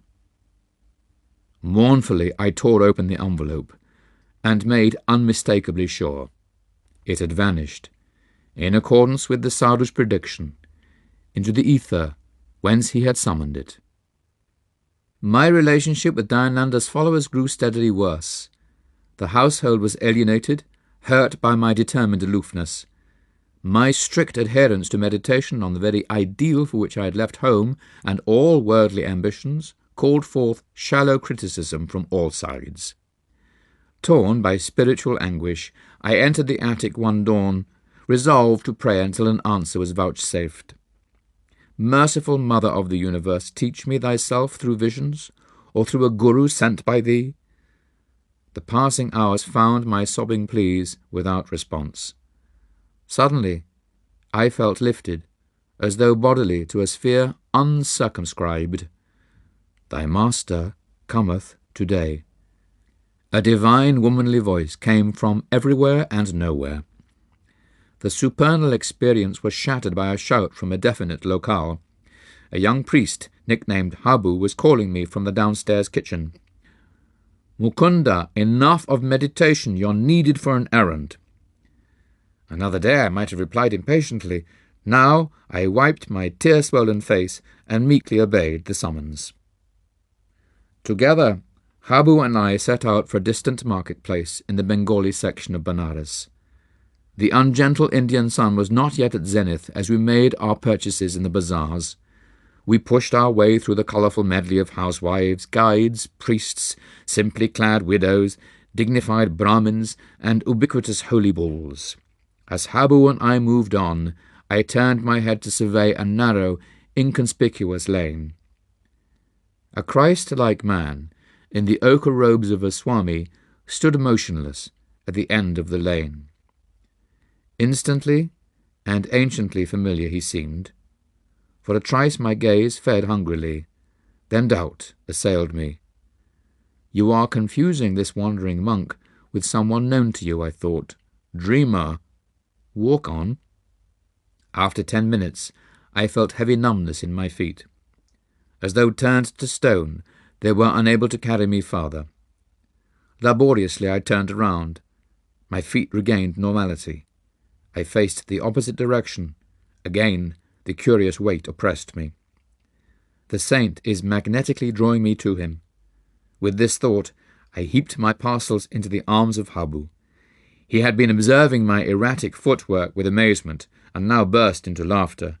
What ails you? Are you crazy? My tumultuous emotion prevented any retort. I sped silently away. Retracing my steps as though wing-shod, I reached the narrow lane. My quick glance revealed the quiet figure, steadily gazing in my direction. A few eager steps, and I was at his feet. Guru Deva. The divine face was the one I'd seen in 1,000 visions. These halcyon eyes, in a leonine head, with pointed beard and flowing locks, had oft peered through the gloom of my nocturnal reveries, holding a promise I had not fully understood. "Oh, my own, you have come to me." My Guru uttered the words again and again in Bengali, his voice tremulous with joy. "How many years have I waited for you?" We entered a oneness of silence. Words seemed the rankest superfluities. Eloquence flowed in soundless chant from the heart of master to disciple. With an antenna of irrefragable insight, I sensed that my Guru knew God and would lead me to him. The obscuration of this life disappeared in a fragile dawn of prenatal memories. Dramatic time, past, present, and future, are its cycling scenes. This was not the first sun to find me at these holy feet. My hand in his, my Guru led me to his temporary residence in the Rana Mahal section of the city. His athletic figure moved with firm tread. Tall, erect, about 55 at this time, he was active and vigorous as a young man. His dark eyes were large, beautiful with plumbless wisdom. Slightly curly hair softened a face of striking power. Strength mingled subtly with gentleness. As we made our way to the stone balcony of a house overlooking the Ganges, he said affectionately, "I shall give you my hermitages, and all I possess. Sir, I come for wisdom and God-realization. Those are your treasure troves I am after." The swift Indian twilight had dropped its half-curtain before my master spoke again. His eyes held unfathomable tenderness. "I give you my unconditional love." Precious words. A quarter-century elapsed before I had another auricular proof of his love. His lips were strange to ardour. Silence suited his oceanic heart. "Will you give me the same unconditional love?"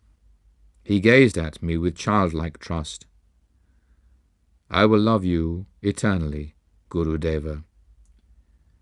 Ordinary love is selfish, darkly rooted in desires and satisfactions. Divine love is without condition, without boundary, without change. The flux of the human heart is gone forever at the transfixing touch of pure love. He added humbly, "If you ever find me falling from a state of God-realization, please promise to put my head on your lap and help to bring me back to the cosmic beloved we both worship." He rose then in the gathering darkness and guided me to an inner room. As we ate mangoes and almond sweetmeats, he unobtrusively wove into his conversation an intimate knowledge of my nature. I was awestruck at the grandeur of his wisdom, exquisitely blended with an innate humility. "Do not grieve for your amulet. It has served its purpose." Like a divine mirror, my Guru apparently had caught a reflection of my whole life. "The living reality of your presence, Master, is joy beyond any symbol. It is time for a change, inasmuch as you are unhappily situated in the hermitage." I had made no references to my life. They now seemed superfluous. By his natural, unemphatic manner, I understood that he wished no astonished ejaculations at his clairvoyance. "You should go back to Calcutta? Why exclude relatives from your love of humanity?" His suggestion dismayed me. My family was predicting my return, though I had been unresponsive to many pleas by letter. "Let the young bird fly in the metaphysical skies," Ananta had remarked. "His wings will tire in the heavy atmosphere. We shall yet see him swoop toward home, fold his pinions, and humbly rest in our family nest." This discouraging simile fresh in my mind, I was determined to do no swooping in the direction of Calcutta. "Sir, I am not returning home, but I will follow you anywhere. Please give me your address and your name." "Swami Sri Yukteswar Giri. My chief hermitage is in Serampore, on Rai Ghat Lane. I am visiting my mother here for only a few days." I wondered at God's intricate play with his devotees. Serampore is but 12 miles from Calcutta. Yet in those regions I had never caught a glimpse of my Guru. We had had to travel for our meeting to the ancient city of Kashi, Benares, hallowed by memories of Lahiri Mahashai. Here too the feet of Buddha, Shankaracharya, and many other yogi Christs had blessed the soil. "You will come to me in 4 weeks." For the first time, Sri Yukteswar's voice was stern. "Now that I have told you of my eternal affection, and have shown my happiness at finding you, you feel free to disregard my request. The next time we meet, you shall have to reawaken my interest. I won't easily accept you as a disciple. There must be complete surrender by obedience to my strict training." I remained obstinately silent. My Guru quickly penetrated my difficulty. "Do you think your relatives will laugh at you?" "I will not return." "You will return in 30 days." "Never." The controversial tension unrelieved, I bowed reverently at his feet and departed. Walking in the midnight darkness towards the hermitage, I wondered why the miraculous meeting had ended on an inharmonious note. The dual scales of Maya, that balance every joy with a grief. My young heart was not yet malleable to the transforming fingers of my Guru. The next morning I noticed increased hostility in the attitude of the hermitage members. They spiked my days with invariable rudeness. 3 weeks passed. Dayananda then left the ashram to attend a conference in Bombay. Pandemonium broke over my hapless head. Mukunda is a parasite, accepting hermitage hospitality without making proper return. Overhearing this remark, I regretted for the first time that I had obeyed the request to send back my money to father. With a heavy heart, I sought out my sole friend, Jitendra. "I am leaving. Please convey my respectful regrets to Dayananda ji when he returns." "I will leave also." My attempts to meditate here meet with no more favour than your own." Jitendra spoke with determination. "I have met a Christ-like saint. Let us visit him in Serampore." And so the bird prepared to swoop perilously close to Calcutta. Chapter 11. Two Penniless Boys in Brindaban. "It would serve you right if father disinherited you, Mukunda. How foolishly you're throwing away your life." An elder brother sermon was assaulting my ears. Jitendra and I, fresh from the train, a figure of speech merely, we were covered with dust, had just arrived at the home of Ananta, recently transferred from Calcutta to the ancient city of Agra. Brother was a supervising accountant for the Public Works Department of the government. "You well know, Ananta, I seek my inheritance from the Heavenly Father. Money first, God can come later, who knows, life may be too long." "God first, money is his slave, who can tell, life may be too short." My retort was summoned by the exigencies of the moment and held no presentiment. Alas, Ananta's life did come to an early close. "Wisdom from the hermitage, I suppose. But I see you have left Benares." Ananta's eyes gleamed with satisfaction. He was yet hoping to secure my pinions in the family nest. "My sojourn in Benares was not in vain. I found there everything my heart had been longing for. You may be sure it was not your pundit or his son." Ananta joined me in reminiscent laughter. He had had to admit that the Benares clairvoyant he selected had proved a short-sighted one. "What are your plans, my wandering brother?" "Jitendra persuaded me to Agra. We shall view the beauties of the Taj Mahal here," I explained. "Then we are going to my newly found guru, who has a hermitage in Serampore." Ananta hospitably arranged for our comfort. Several times during the evening I noticed his eyes fixed on me reflectively. I know that look, I thought. A plot is brewing.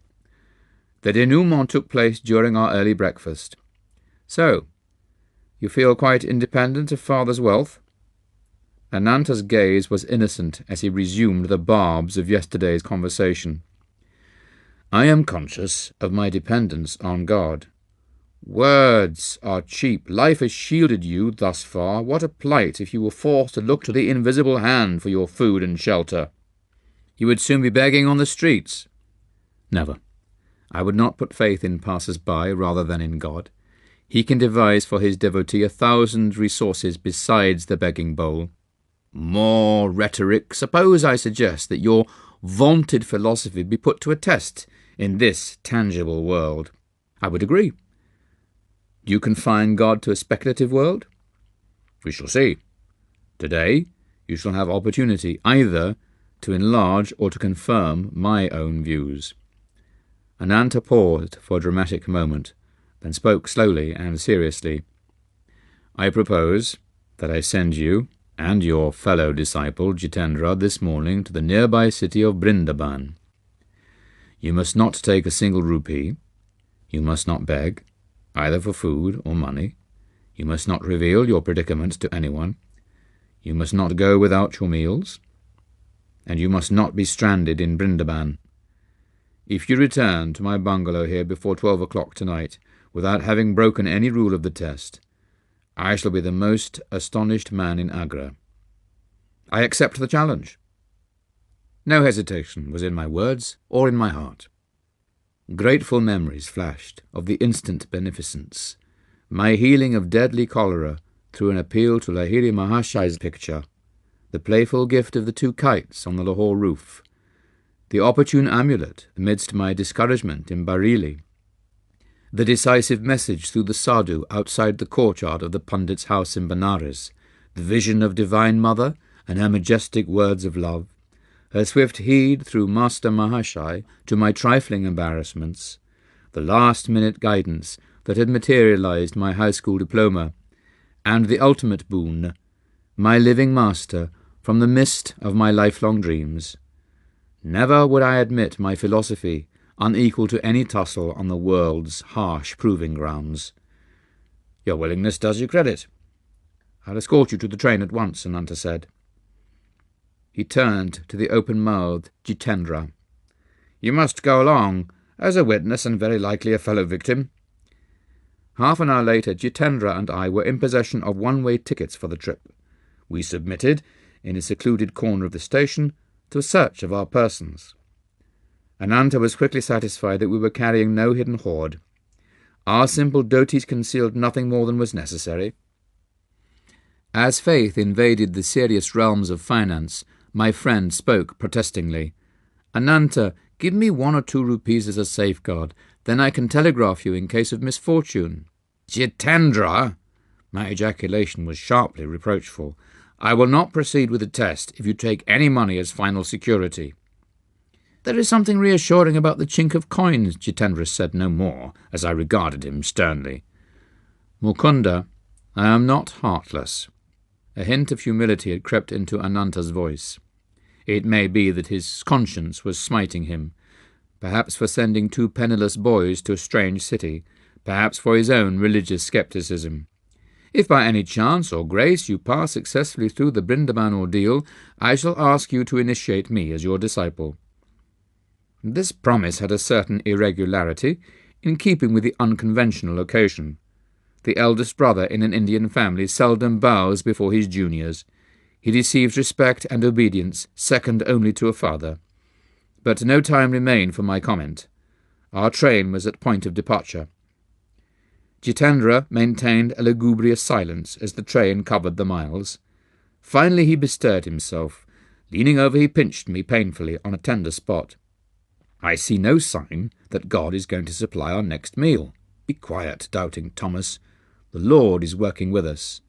Can you also arrange that he hurry? Already I am famished, merely at the prospect before us. I left Benares to view the Taj Mausoleum, not to enter my own. Cheer up, Jitendra. Are we not to have our first glimpse of the sacred wonders of Brindaban? I am in deep joy at the thought of treading the ground hallowed by the feet of Lord Krishna. The door of our compartment opened. 2 men seated themselves. The next train stop would be the last. Young lads, do you have friends in Brindaban? The stranger opposite me was taking a surprising interest. None of your business. Rudely, I averted my gaze. You are probably flying away from your families, under the enchantment of the Stealer of Hearts. I am of devotional temperament myself. I will make it my positive duty to see that you receive food and shelter from this overpowering heat. No, sir, let us alone. You're very kind. But you're mistaken in judging us to be truants from home. No further conversation ensued. The train came to a halt. As Jitendra and I descended to the platform, our chance companions linked arms with us and summoned a horse cab. We alit before a stately hermitage, set amidst the evergreen trees of well-kept grounds. Our benefactors were evidently known here. A smiling lad led us without comment to a parlour. We were soon joined by an elderly woman of dignified bearing. Gauri Ma?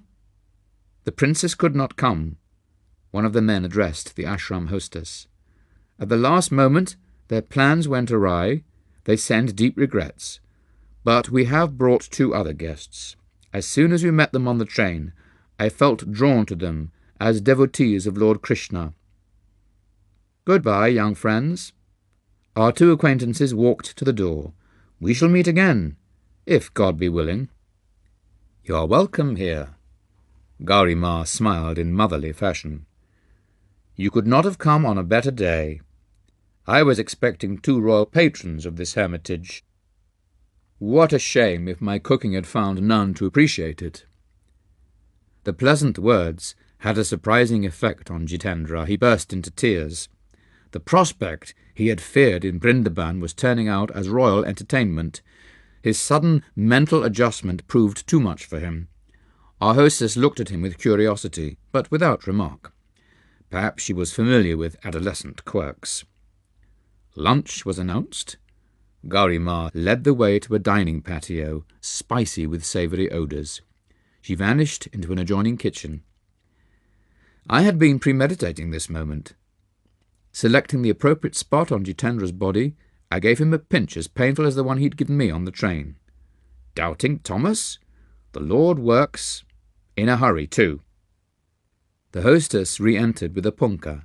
She steadily fanned us in the oriental fashion as we squatted on ornate blanket seats. Ashram disciples passed to and fro with some 30 courses.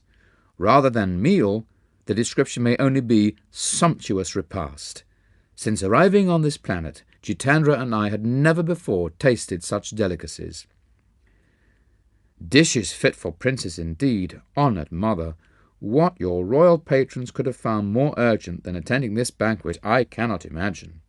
You have given us a memory for a lifetime. Silenced as we were by Ananta's requirement, we could not explain to the gracious lady that our thanks held a double significance. Our sincerity at least was patent. We departed with her blessing and an attractive invitation to revisit the hermitage. The heat outdoors was merciless. My friend and I made for the shelter of a lordly kadamba tree at the ashram gate. Sharp words followed. Once again, Jitendra was beset with misgivings. A fine mess you've got me into. Our luncheon was only accidental good fortune. How can we see the sights of this city without a single paisa between us? And how on earth are you going to take me back to Ananta's place? You forget God quickly, now that your stomach is filled. My words, not bitter, were accusatory. How short is human memory for divine favours! No man lives who has not seen some of his prayers granted. I am not likely to forget my folly in venturing out with a madcap like you. Be quiet, Jitendra. The same Lord who fed us will show us Brindaban and return us to Agra. A slight young man of pleasing countenance approached at rapid pace. Halting under our tree, he bowed before me. Dear friend, you and your companion must be strangers here. Permit me to be your host and guide. It is scarcely possible for an Indian to pale, but Jitendra's face was suddenly sickly. I politely declined the offer. You are surely not banishing me? The stranger's alarm would have been comic in any other circumstances. Why not? You are my guru. His eyes sought mine trustfully. During my midday devotions, the blessed Lord Krishna appeared in a vision. He showed me 2 forsaken figures under this very tree. One face was yours, my master. Often have I seen it in meditation. What joy, if you accept my humble services. I, too, am glad you have found me. Neither God nor man has forsaken us. Though I was motionless, smiling at the eager face before me, an inward obeisance cast me at the divine feet. Dear friends, will you not honour my home with a visit? You are kind, but the plan is unfeasible. Already we are guests of my brother in Agra. At least give me memories of touring Brindaban with you. I gladly consented. The young man, who said his name was Pratap Chatterjee, hailed a horse carriage. We visited Madana Mohana temple and the other Krishna shrines. Night descended before we had finished our temple devotions. Excuse me while I get sandesh, an Indian sweetmeat. Pratap entered a shop near the railway station. Jitendra and I sauntered along the wide street, crowded now in the comparative coolness. Our friend was absent for some time, but finally returned with gifts of many sweetmeats. Please allow me to gain this religious merit. Pratap smiled pleadingly as he held out a bundle of rupee notes and 2 tickets, just purchased, to Agra. The reverence of my acceptance was for the invisible hand. Scoffed at by Ananta, had its bounty not far exceeded necessity. We sought out a secluded spot near the station.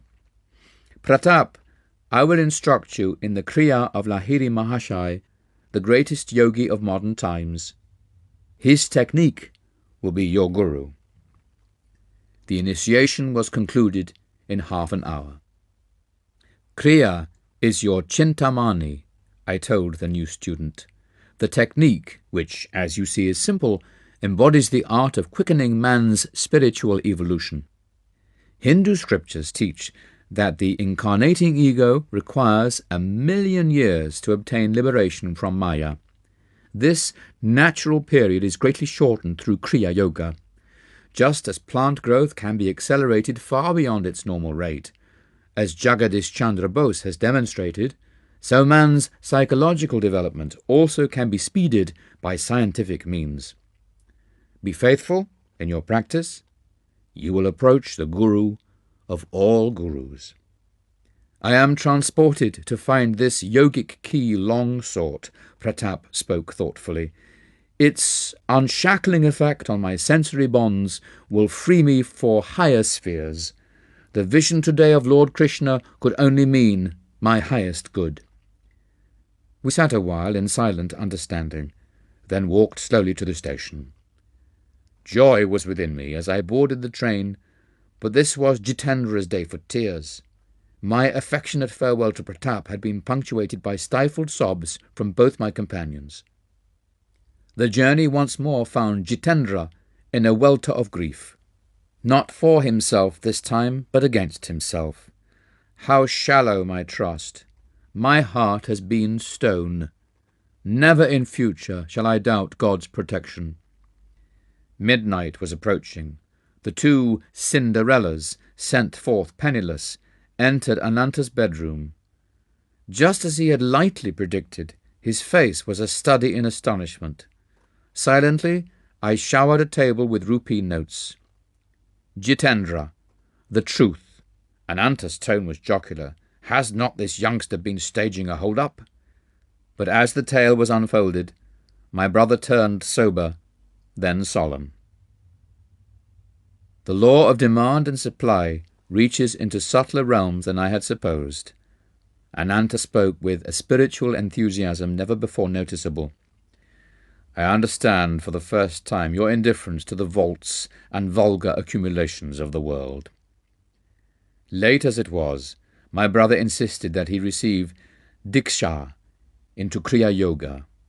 The Guru, Mukunda, had to shoulder in one night the responsibility of 2 unsought disciples.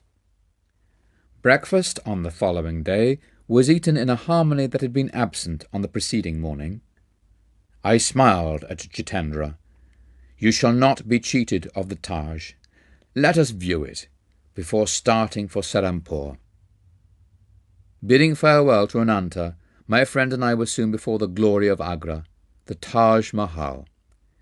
White marble dazzling in the sun, it stands a vision of pure symmetry.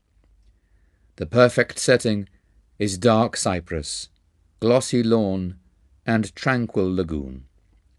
The interior is exquisite, with lace-like carvings inlaid with semi-precious stones. Delicate wreaths and scrolls emerge intricately from marbles, brown and violet.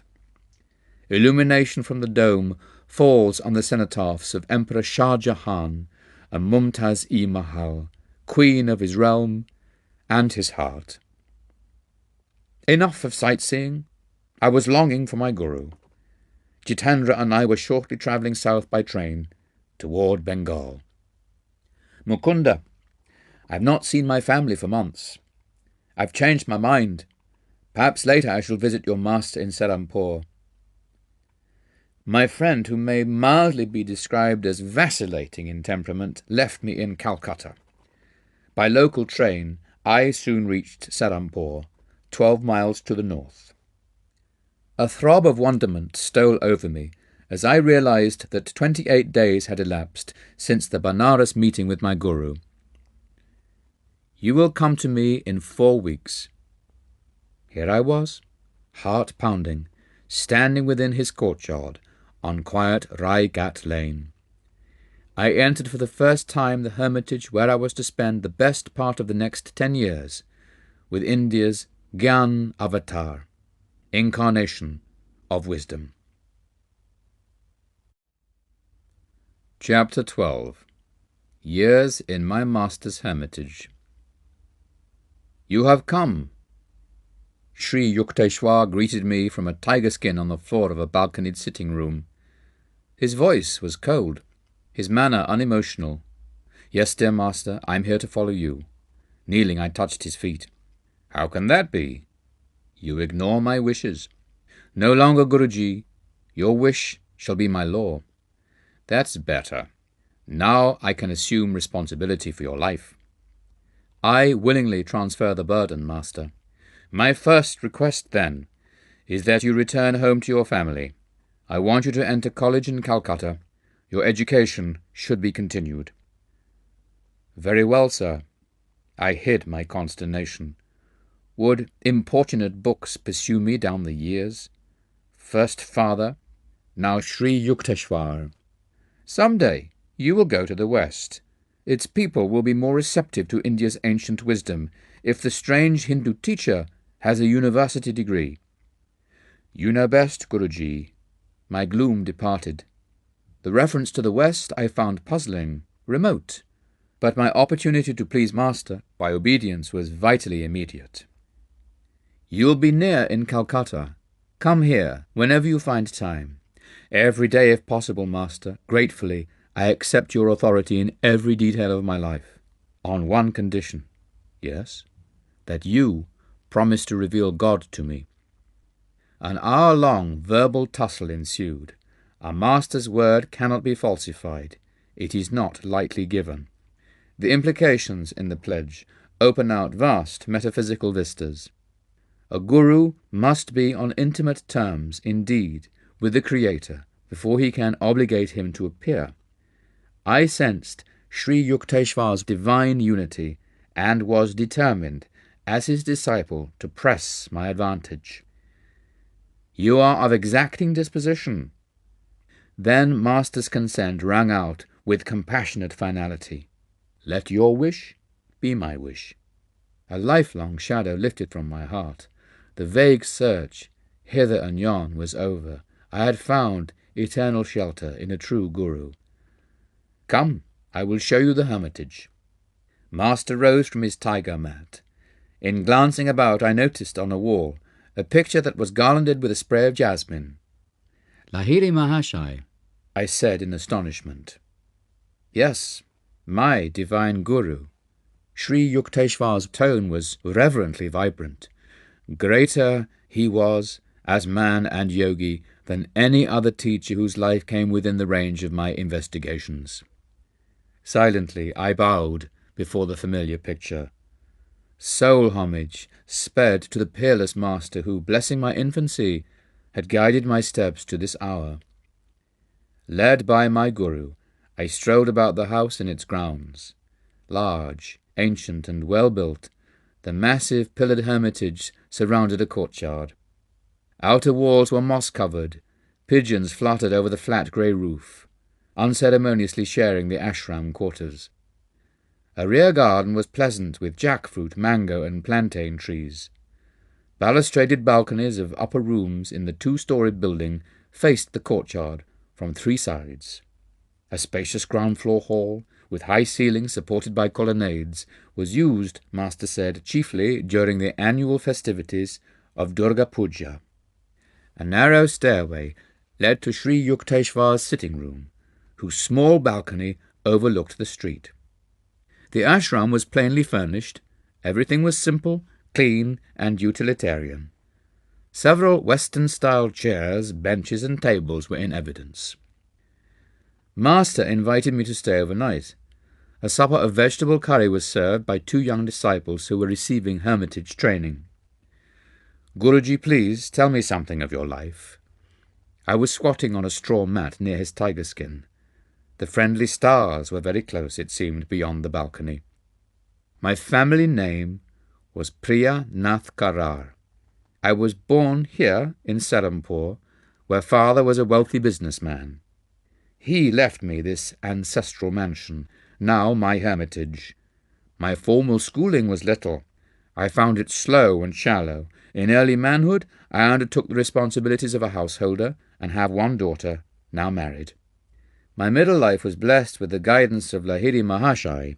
After my wife died, I joined the Swami order and received the new name of Sri Yukteswar Giri. Such are my simple annals. Master smiled at my eager face. Like all biographical sketches, His words had given the outward facts without revealing the inner man. Guruji, I would like to hear some stories of your childhood. I will tell you a few, each one with a moral. Sri Yukteswar's eyes twinkled with his warning. My mother once tried to frighten me with an appalling story of a ghost in a dark chamber. I went there immediately and expressed my disappointment at having missed the ghost. Mother never told me another horrid tale. Moral: look fear in the face, and it will cease to trouble you. Another early memory is my wish for an ugly dog belonging to a neighbour. I kept my household in turmoil for weeks to get that dog. My ears were deaf to offers of pets with more prepossessing appearance. Moral: attachment is blinding. It lends an imaginary halo of attractiveness to the object of desire. A third story concerns the plasticity of the youthful mind. I heard my mother remark occasionally, "A man who accepts a job under anyone is a slave." That impression became so indelibly fixed that even after my marriage I refused all positions. I met expenses by investing my family endowment in land. Moral: good and positive suggestions should instruct the sensitive ears of children. Their early ideas long remain sharply etched. Master fell into tranquil silence. Around midnight he led me to a narrow cot. Sleep was sound and sweet the first night under my guru's roof. Sri Yukteswar chose the following morning to grant me his Kriya Yoga initiation. The technique I had already received from two disciples of Lahiri Mahashai, father and my tutor Swami Kabbalananda. But Master possessed a transforming power. At his touch a great light broke upon my being, like the glory of countless suns blazing together. A flood of ineffable bliss overwhelmed my heart to an innermost core. It was late in the afternoon of the following day before I could bring myself to leave the hermitage. You will return in 30 days. As I entered the door of my Calcutta home, the fulfillment of Master's prediction entered with me. None of my relatives made the pointed remarks I had feared about the reappearance of the soaring bird. I climbed to my little attic and bestowed affectionate glances as though on a living presence. You have witnessed my meditations and the tears and storms of my sadhana. Now I have reached the harbour of my divine teacher. Son, I am happy for us both. Father and I sat together in the evening calm. You have found your Guru, as in miraculous fashion I once found my own. The holy hand of Lahiri Mahashai is guarding our lives. Your Master has proved to be no inaccessible Himalayan saint, but one nearby. My prayers have been answered. In your search for God, you have not been permanently removed from my sight. Father was also pleased that my formal studies would be resumed. He made suitable arrangements. I was enrolled the following day at nearby Scottish Church College in Calcutta. Happy months sped by. My readers have doubtless made the perspicacious surmise that I was little seen in the college classrooms. The Serampore hermitage held a lure too irresistible. Master accepted my constant presence without comment. To my relief, he seldom referred to the halls of learning. Though it was plain to all that I was never cut out for a scholar, I managed to attain minimum passing grades from time to time.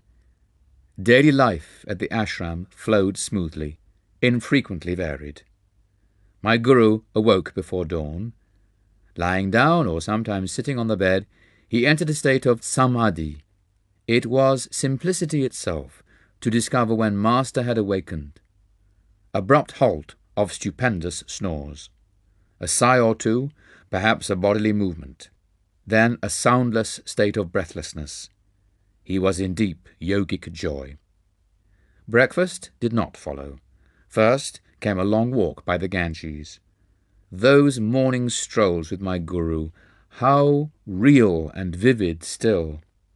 In the easy resurrection of memory, I often find myself at his side. The early sun is warming the river. His voice rings out, rich with the authenticity of wisdom. A bath, then the midday meal. Its preparation according to Master's daily directions had been the careful task of young disciples. My guru was a vegetarian. Before embracing monkhood, however, he had eaten eggs and fish. His advice to students was to follow any simple diet which proved suited to one's constitution. Master ate little, often rice, coloured with turmeric or juice of beets or spinach, and lightly sprinkled with buffalo ghee or melted butter. Another day he might have lentil dal or chana curry with vegetables. For dessert, mangoes or oranges with rice pudding or jackfruit juice. Visitors appeared in the afternoons. A steady stream poured from the world into the tranquil hermitage. My guru treated all guests with courtesy and kindness. A master, one who has realized himself as the omnipresent soul, not the body or the ego, perceives in all men a striking similarity. The impartiality of saints is rooted in wisdom. They are no longer influenced by the alternating faces of Maya, no longer subject to the likes and dislikes that confuse the judgment of unenlightened men. Sri Yukteswar showed no special consideration to those who were powerful, rich, or accomplished. Neither did he slight others for their poverty or illiteracy. He would listen respectfully to words of truth from a child, and, on occasion, would openly ignore a conceited pundit. 8 o'clock was the supper hour, and sometimes found lingering guests. My guru would not excuse himself to eat alone. None left his ashram hungry or dissatisfied. Sri Yukteswar was never at a loss, never dismayed by unexpected visitors.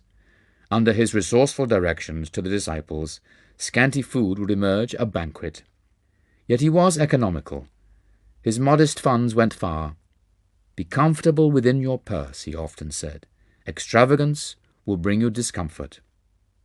Whether in the details of hermitage entertainment, or of building and repair work, or of other practical concerns, Master manifested the originality of a creative spirit. Quiet evening hours often brought one of my guru's discourses, treasures against time. His every utterance was chiselled by wisdom. A sublime self-assurance marked his mode of expression. It was unique. He spoke as none other in my experience ever spoke. His thoughts were weighed in a delicate balance of discrimination before he permitted them the outward garb of speech.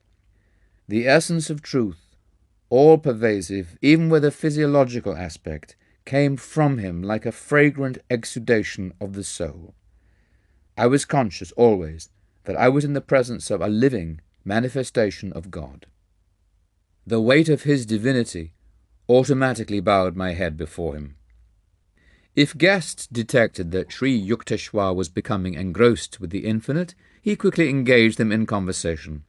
He was incapable of striking a pose or of flaunting his inner withdrawal. Always one with the Lord, he needed no separate time for communion. A self-realized master has already left behind the stepping stone of meditation. The flower falls when the fruit appears. But saints often cling to spiritual forms in order to set an example for disciples. As midnight approached, my guru might fall into a doze with the naturalness of a child. There was no fuss about bedding. He often lay down, without even a pillow, on a narrow davenport, which was the background for his customary tiger-skin seat. A night-long philosophical discussion was not rare. Any disciple could summon it by intensity of interest. I felt no tiredness then, no desire for sleep. Master's living words were sufficient. "Oh, it is dawn. Let us walk by the Ganges." So ended many of my periods of nocturnal edification. My early months with Sri Yukteswar culminated in a useful lesson: how to outwit a mosquito. At home, my family always used protective curtains at night. I was dismayed to discover that in the Serampore hermitage this prudent custom was honoured in the breach. Yet the insects were in full residence. I was bitten from head to foot. My guru took pity on me. "Buy yourself a curtain, and also one for me," he laughed and added. "If you buy only one for yourself, all mosquitoes will concentrate on me." I was more than thankful to comply. On every night that I spent in Serampore, my guru would ask me to arrange the bedtime curtains. One night, when a cloud of mosquitoes surrounded us, Master failed to issue his usual instructions. I listened nervously to the anticipatory hum of the insects. Getting into bed, I threw a propitiatory prayer in their general direction. A half-hour later, I coughed pretentiously to attract my guru's attention. I thought I would go mad with the bites, and especially the singing drone as the mosquitoes celebrated bloodthirsty rites. No responsive stir from Master. I approached him cautiously. He was not breathing. This was my first close observation of him in the yogic trance. It filled me with fright. His heart must have failed. I placed a mirror under his nose. No breath vapour appeared. To make doubly certain, for minutes I closed his mouth and nostrils with my fingers. His body was cold and motionless. In a daze, I turned towards the door to summon help. "So, a budding experimentalist. My poor nose." Master's voice was shaky with laughter. "Why don't you go to bed? Is the whole world going to change for you? Change yourself. Be rid of the mosquito consciousness." Meekly I returned to bed. Not one insect ventured near.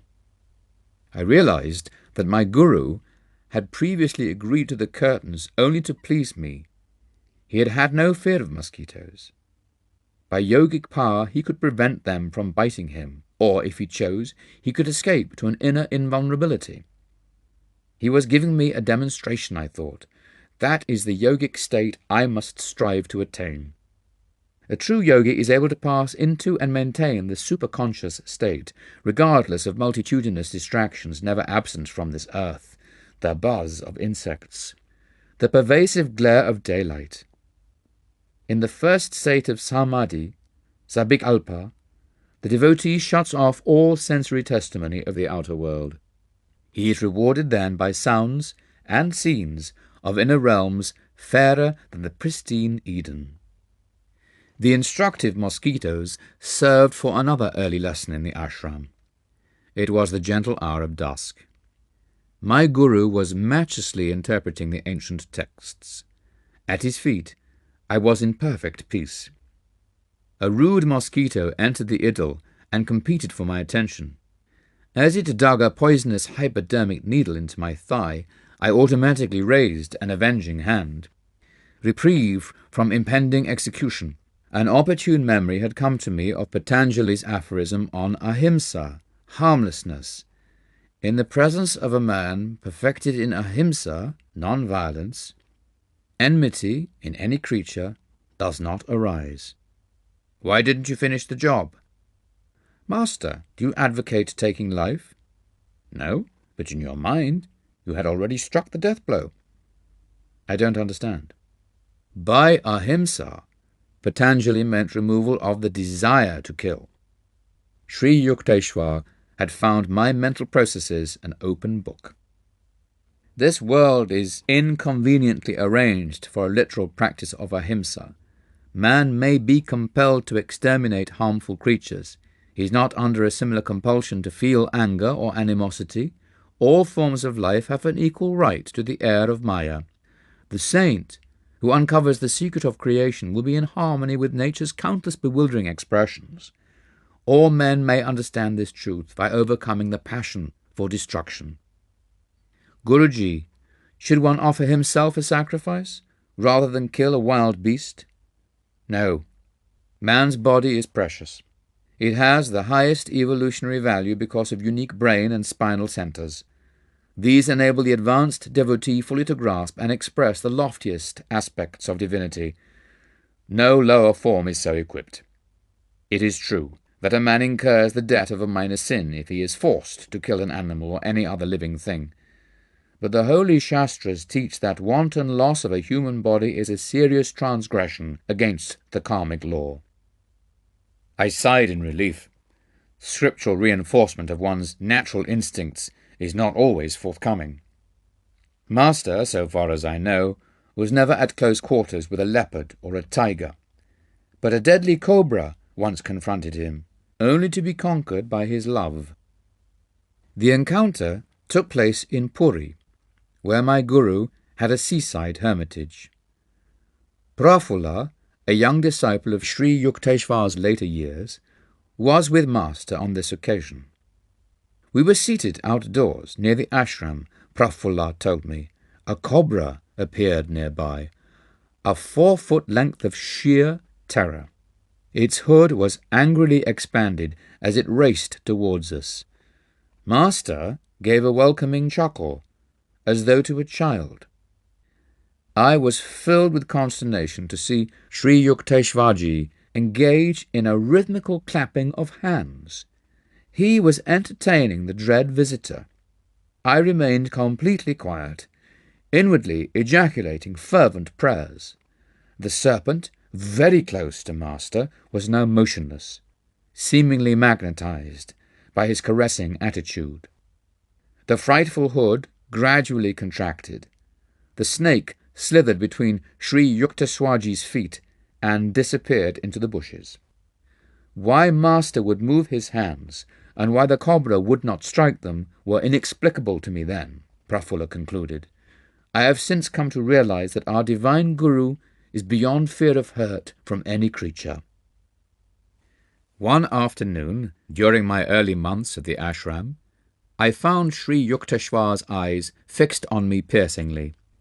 "You are too thin, Mukunda." His remark struck a sensitive point. My sunken eyes and emaciated appearance were not to my liking. Chronic dyspepsia had afflicted me since childhood.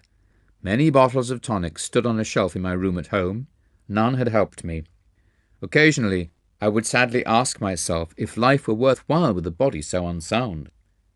Medicines have limitations. The divine creative life force has none. Believe that, you shall be well and strong. Master's words instantly convinced me that I could successfully apply their truth in my own life. No other healer, and I had tried many, had been able to arouse in me such profound faith. Day by day I waxed in health and strength. Through Sri Yukteswar's hidden blessing, in 2 weeks I gained the weight that I had vainly sought in the past. My stomach ailments vanished permanently.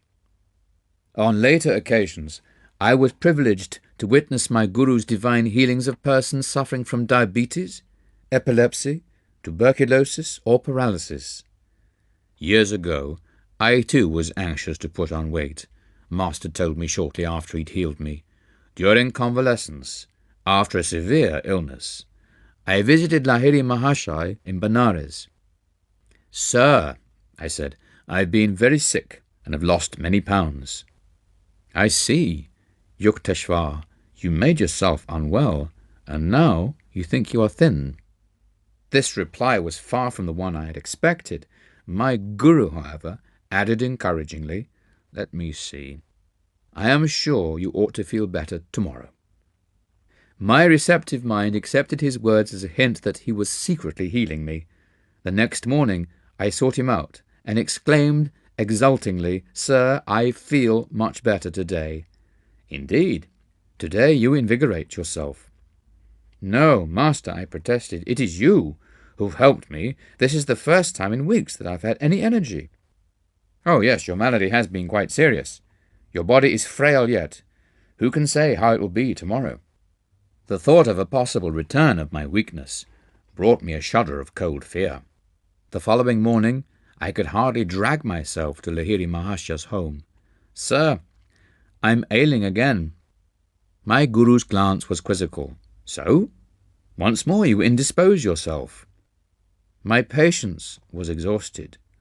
"Guru Deva," I said, "I realize now that day by day you have been ridiculing me. I don't understand why you disbelieve my truthful reports. Really, it has been your thoughts that have made you feel alternately weak and strong." My Guru looked at me affectionately. "You have seen how your health has exactly followed your subconscious expectations. Thought is a force, even as electricity or gravitation.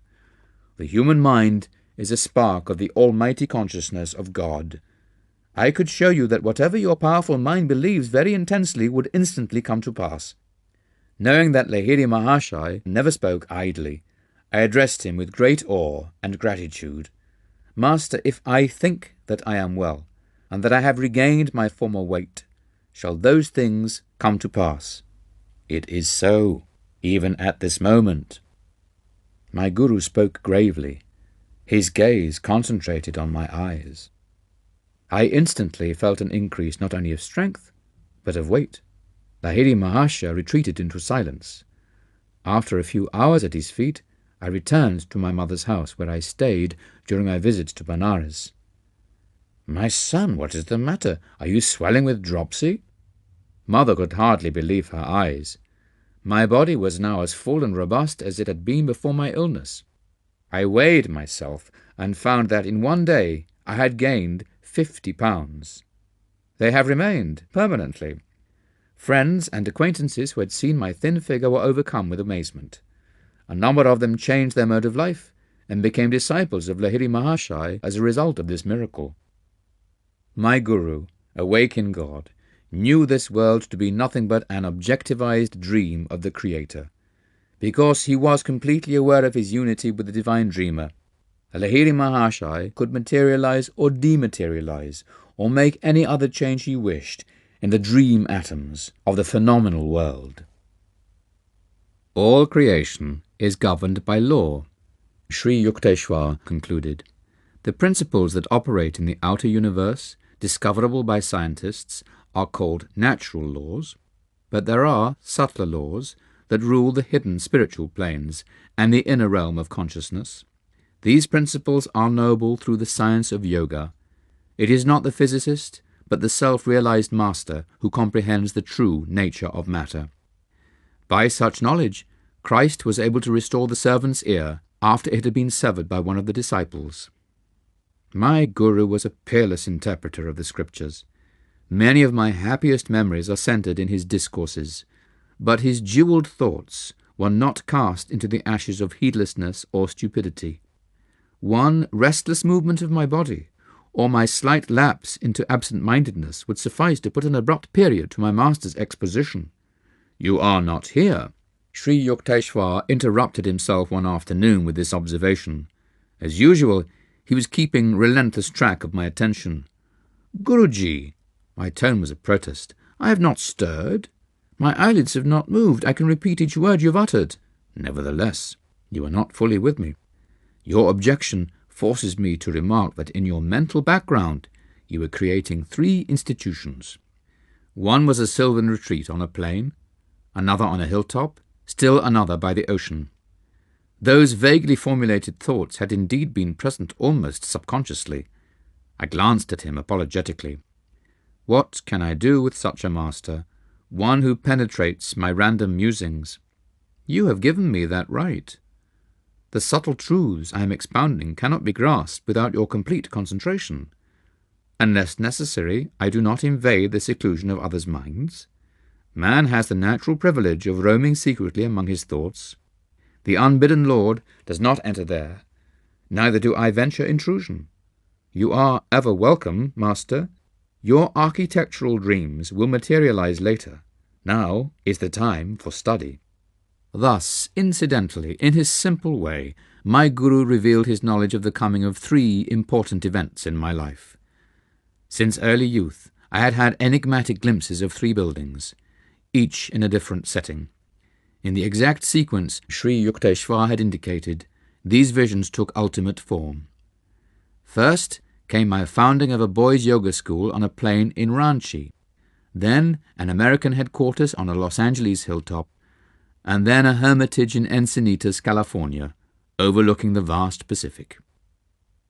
Master never arrogantly said, "I prophesy that such and such an event shall occur." He would rather hint, "Don't you think it may happen?" But his simple speech hid Vatic power. There was no recanting. Never did his slightly veiled predictions prove false. Sri Yukteswar was reserved and matter-of-fact in demeanour. There was naught of the vague or daft visionary about him. His feet were firm on the earth, his head in the haven of heaven.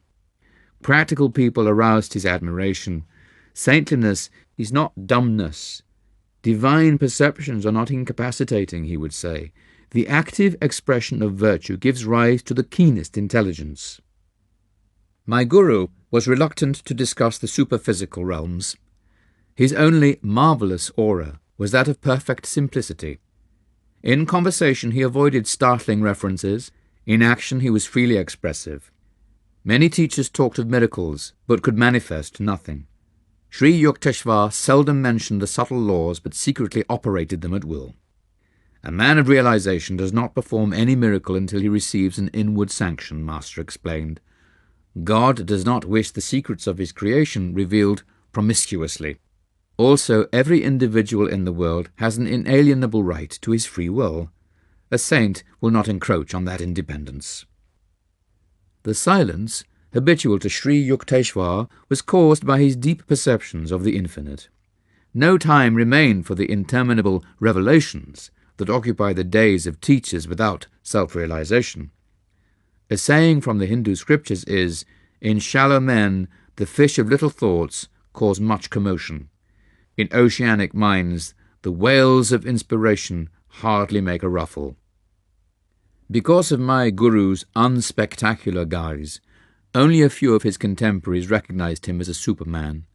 The adage, "He is a fool that cannot conceal his wisdom," could never be applied to my profound and quiet master. Though born a mortal like all others, Sri Yukteswar achieved identity with the ruler of time and space. Master found no insuperable obstacle to the mergence of human and divine. No such barrier exists, I came to understand, save in man's spiritual unadventurousness. I always thrilled at the touch of Sri Yukteswar's holy feet. A disciple is spiritually magnetized by reverent contact with a master. A subtle current is generated. The devotee's undesirable habit mechanisms in the brain are often as if cauterized. The grooves of his worldly tendencies are beneficially disturbed. Momentarily, at least, he may find the secret veils of Maya lifting, and glimpse the reality of bliss. My whole body responded with a liberating glow whenever I knelt in the Indian fashion before my guru. Even when Lahiri Mahashai was silent, Master told me, or when he conversed on other than strictly religious topics, I discovered that nonetheless he had transmitted to me ineffable knowledge. Sri Yukteswar affected me similarly. If I entered the hermitage in a worried or indifferent frame of mind, my attitude imperceptibly changed. A healing calm descended at the mere sight of my guru. Each day with him was a new experience in joy, peace, and wisdom. Never did I find him deluded or emotionally intoxicated with greed, anger, or human attachment. The darkness of Maya is silently approaching. Let us hie homeward within. With these cautionary words, Master constantly reminded his disciples of their need for Kriya Yoga. A new student occasionally expressed doubts regarding his own worthiness to engage in yoga practice. "Forget the past," Sri Yukteswar would console him. "The vanished lives of all men are dark, with many shames. Human conduct is ever unreliable until man is anchored in the divine. Everything in future will improve if you are making a spiritual effort now." Master always had young Chelas, disciples, in his ashram. Their intellectual and spiritual education was his lifelong interest. Even shortly before he passed on, he accepted, as hermitage residents, 2 6-year-old boys and a youth of 16. All those in his charge were carefully trained. Disciple and discipline are etymologically and practically related. The ashram residents loved and revered their guru. A slight clap of his hand sufficed to bring them eagerly to his side. When his mood was silent and withdrawn, no one ventured to speak. When his laugh rang jovially, children looked upon him as their own. Sri Yukteswar seldom asked others to render him a personal service, nor would he accept a Chela's help unless it was offered cheerfully. Master himself would wash his clothes if the disciples forgot the privileged task. His usual garment was the traditional ochre-coloured Swami robe. For indoor use, he wore laceless shoes that had been made in accordance with yogi custom of tiger or deerskin. Sri Yukteswar spoke fluent English, French, Bengali and Hindi. His Sanskrit was fair. He patiently instructed his young disciples by certain shortcuts that he had ingeniously devised for the study of English and Sanskrit. Master was not solicitously attached to his body, but he was cautious of it. The divine, he pointed out, is properly manifested through physical and mental soundness. He discountenanced all extremes. To a disciple who wanted to fast for a long period, my Guru said laughingly, "Why not throw the dog a bone?" Sri Yukteswar's health was excellent. I never saw him unwell. To show respect for a worldly custom, he permitted his students, if they wished, to consult doctors. Physicians, he said, should carry on their work of healing through God's laws as applied to matter. But he extolled the superiority of mental therapy, and often repeated, "Wisdom is the greatest cleanser." He told his chelas, "The body is a treacherous friend. Give it its due, no more. Pain and pleasure are transitory. Endure all dualities with calmness, trying at the same time to remove yourself beyond their power. Imagination is the door through which disease as well as healing enters. Disbelieve in the reality of sickness even when you are ill. An unrecognized visitor will flee." Master numbered many doctors among his disciples. Those who have studied physiology should go further and investigate the science of the soul, he told them. A subtle spiritual structure is hidden just behind the bodily mechanism. Sri Yukteswar counselled his students to be living liaisons of Western and Eastern virtues. Himself an executive Occidental in outer habits, inwardly he was the spiritual Oriental. He praised the progressive, resourceful and hygienic ways of the West and the religious ideals that gave a centuried halo to the East.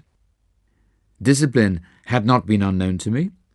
At home, father was strict, Ananta often severe. But Sri Yukteswar's training may not be described as other than drastic. A perfectionist, my Guru was hypercritical of his disciples, whether in matters of moment or in the subtle nuances of ordinary behaviour. Good manners without sincerity are like a beautiful dead lady, he remarked on suitable occasion. Straightforwardness without civility is like a surgeon's knife, effective but unpleasant. Candour with courtesy is helpful and admirable. Master was apparently satisfied with my spiritual progress, for he seldom referred to it. In other matters my ears were no strangers to reproof. My chief offences were absent-mindedness, intermittent indulgence in sad moods, non-observance of certain rules of etiquette, and occasional unmethodical ways. Observe how the activities of your father, Bhagavati, are well organized and well balanced, my Guru pointed out. The two disciples of Lahiri Mahashai had met soon after my first visit to the Serampore hermitage. Father and master deeply admired each other. Both had built a beautiful inner life on foundations of spiritual granite, insoluble against the ages. From a transient teacher of my earlier life, I had imbibed a few erroneous lessons. A chella, I had been told, need not concern himself strenuously with worldly duties. When I had neglected or carelessly performed my tasks, I had not been chastised. Human nature finds such instruction very easy of assimilation. Under Master's unsparing rod, however, I soon recovered from the agreeable delusions of irresponsibility. Those who are too good for this world are adorning some other, Sri Yukteswar remarked one day. So long as you breathe the free air of earth, you are under obligation to render grateful service. Only he who has fully mastered the breathless state is freed from cosmic imperatives. He added dryly, I shall not fail to let you know when you have attained the final perfection. My Guru could not be bribed, even by love. He showed no leniency to anyone who, like myself, had willingly offered to become a disciple. Whether Master and I were surrounded by his students or by strangers, or were alone together, he always spoke plainly and upbraided sharply. No trifling lapse into shallowness or inconsistency escaped his rebuke. This flattening to the ego treatment was hard to endure, but my unchangeable resolve was to allow Sri Yukteswar to iron out all of my psychological kinks. As he laboured at this titanic transformation, I shook many times under the weight of his disciplinary hammer. "If you don't like my words, you are at liberty to leave at any time," Master assured me. "I want nothing from you but your own improvement. Stay, only if you feel benefited." I am immeasurably grateful for the humbling blows he dealt my vanity. I sometimes felt that, metaphorically, he was discovering and uprooting every diseased tooth in my jaw. The hard core of egotism is difficult to dislodge except rudely.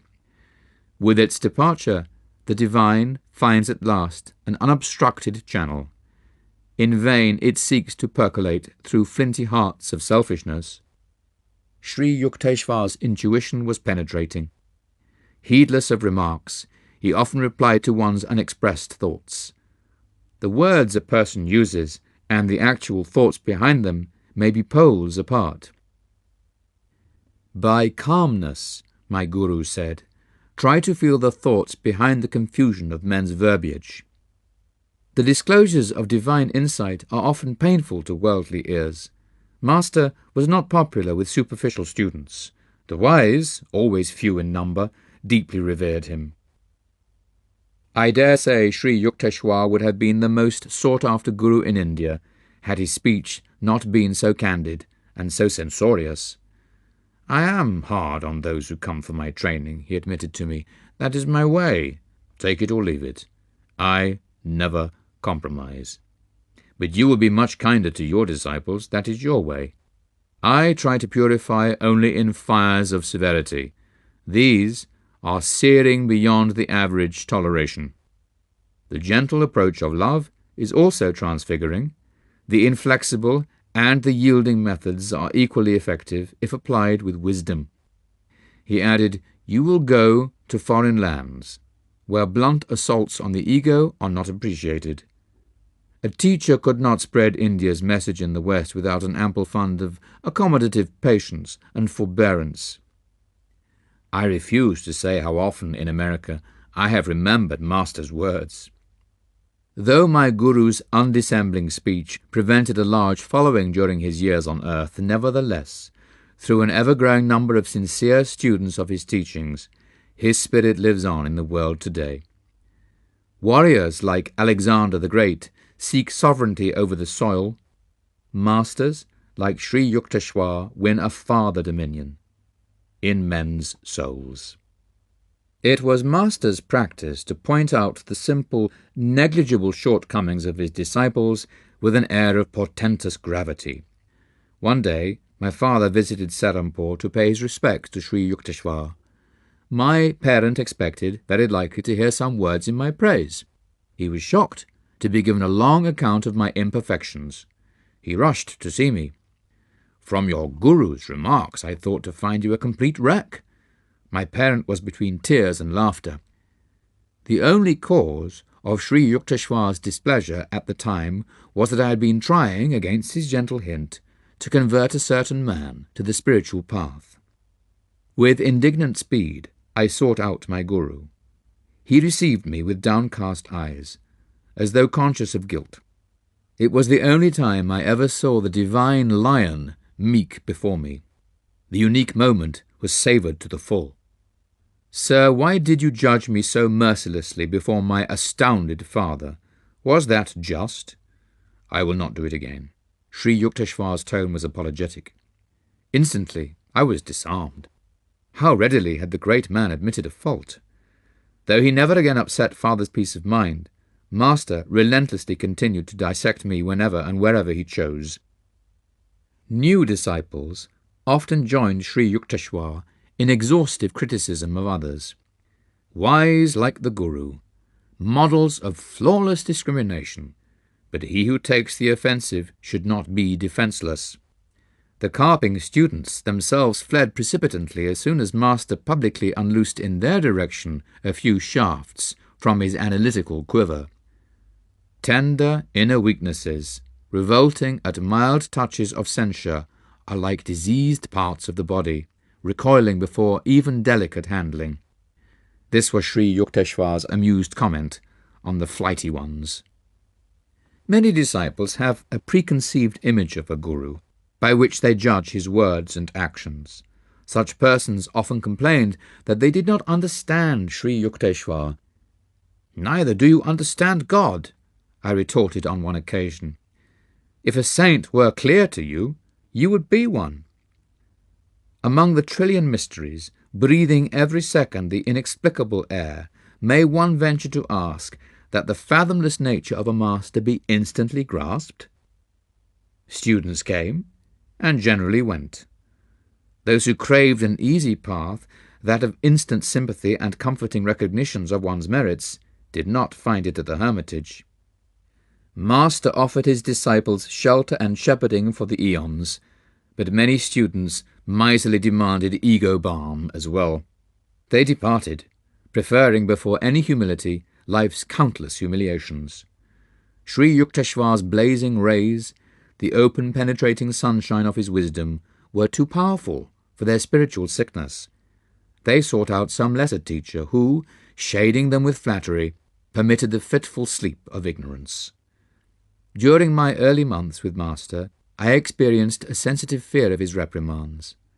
I soon saw that his verbal vivisections were performed only on persons who, like myself, had asked him to discipline them. If any writhing student made a protest, Sri Yukteswar, unoffended, would fall into silence. His words were never wrathful, but impersonal with wisdom. Master's rebukes were not aimed at casual visitors. He seldom remarked on their defects, even if conspicuous. But towards students who sought his counsel, Sri Yukteswar felt a serious responsibility. Brave indeed is the guru who undertakes to transform the crude ore of ego-permeated humanity. A saint's courage is rooted in his compassion for Maya-bewildered men, the stumbling eyeless of the world. After I had abandoned underlying resentment, I found a marked decrease in my chastisement. In a very subtle way, Master melted into comparative clemency. In time I demolished every wall of rationalization and subconscious reservation behind which the human personality generally shields itself. The reward was an effortless harmony with my guru. I discovered him then to be trusting, considerate, and silently loving. Undemonstrative, however, he bestowed no word of affection. My own temperament is principally devotional. It was disconcerting at first to find that my guru, saturated with jnana, wisdom, but seemingly dry of bhakti, devotion, expressed himself chiefly in terms of cold, spiritual mathematics. But as I attuned myself to his nature, I discovered no diminution, but rather an increase in my devotional approach to God. A self-realized master is fully able to guide his various disciples along the natural lines of their essential bias.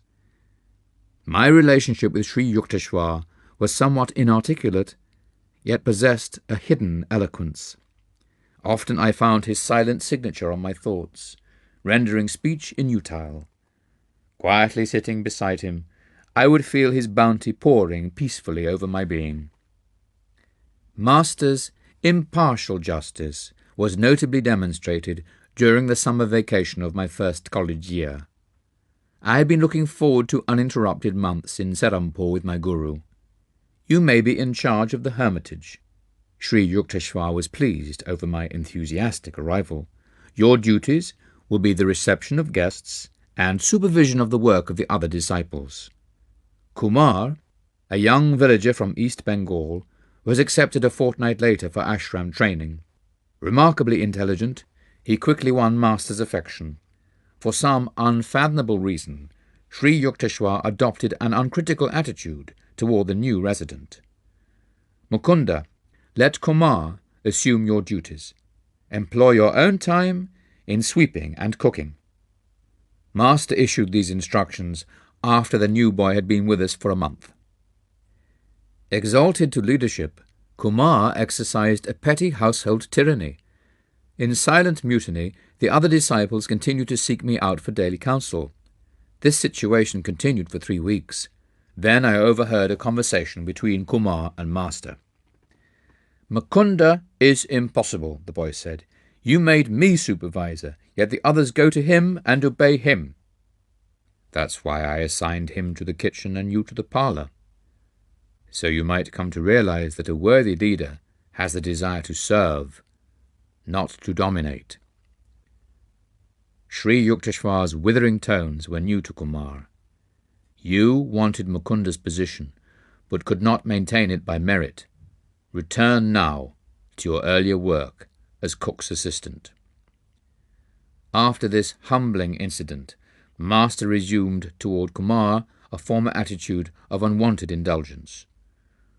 Who may solve the mystery of attraction? In Kumar, our Guru discovered a charming fount, one, however, that did not spurt for the fellow disciples. Though the new boy was obviously Sri Yukteswar's favourite, I felt no dismay. Personal idiosyncrasies, possessed even by masters, lend a rich complexity to the pattern of life. My nature is seldom commandeered by a detail. I was seeking from Sri Yukteswar a higher benefit than outward praise. Kumar spoke venomously to me one day, without reason. I was deeply hurt. "Your head is swelling to the bursting point," I added a warning, whose truth I felt intuitively. "Unless you mend your ways, some day you'll be asked to leave this ashram." Laughing sarcastically, Kumar repeated my remark to our Guru, who had just entered the room. Fully expecting to be scolded, I retired meekly to a corner. "Maybe Mukunda is right." Master's reply to the boy came with unusual coldness. A year later, Kumar set out for a visit to his childhood home. He ignored the quiet disapproval of Sri Yukteswar, who never authoritatively controlled his disciples' movements. On the boy's return to Serampore in a few months, a change was unpleasantly apparent. Gone was the stately Kumar with the serenely glowing face. Only an undistinguished peasant stood before us, one who had lately acquired a number of evil habits. Master summoned me and broken-heartedly discussed the fact that the boy was now unsuited to the monastic hermitage life. "Mukunda, I will leave it to you to instruct Kumar to leave the ashram tomorrow. I can't do it." Tears stood in Sri Yukteswar's eyes, but he controlled himself quickly. The boy would never have fallen to these depths had he listened to me and not gone away to mix with undesirable companions. He has rejected my protection. The callous world must be his guru still. Kumar's departure brought me no elation. Sadly, I wondered how one with the power to win a master's love could readily respond to worldly allures. Enjoyments of wine and sex are rooted in the natural man. To appreciate them one requires no delicacy of perception. Sense wiles are comparable to the evergreen oleander, fragrant, with its rosy-coloured flowers.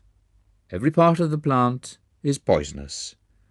The land of healing lies within, radiant with the happiness that is blindly sought in 1,000 outer directions. Keen intelligence is two-edged, Master once remarked, in reference to Kumar's brilliant mind. It may be used constructively or destructively, like a knife, either to cut the boil of ignorance or to decapitate oneself. Intelligence is rightly guided only after the mind has acknowledged the inescapability of spiritual law. My Guru mixed freely with men and women disciples, treating all as his children.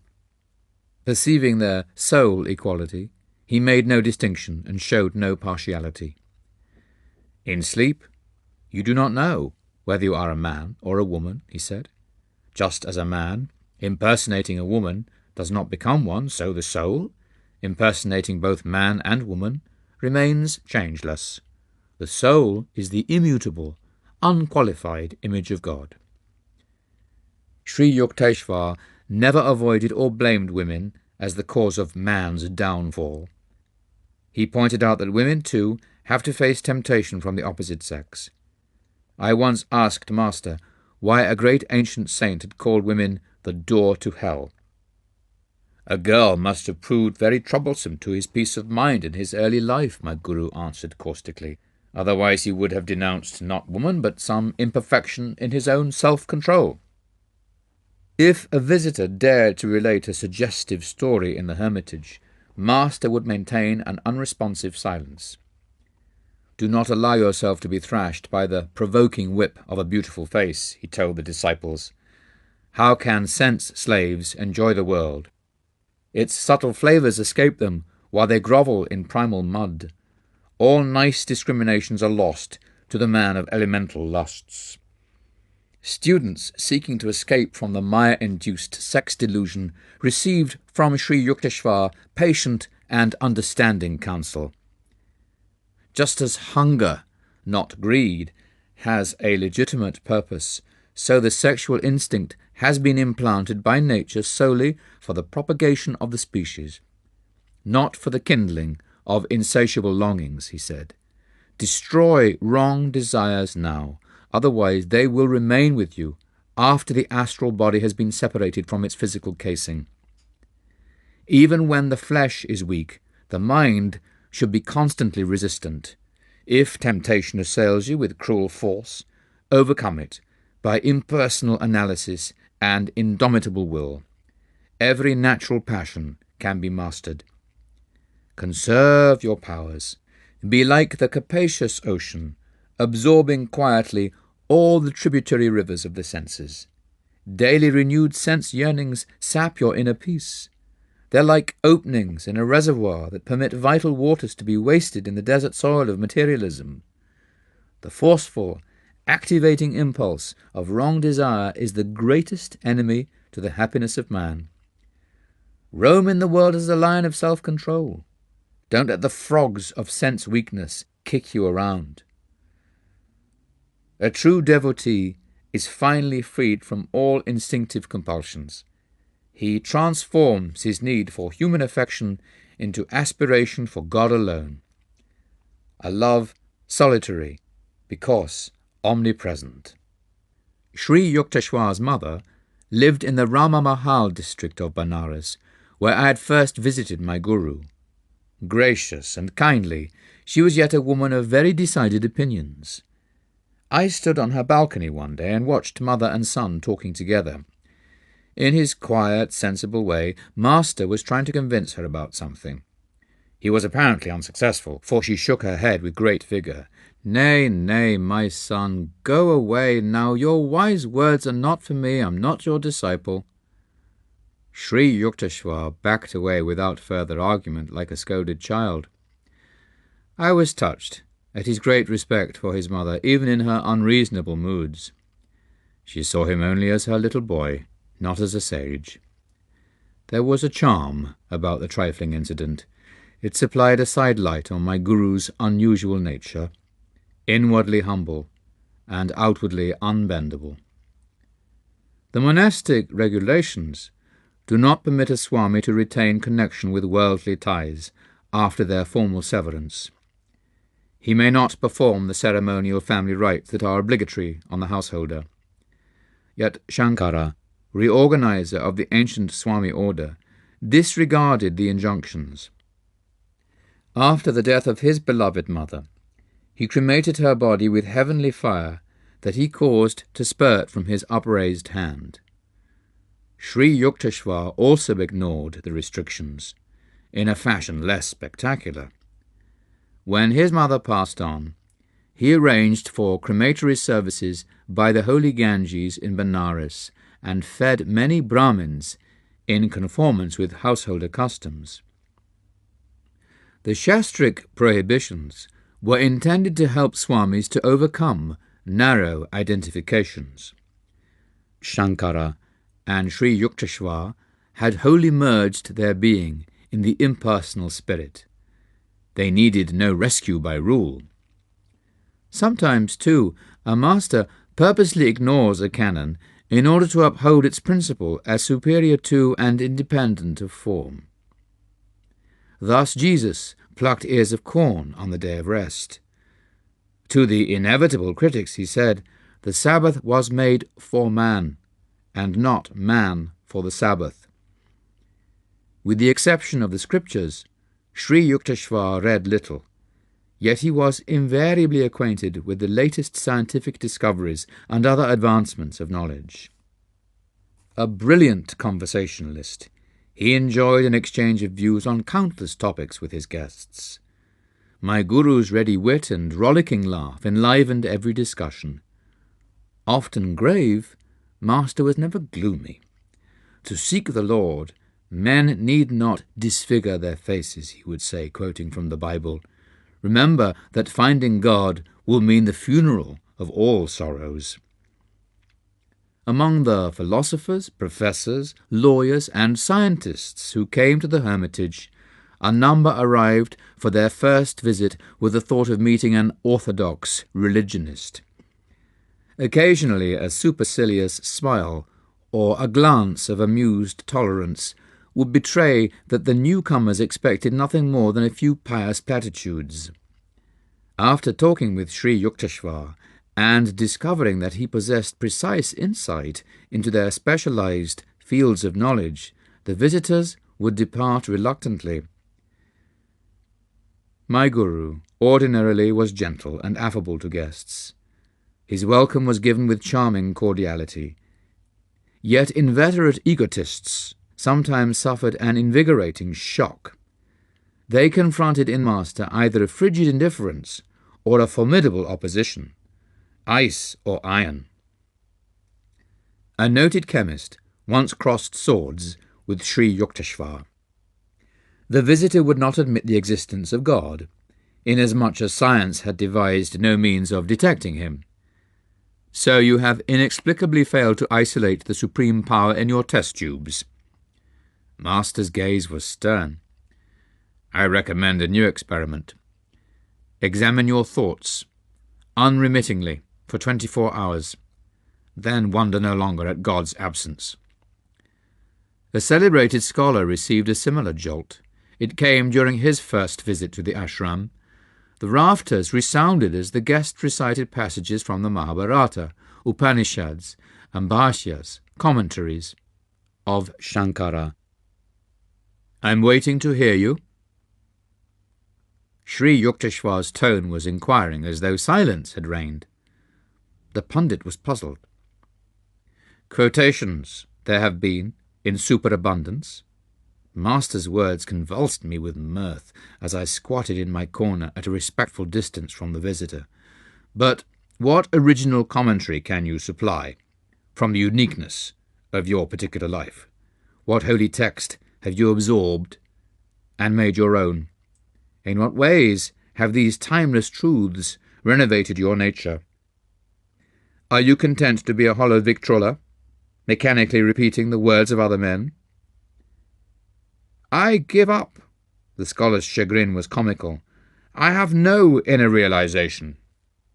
For the first time, perhaps, he understood that discerning placement of a comma does not atone for a spiritual coma. These bloodless pedants smell unduly of the lamp, my guru remarked, after the departure of the chastened one. They consider philosophy to be a gentle intellectual setting-up exercise. Their elevated thoughts are carefully unrelated either to the crudity of outward action or to any scourging inner discipline. Master stressed on other occasions the futility of mere book learning.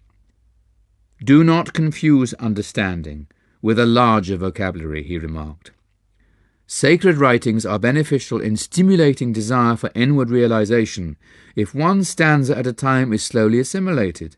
Otherwise, continual intellectual study may result in vanity, false satisfaction, and undigested knowledge. Sri Yukteswar related one of his own experiences in scriptural edification. The scene was a forest hermitage in eastern Bengal, where he observed the procedure of a renowned teacher, Darbu Balav. His method, at once simple and difficult, was common in ancient India. Darbu Balav had gathered his disciples around him in the sylvan solitudes. The holy Bhagavad Gita was open before them, Steadfastly they looked at one passage for half an hour, then closed their eyes. Another half-hour slipped away. The master gave a brief comment. Motionless, they meditated again for an hour. Finally the Guru spoke. "Do you now understand the stanza?" "Yes, sir." One in the group ventured this assertion. "No, not fully. Seek the spiritual vitality that has given these words the power to rejuvenate India century after century." Another hour passed in silence. The master dismissed the students and turned to Sri Yukteswar. "Do you know the Bhagavad Gita?" "No, sir, not really, though my eyes and mind have run through its pages many times." "Hundreds have replied to me differently." The great sage smiled at Master in blessing. "If one busies himself with an outer display of scriptural wealth, what time is left for silent inward diving after the priceless pearls?" Sri Yukteswar directed the study of his own disciples by the same intensive method of one-pointedness. "Wisdom is not assimilated with the eyes, but with the atoms," he said. "When your conviction of a truth is not merely in your brain but in your being, you may diffidently vouch for its meaning." He discouraged any tendency a student might have to consider book knowledge a necessary step to spiritual realization. The rishis wrote in one sentence profundities that commentating scholars busy themselves over for generations, he said. Endless literary controversy is for sluggard minds. What more quickly liberating thought than God is? Nay, God. But man does not easily return to simplicity. It is seldom God for an intellectualist, but rather learned pomposities. His ego is pleased that he can grasp such erudition. Men who were pridefully conscious of their wealth or worldly position were likely, in Master's presence, to add humility to their other possessions. On one occasion, a local magistrate requested an interview at the seaside hermitage in Puri. The man, who was reputed to be ruthless, had it well within his power to dispossess us of the ashram. I mentioned this fact to my guru, but he seated himself with an uncompromising air and did not rise to greet the visitor. Slightly nervous, I squatted near the door. Sri Yukteswar failed to ask me to fetch a chair for the magistrate, who had to be content with a wooden box. There was no fulfillment of the man's obvious expectation that his importance would be ceremoniously acknowledged. A metaphysical discussion ensued. The guest blundered through misinterpretations of the scriptures. As his accuracy sank, his ire rose.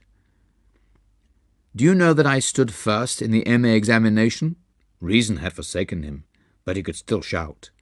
"Mr. Magistrate, you forget that this is not your courtroom," Master replied evenly. "From your childish remarks, one would surmise that your college career had been unremarkable. A university degree, in any case, is not related to Vedic realization. Saints are not produced in batches every semester like accountants." After a stunned silence, the visitor laughed heartily. "This is my first encounter with a heavenly magistrate," he said. Later he made a formal request, couched in the legal terms that were evidently part and parcel of his being, to be accepted as a probationary disciple. On several occasions, Sri Yukteswar, like Lahiri Mahashai, discouraged unripe students who wished to join the Swami order. To wear the ochre robe when one lacks God realization is misleading to society, the two masters said. Forget the outward symbols of renunciation, which may injure you by inducing a false pride. Nothing matters except your steady, daily spiritual advancement. For that, use Kriya Yoga. In measuring the worth of a man, a saint employs an invariable criterion, one far different from the shifting yardsticks of the world. Humanity, so variegated in its own eyes, is seen by a master to be divided into only two classes: ignorant men who are not seeking God, and wise men who are. My guru personally attended to the details connected with the management of his property. Unscrupulous persons on various occasions attempted to secure possession of master's ancestral land. With determination and even by instigating lawsuits, Sri Yukteswar outwitted every opponent. He underwent these painful experiences from a desire never to be a begging guru or a burden on his disciples. His financial independence was one reason why my alarmingly outspoken master was innocent of the cunnings of diplomacy. Unlike teachers who have to flatter their supporters, my guru was impervious to the influences, open or subtle, of others' wealth. Never did I hear him ask or even hint for money for any purpose. His hermitage training was given free to all disciples. A court deputy arrived one day at the Serampore ashram to serve a legal summons. A disciple named Kanai and I ushered the man into master's presence. The officer's attitude toward Sri Yukteswar was offensive. "It will do you good to leave the shadows of your hermitage and breathe the honest air of a courtroom," he said contemptuously. I could not contain myself. "Another word of your insolence and you will be on the floor." I advanced threateningly. Kanai also was shouting at the deputy, "You wretch! Dare you bring your blasphemies into this sacred ashram?" But master stood protectingly in front of his abuser. "Don't get excited over nothing. This man is only doing his rightful duty." The officer, dazed at his varying reception, respectfully offered a word of apology and sped away. Amazing it was to find that a master with such a fiery will could be so calm within. He fitted the Vedic definition of a man of God: softer than the flower where kindness is concerned, stronger than the thunder where principles are at stake. There are always those in this world who, in Browning's words, endure no light, being themselves obscure. Occasionally an outsider, fevered over some imaginary grievance, will berate Sri Yukteswar.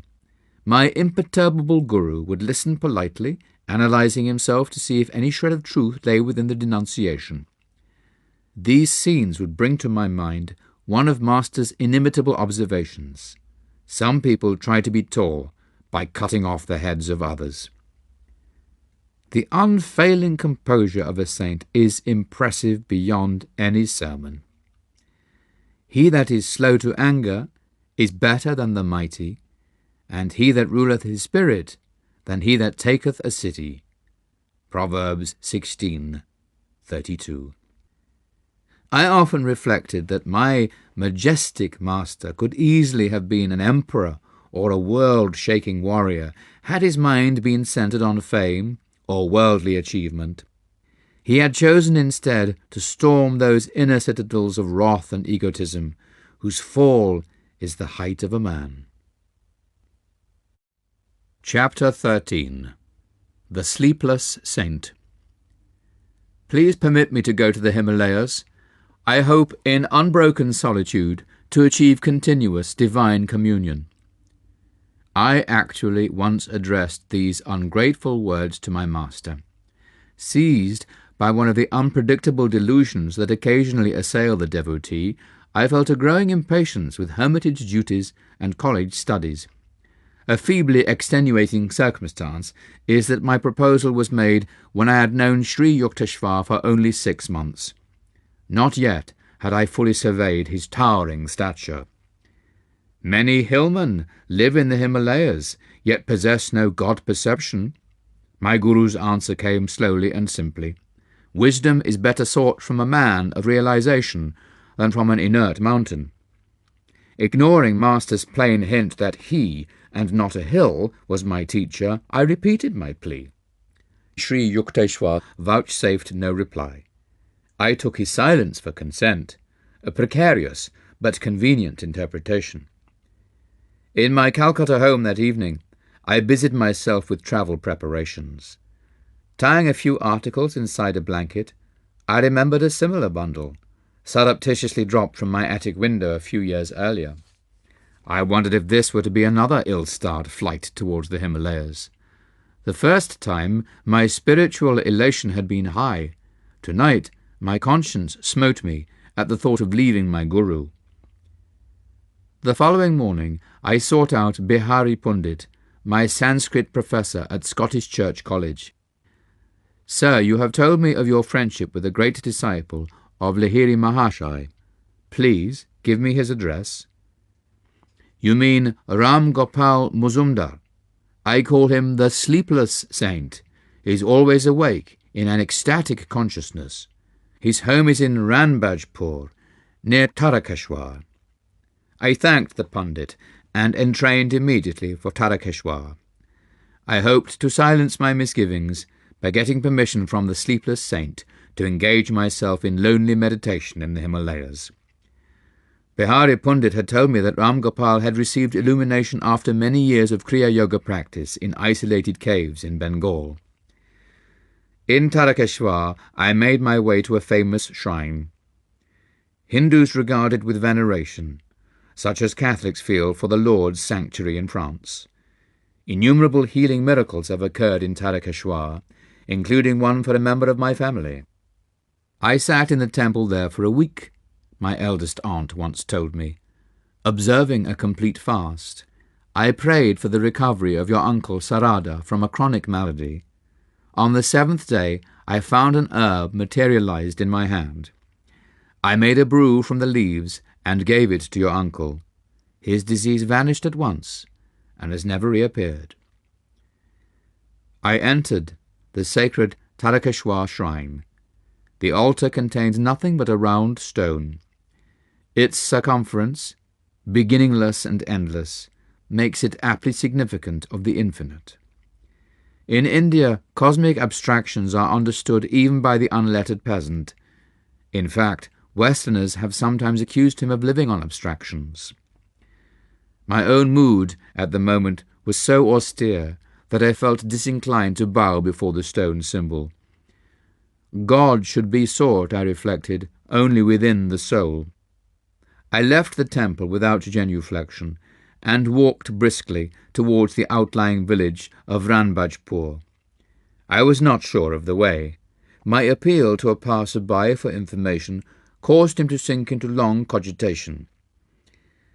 "When you come to a crossroad, turn right and keep going," he finally pronounced oracularly. Obeying the directions, I wended my way alongside the banks of a canal. Darkness fell. The outskirts of the jungle village were alive with winking fireflies and the howls of nearby jackals. The moonlight was too faint to be helpful. I stumbled on for 2 hours. Welcome clang of a cowbell. My repeated shouts eventually brought a peasant to my side. "I am looking for Ram Gopal Bapu." "No such person lives in our village." The man's tone was surly. "You're probably a lying detective." Hoping to allay suspicion and his politically troubled mind, I touchingly explained my predicament. He took me to his home and offered a hospitable welcome. "Ranbajpur is far from here," he remarked. "At the crossroad, you should have turned left, not right."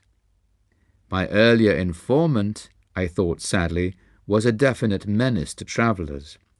After a relishable meal of coarse rice, lentil dal, and curry of potatoes with raw bananas, I retired to a small hut adjoining the courtyard.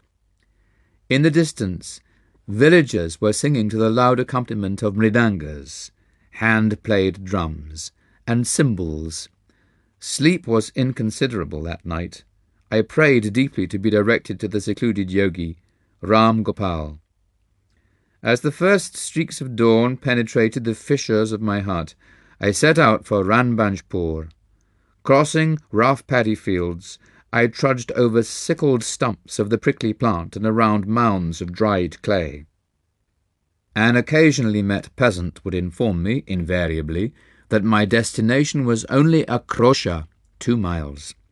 In 6 hours the sun travelled victoriously from horizon to meridian, but I began to feel that I would ever be distant from Ranbajpur by 1 krosha. At mid-afternoon my world was still an endless paddy field. Heat pouring from the inescapable sky was bringing me to near collapse. I saw a man approaching me at a leisurely pace. I hardly dared utter my usual question, lest it summon the monotonous "just a krosha." The stranger halted beside me.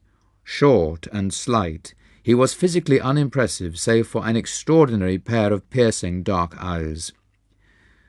"I was planning to leave Ranbajpur, but your purpose was good, so I awaited you." He shook a finger in my astounded face. "Aren't you clever to think that, unannounced, you could pounce on me? That Professor Bihari had no right to give you my address." Considering that introduction of myself would be mere verbosity in the presence of this master, I stood speechless, somewhat hurt at my reception. His next remark was abruptly put. "Tell me, where do you think God is?" "Why, he is within me and everywhere." I doubtless looked as bewildered as I felt. "All-pervading, eh?" the saint chuckled. "Then why, young sir, did you fail to bow before the infinite in the stone symbol at the Tarakeshwar temple yesterday? Your pride caused you the punishment of being misdirected by the passer-by who was not bothered by fine distinctions between left and right. Today, too, you have had a fairly uncomfortable time of it." I agreed wholeheartedly, wonder-struck that an omnipresent eye hidden within the unremarkable body before me. Healing strength emanated from the yogi. I was instantly refreshed in the scorching field. "The devotee inclines to think his path to God is the only way," he said. "Yoga, through which divinity is found within, is doubtless the highest road, as Lahiri Mahashya has told us. But discovering the Lord within, we soon perceive him without. Holy shrines in Tarakeshwar and elsewhere are rightly venerated as nuclear centres of spiritual power." The saint's censorious attitude vanished. His eyes became compassionately soft. He patted my shoulder. "Young yogi, I see you are running away from your master. He has everything you need. You should return to him." He added, "Mountains cannot be your guru." The same thought that Sri Yukteswar had expressed 2 days earlier. Masters are under no cosmic compulsion to live on mountains only. My companion glanced at me quizzically. "The Himalayas in India and Tibet have no monopoly on saints. What one does not trouble to find within will not be discovered by transporting the body hither and yon. As soon as the devotee is willing to go even to the ends of the earth for spiritual enlightenment, his guru appears nearby." I silently agreed, recalling my prayer in the Benares hermitage, followed by the meeting with Sri Yukteswar in a crowded lane. "Are you able to have a little room where you can close the door and be alone?" "Yes." I reflected that this saint descended from the general to the particular with disconcerting speed. "That is your cave."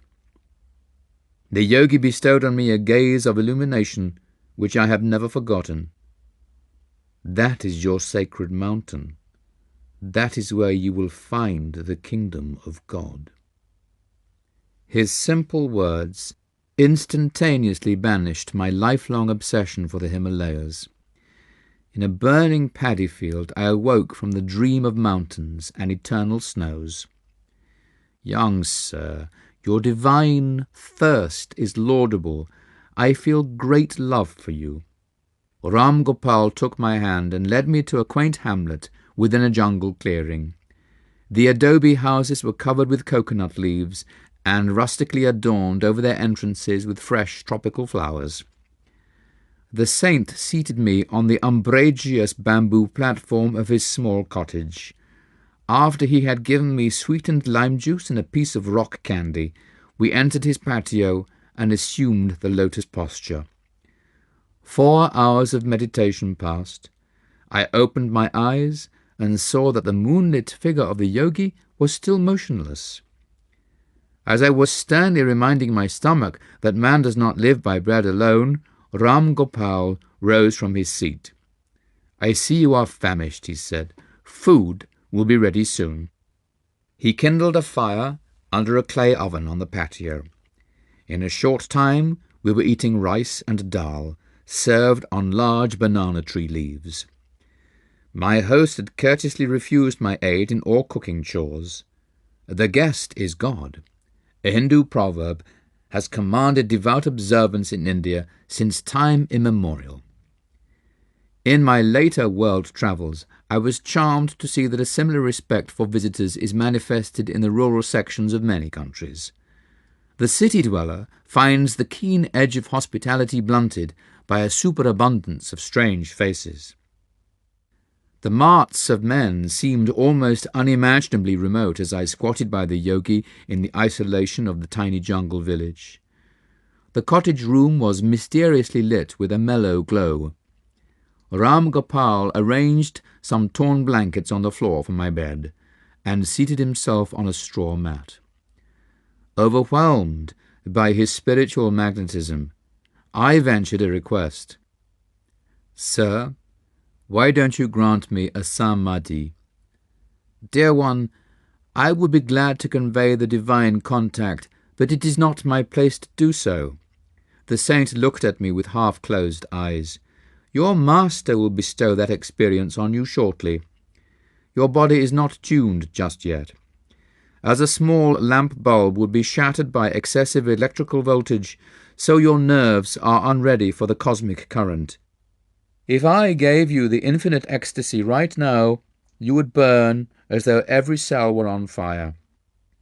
You are asking illumination from me," the yogi continued musingly, "while I am wondering, inconsiderable as I am, and with the little meditation I have done, if I have succeeded in pleasing God, and what worth I may find in his eyes at the final reckoning." "Sir, have you not been single-heartedly seeking God for a long time?" "I have not done much. Bihari must have told you something of my life.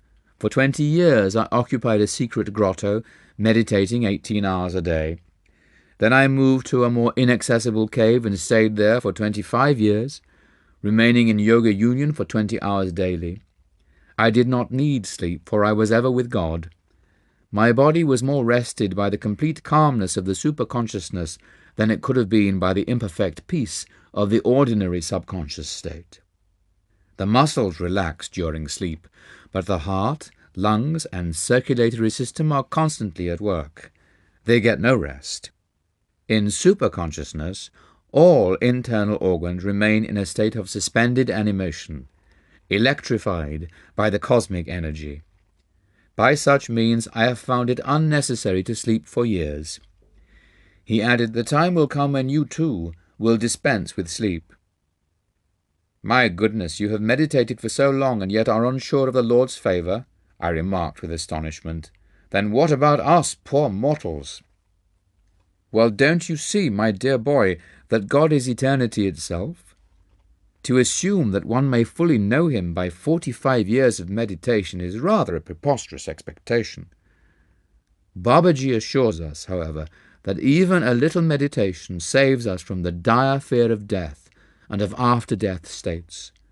Do not fix your spiritual ideal on small mountains, but hitch it to the star of unqualified divine attainment. If you work hard, you will get there." Enthralled by the prospect, I asked him for further enlightening words. He related a wondrous story of his first meeting with Lahiri Mahashai's guru, Babaji. Around midnight, Ram Gopal fell into silence, and I lay down on my blankets. Closing my eyes, I saw flashes of lightning. The vast space within me was a chamber of molten light. I opened my eyes and observed the same dazzling radiance. The room became a part of the infinite vault that I was beholding with interior vision. The yogi said, Why don't you go to sleep?" "Sir, how can I sleep when lightning is blazing around me, whether my eyes are shut or open?" "You are blessed to be having this experience. The spiritual radiations are not easily seen." The saint added a few words of affection. At dawn, Ram Gopal gave me rock candies and said I must depart. I felt such reluctance to bid him farewell that tears coursed down my cheeks. "I will not let you go empty-handed," the yogi spoke tenderly. "I will do something for you." He smiled and looked at me steadfastly. I became immobile, as though rooted to the ground. Vibrations of peace that emanated from the saint flooded my being. I was instantaneously healed of a pain in my back that had been troubling me intermittently for years. Renewed, bathed in a sea of luminous joy, I wept no more. After touching Ram Gopal's feet, I entered the jungle. I made my way through its tropical tangle and over many paddy fields, until I reached Tarakeshwar. There I made a second pilgrimage to the famous shrine, and prostrated myself fully before the altar. The round stone enlarged before my inner vision until it became the cosmical spheres, ring within ring, zone after zone, all dowered with divinity. I entrained happily an hour later for Calcutta. My travels ended not in the lofty mountains, but in the Himalayan presence of my master.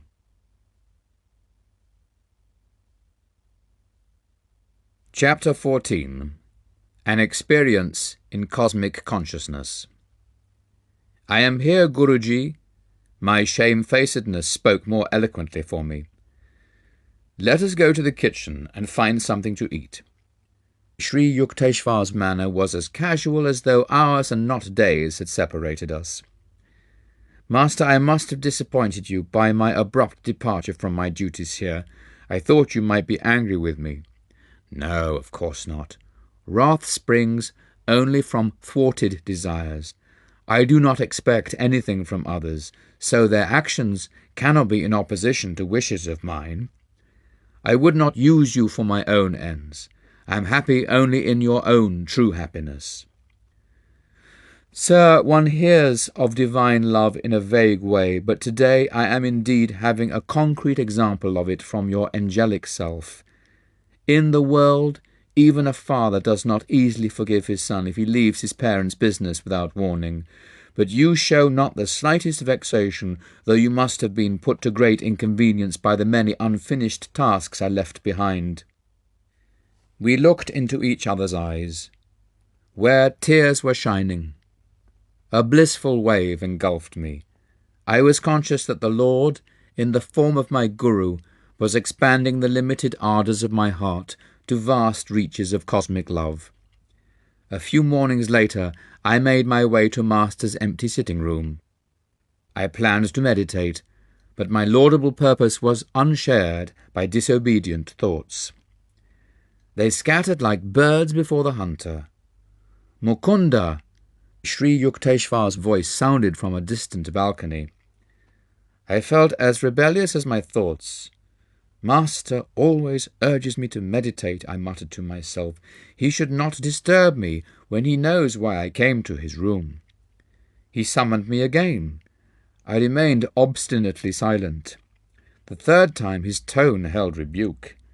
"Sir, I am meditating," I shouted protestingly. "I know how you are meditating," my Guru called out. "With your mind distributed like leaves in a storm. Come here to me." Thwarted and exposed, I made my way sadly to his side. "Poor boy, mountains cannot give you what you want." Master spoke caressingly, comfortingly. His calm gaze was unfathomable. "Your heart's desire shall be fulfilled." Sri Yukteswar seldom indulged in riddles. I was bewildered. He struck gently on my chest above the heart. My body became immovably rooted. Breath was drawn out of my lungs as if by some huge magnet. Soul and mind instantly lost their physical bondage and streamed out like a fluid, piercing light from my every pore. The flesh was as though dead, yet in my intense awareness I knew that never before had I been fully alive.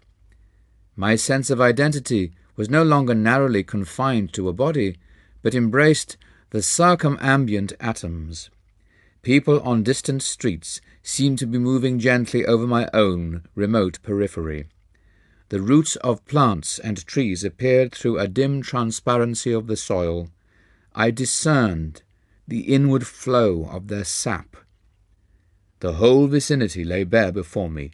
My ordinary frontal vision was now changed to a vast spherical sight, simultaneously all-perceptive.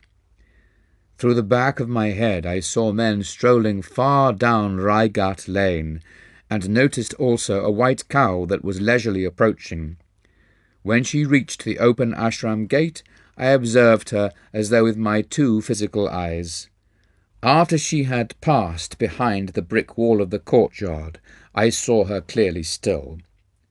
All objects within my panoramic gaze trembled and vibrated like quick motion pictures. My body, masters, the pillared courtyard, the furniture and floor, the trees and sunshine occasionally became violently agitated, until all melted into a luminescent sea. Even as sugar crystals, thrown into a glass of water, dissolve after being shaken. The unifying light alternated with materializations of form, the metamorphoses revealing the law of cause and effect in creation. An oceanic joy broke upon calm, endless shores of my soul. The Spirit of God, I realized, is exhaustless bliss. His body is countless tissues of light. A swelling glory within me began to envelop towns, continents, the earth, solar and stellar systems, tenuous nebulae and floating universes. The entire cosmos, gently luminous, like a city seen afar at night, glimmered within the infinitude of my being. The dazzling light beyond the sharply edged global outlines faded slightly at the farthest edges. There I saw a mellow radiance, ever undiminished. It was indescribably subtle. The planetary pictures were formed of a grosser light. The divine dispersion of rays poured from an eternal source, blazing into galaxies, transfigured with ineffable auras. Again and again I saw the creative beams condense into constellations, then resolve into sheets of transparent flame. By rhythmic reversion, sextillion worlds passed into diaphanous lustre, then fire became firmament. I cognized the centre of the Empyrean as a point of intuitive perception in my heart. Irradiating splendour issued from my nucleus to every part of the universal structure. Blissful Amrita, nectar of immortality, pulsated through me with a quicksilver-like fluidity. The creative voice of God I heard resounding as Om, the vibration of the cosmic motor. Suddenly the breath returned to my lungs. With a disappointment almost unbearable, I realized that my infinite immensity was lost. Once more, I was limited to the humiliating cage of a body, not easily accommodative to the spirit. Like a prodigal child, I had run away from my macrocosmic home and had imprisoned myself in a narrow microcosm. My guru was standing motionless before me. I started to prostrate myself at his holy feet in gratitude for his having bestowed on me the experience in cosmic consciousness that I had long passionately sought. He held me upright and said quietly, "You must not get overdrunk with ecstasy. Much work yet remains for you in the world. Come, let us sweep the balcony floor. Then we shall walk by the Ganges." I fetched a broom. Master I knew was teaching me the secret of balanced living. The soul must stretch over the cosmogonic abysses, while the body performs its daily duties. When Sri Yukteswar and I set out later for a stroll, I was still entranced in unspeakable rapture. I saw our bodies as two astral pictures, moving over a road by the river whose essence was sheer light. It is the Spirit of God that actively sustains every form and force in the universe.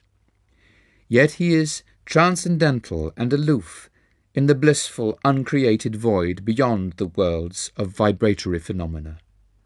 Master explained, those who attain self-realization on earth live in a similar twofold existence. Conscientiously performing their work in the world, they are yet immersed in an inward beatitude. The Lord has created all men from the illimitable joy of his being. Though they are painfully cramped by the body, God nevertheless expects that men made in his image shall ultimately rise above all sense identifications and reunite with him. The cosmic vision left many permanent lessons. By daily stilling my thoughts, I could win release from the delusive conviction that my body was a mass of flesh and bones, traversing the hard soil of matter. The breath and restless mind I saw are like storms that lash the ocean of light into waves of material forms, earth, sky, human beings, animals, birds, trees. No perception of the infinite as one light can be had except by calming those storms.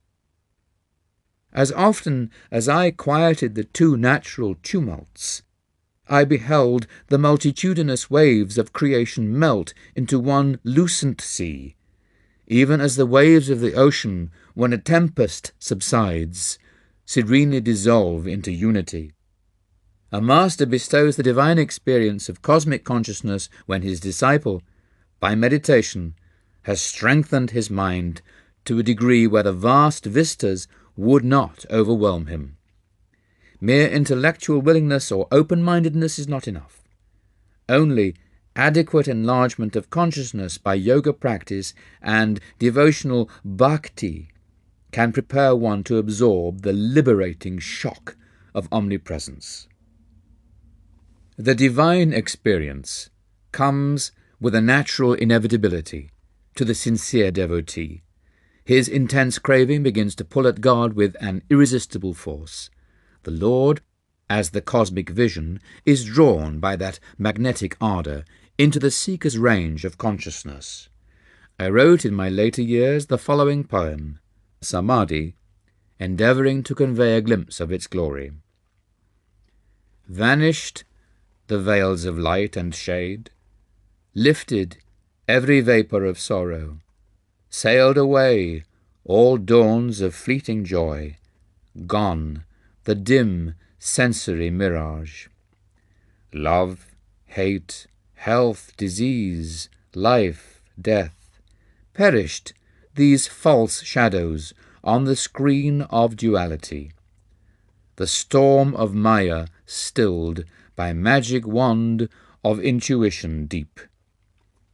Present, past, future, no more for me, but ever present, all-flowing I everywhere.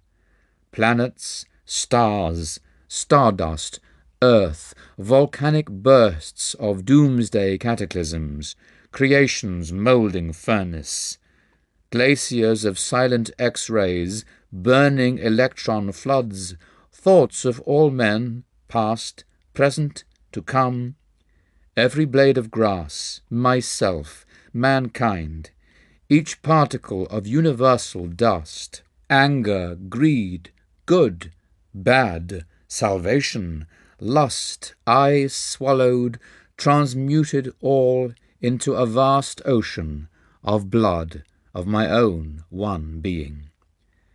Smouldering joy, oft puffed by meditation blinding my tearful eyes, burst into immortal flames of bliss. Consumed my tears, my frame, my all. Thou art I am thou, knowing, knower, known, as one.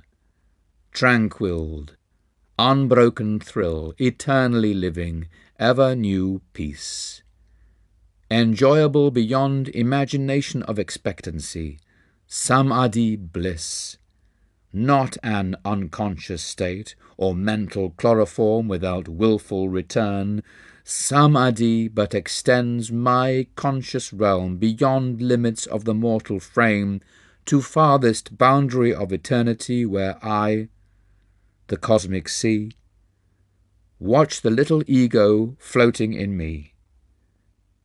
Mobile murmurs of atoms are heard, the dark earth, mountains, veils, lo, molten liquid, flowing seas change into vapours of nebulae.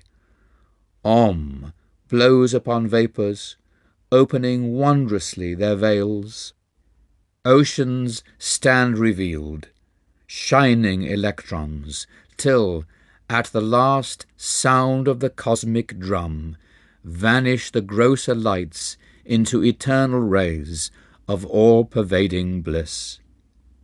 From joy I came, for joy I live, in sacred joy I melt. Ocean of mind, I drink all creation's waves. Four veils of solid, liquid, vapour, light, lift aright. I, in everything, enter the great myself.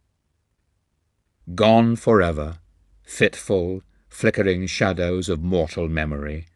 Spotless is my mental sky, below, ahead, and high above.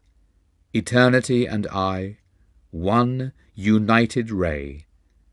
A tiny bubble of laughter, I am become the sea of mirth itself. Sri Yukteswar taught me how to summon the blessed experience at will, and also how to transmit it to others when their intuitive channels are developed.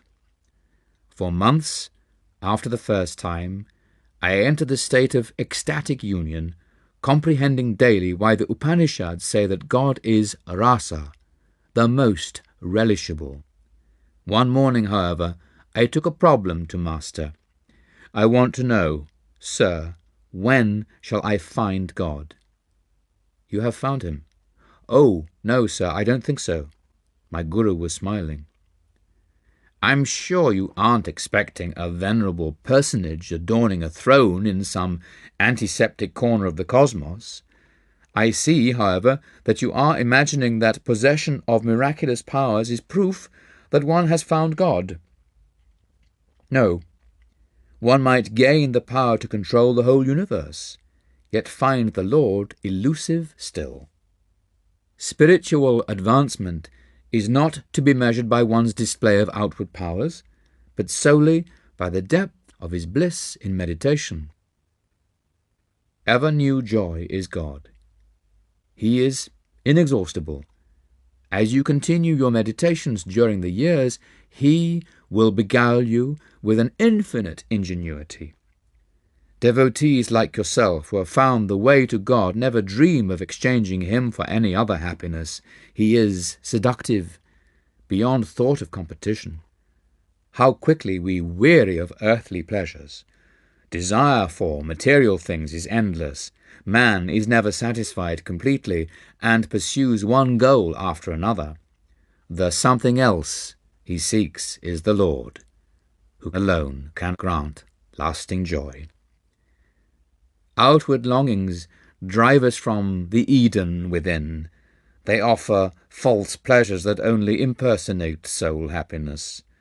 The lost paradise is quickly regained through divine meditation. As God is unanticipatory, ever newness, we never tire of him. Can we be surfeited with bliss, delightfully varied throughout eternity? I understand now, sir, while saints call the Lord unfathomable, even everlasting life could not suffice to appraise him. That is true, but he is also near and dear. After the mind has been cleared by Kriya Yoga of sensory obstacles, meditation furnishes a twofold proof of God. Ever-new joy is evidence of his existence, convincing to our very atoms. Also in meditation one finds his instant guidance, his adequate response to every difficulty. I see, Guruji, you have solved my problem. I smiled gratefully. I do realize now that I have found God, for whenever the joy of meditation has returned subconsciously during my active hours, I have been subtly directed to adopt the right course in everything, even in minor details. Human life is beset with sorrow, until we know how to tune in with the divine will, whose right course is often baffling to the egoistic intelligence, Master said. God alone gives unerring counsel. Who but he bears the burden of the cosmos? Chapter 15. The Cauliflower Robbery. Master, a gift for you. These 6 huge cauliflowers were planted with my hands. I have watched over their growth with the tender care of a mother nursing her child. I presented the basket of vegetables with a ceremonial flourish. Thank you. Sri Yukteswar's smile was warm with appreciation. Please, keep them in your room. I shall need them tomorrow for a special dinner. I had just arrived in Puri to spend my college summer vacation with my guru at his seaside hermitage. Built by Master and his disciples, the cheerful little 2-storied retreat fronts on the Bay of Bengal. I awoke early the following morning, refreshed by the salty sea breezes and the quiet charm of the ashram. My guru's melodious voice was calling. I took a look at my cherished cauliflowers and stowed them neatly under my bed. Come, let us go to the beach. Master led the way. Several young disciples and I followed in a scattered group. Our guru surveyed us in mild criticism. When our Western brothers walk, they usually take pride in unison. Now, please, march in 2 rows, keep rhythmic step with one another. Sri Yukteswar watched as we obeyed and began to sing. Boys go to and fro in a pretty little row. I could not but admire the ease with which Master was able to match the brisk pace of his young students. Halt! My guru's eyes sought mine. Did you remember to lock the back door of the hermitage? I think so, sir. Sri Yukteswar was silent for a few minutes, a half-suppressed smile on his lips. No, you forgot, he said finally. Divine contemplation must not be made an excuse for material carelessness. You have neglected your duty in safeguarding the ashram. You must be punished. I thought he was obscurely joking when he added, Your 6 cauliflowers will soon only be 5. We turned around at Master's orders and marched back until we were close to the hermitage. Rest a while. Mukunda, look across the compound on our left. Observe the road beyond. A certain man will arrive there presently. He will be the means of your chastisement. I concealed my vexation at these incomprehensible remarks. A peasant soon appeared on the road. He was dancing grotesquely and flinging his arms about with meaningless gestures. Almost paralyzed with curiosity, I glued my eyes on the hilarious spectacle. As the man reached a point in the road where he would vanish from our view, Sri Yukteswar said, Now he will return. The peasant at once changed his direction and made for the rear of the ashram. Crossing a sandy tract, he entered the building by the back door. I had left it unlocked, even as my guru had said. The man emerged shortly, holding one of my prized cauliflowers. He now strode along respectably, invested with the dignity of possession. The unfolding farce, in which my role appeared to be that of bewildered victim, was not so disconcerting that I failed in indignant pursuit of the thief. I was halfway to the road when Master called me back. He was shaking from head to foot with laughter. "That poor, crazy man has been longing for a cauliflower," he explained between outbursts of mirth. "I thought it would be a good idea if you got one of yours, so ill-guarded." I dashed to my room, where I found that the thief, evidently one with a vegetable fixation, had left untouched my gold rings, watch, and money, all lying openly on the blanket. He had crawled instead under the bed, where the basket of cauliflowers, completely hidden from casual sight, had yielded the object of his single-hearted desire. I asked Sri Yukteswar that evening to explain the incident, which had, I thought, a few baffling features. My guru shook his head slowly. "You will understand it some day.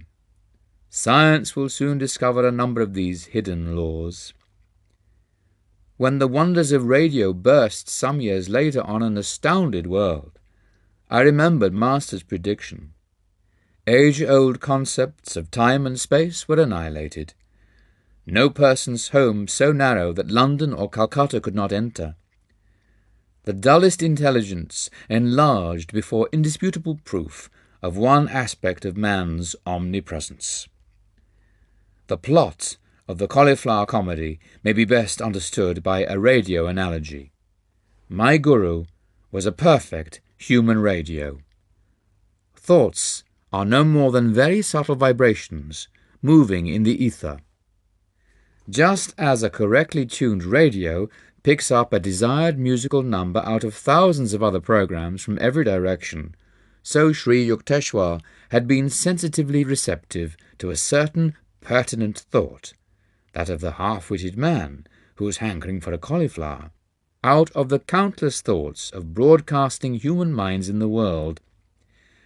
During the walk towards the beach, no sooner had Master become aware of the peasant's simple yearning than he was willing to gratify it.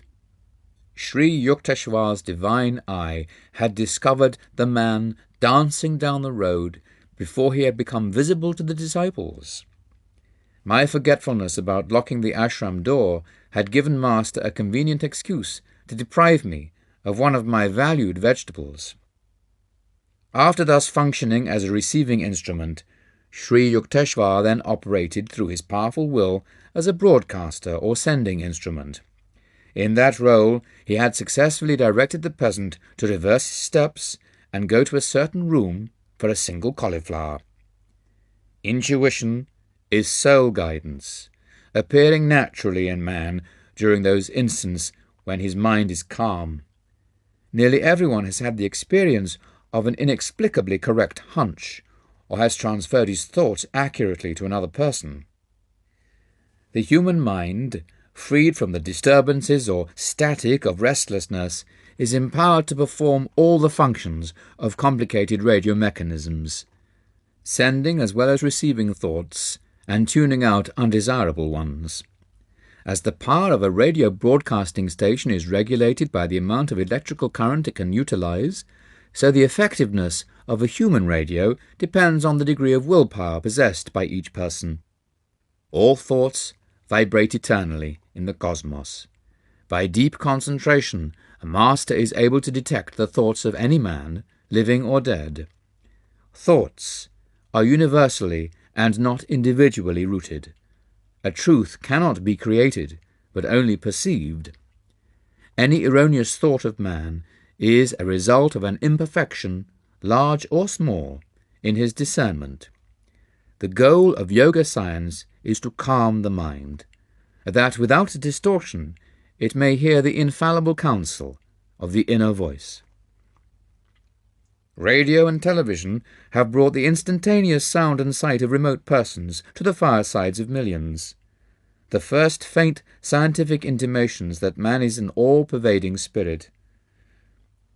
Though the ego in most barbaric ways conspires to enslave him, man is not a body confined to a point in space, but is essentially the omnipresent soul. Very strange, very wonderful, seemingly very improbable phenomena may yet appear which, when once established, will not astonish us more than we are now astonished at all that science has taught us during the last century. Charles Robert Richet, Nobel laureate in physiology, has declared, "It is assumed that the phenomena which we now accept without surprise do not excite our astonishment because they are understood." But this is not the case. If they do not surprise us, it is not because they are understood, it is because they are familiar. For if that which is not understood ought to surprise us, we should be surprised at everything. The fall of a stone thrown into the air, the acorn which becomes an oak, mercury which expands when it is heated, iron attracted by a magnet. The science of today is a light matter. Those amazing truths that our descendants will discover are even now all around us, staring us in the eyes, so to speak, and yet we do not see them. But it is not enough to say that we do not see them. We do not wish to see them. For as soon as an unexpected and unfamiliar fact appears, we try to fit it into the framework of the commonplaces of accepted knowledge, and are indignant that anyone should dare to experiment further. A humorous occurrence took place a few days after I had been so implausibly robbed of a cauliflower. A certain kerosene lamp could not be found. Having so lately witnessed my guru's omniscient insight, I thought he would demonstrate that it was child's play to find the lamp. Master perceived my expectation. With exaggerated gravity, he questioned all ashram residents. A young disciple confessed that he had used the lamp to go to the well in the backyard. Sri Yukteswar gave the solemn counsel, "Seek the lamp near the well." I rushed there. No lamp. Crestfallen, I returned to my guru. He was now laughing heartily, without compunction for my disillusionment. "Too bad I couldn't direct you to the vanished lamp. I'm not a fortune-teller." With twinkling eyes he added, "I'm not even a satisfactory Sherlock Holmes." I realized that Master would never display his powers when challenged, or for a triviality. Delightful weeks sped by. Sri Yukteswar was planning a religious procession. He asked me to lead the disciples across the town and beach of Puri. The festive day, the summer solstice, dawned in intense heat. "Guruji, how can I take the barefooted students over the fiery sands?" I asked despairingly. "I will tell you a secret," Master said. "The Lord shall send an umbrella of clouds. You all shall walk in comfort." I happily organized the procession. Our group started from the ashram with a satsanga banner. Designed by Sri Yukteswar, it bore the symbol of the single eye, the telescopic gaze of intuition. No sooner had we left the hermitage than the sky became filled with clouds, as though by magic. To the accompaniment of astonished ejaculations from all observers, a light shower fell, cooling the city streets and the scorching seashore. The soothing drops descended during the 2 hours of the parade. The exact instant at which our group returned to the ashram, the clouds and rain disappeared. "You see how God feels for us?" Master replied, after I had expressed my gratitude. "The Lord responds to all and works for all. Just as he sent rain at my plea, so he fulfills any sincere desire of the devotee. Seldom do men realize how often God heeds their prayers. He's not partial to a few, but listens to everyone who approaches him trustfully. His children should ever have implicit faith in the loving kindness of their omnipresent Father." Sri Yukteswar sponsored 4 yearly festivals, at the equinoxes and solstices, when his students gathered from far and near. The winter solstice celebration was held in Serampore. The first one I attended left me with a permanent blessing. The festivities started in the morning, with a barefoot procession along the streets. The voices of 100 students rang out with sweet religious songs. A few musicians played the flute and coal-cartle, drums and cymbals. Enthusiastic townspeople strewed the path with flowers, glad to be summoned from prosaic tasks by our resounding praise of the Lord's blessed name. The long tour ended in the courtyard of the hermitage. There we encircled our guru, while students on upper balconies showered us with marigold blossoms. Many guests went upstairs to receive a pudding of chana and oranges. I made my way to a group of brother disciples who were serving today as cooks. Food for such large gatherings had to be cooked outdoors in huge cauldrons. The improvised wood-burning brick stoves were smoky and tear-provoking, but we laughed merrily at our work. Religious festivals in India are never considered troublesome. Each devotee gladly does his part, supplying money or rice or vegetables or his personal services. Master was soon in our midst, supervising the details of the feast. Busy every moment, he kept pace with the most energetic young student. A Sankirtan, group chanting, accompanied by the harmonium and hand-beaten Indian drums, was in progress on the second floor. Sri Yukteswar listened appreciatively. His musical sense was acutely perfect. "They're off-key." Master left the cooks and joined the musicians. The melody was heard again, this time correctly rendered. The Samaveda contains the world's earliest writings on musical science. In India, music, painting, and the drama are considered divine arts. Brahma, Vishnu, and Shiva, the eternal trinity, were the first musicians. Shiva, in his aspect of Nataraja, the cosmic dancer, is scripturally represented as having worked out the infinite modes of rhythm in the processes of universal creation, preservation, and destruction, while Brahma and Vishnu accentuated the time beat. Brahma clanging the cymbals, and Vishnu sounding the mridanga, or holy drum. Saraswati, goddess of wisdom, is symbolized as performing on the veena, mother of all stringed instruments. Krishna, an incarnation of Vishnu, is shown in Hindu art with a flute. On it he plays the enrapturing song that recalls to their true home the human souls wandering in Maya delusion. The foundation stones of Hindu music are ragas, or fixed melodic scales. The 6 basic ragas branch out into 126 derivative raginis, wives, and putras, sons.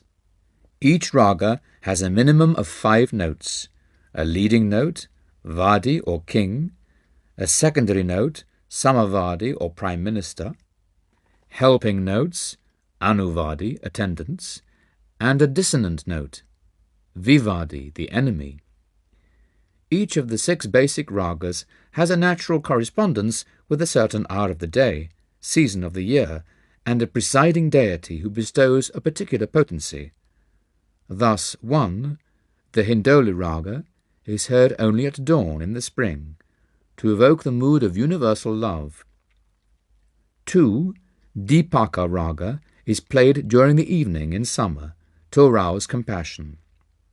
3, Megha raga, is a melody for midday in the rainy season, to summon courage. 4, Bhairava raga, is played in the mornings of August, September, October, to achieve tranquility.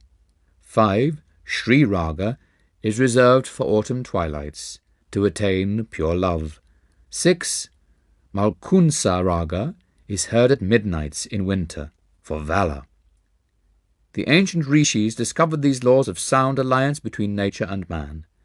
Because nature is an objectification of Om, the primal sound or vibratory word, man can obtain control over all natural manifestations through the use of certain mantras, or chants. Historical documents tell of the remarkable powers possessed by Mian Tan Sen, 16th century court musician for Akbar the Great. Commanded by the emperor to sing a night raga while the sun was overhead, Tansen intoned a mantra that instantly caused the whole palace precincts to become enveloped in darkness. Indian music divides the octave into 22 srutis, or demi-semitones. These microtonal intervals permit fine shades of musical expression unattainable by the Western chromatic scale of 12 semitones. Each of the 7 basic notes of the octave is associated in Hindu mythology with a colour, and the natural cry of a bird or beast. Do with green, and the peacock. Re with red, and the skylark. Mi with gold, and the goat. Fa with yellowish-white, and the heron. Sol with black, and the nightingale. La with yellow, and the horse. Si with a combination of all colours, and the elephant. Indian music outlines 72 tatas, or scales. A musician has creative scope for endless improvisation around the fixed traditional melody or raga. He concentrates on the sentiment or definitive mood of the structural theme and embroiders it to the limits of his own originality. The Hindu musician does not read set notes. At each playing he clothes anew the bare skeleton of the raga, often confining himself to a single melodic sequence, stressing by repetition all its subtle microtonal and rhythmic variations. Bach, among Western composers, understood the charm and power of repetitious sound slightly differentiated in 100 complex ways. Sanskrit literature describes 120 talas, or time measures. The traditional founder of Hindu music, Bharata, is said to have isolated 32 kinds of tala in the Song of a Lark. The origin of tala, or rhythm, is rooted in human movements, the double time of walking, and the triple time of respiration in sleep, when inhalation is twice the length of exhalation. India has long recognized the human voice as the most perfect instrument of sound. Hindu music, therefore, largely confines itself to the voice range of 3 octaves. For the same reason, melody, relation of successive notes, is stressed rather than harmony, relation of simultaneous notes. Hindu music is a subjective, spiritual, and individualistic art, aiming not at symphonic brilliance, but at personal harmony with the Oversoul. All the celebrated songs of India have been composed by devotees of the divine. The Sanskrit word for musician is Bhagavatar, he who sings the praises of God. The Sankirtans, or musical gatherings, are an effective form of yoga or spiritual discipline necessitating intense concentration, absorption in the seed thought and sound.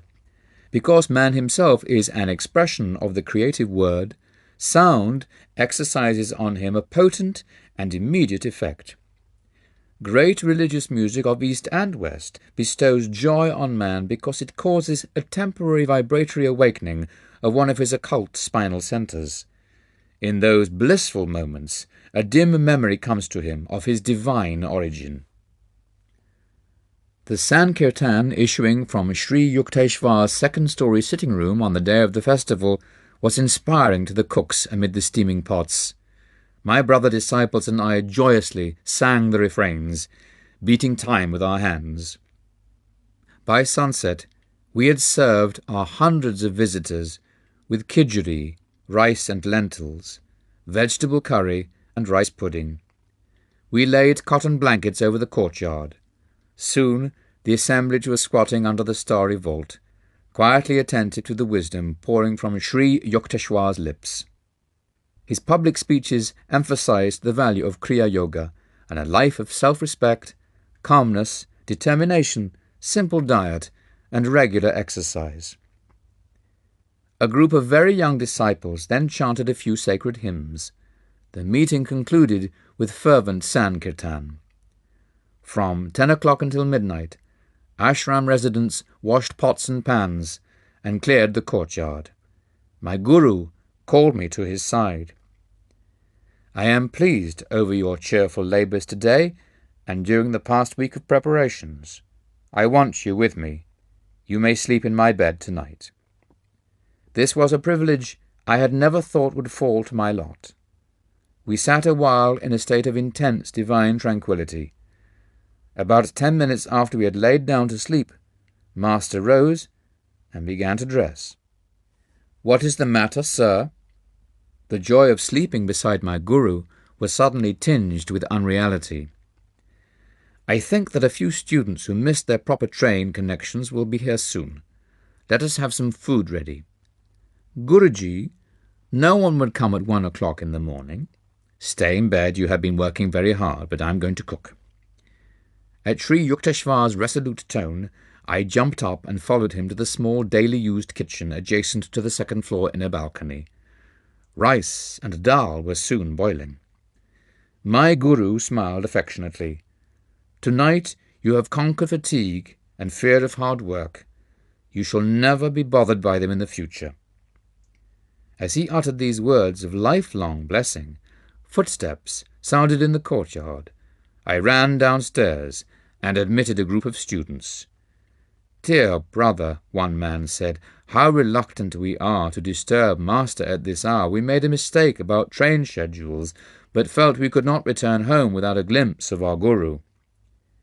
He has been expecting you, and is even now preparing your food."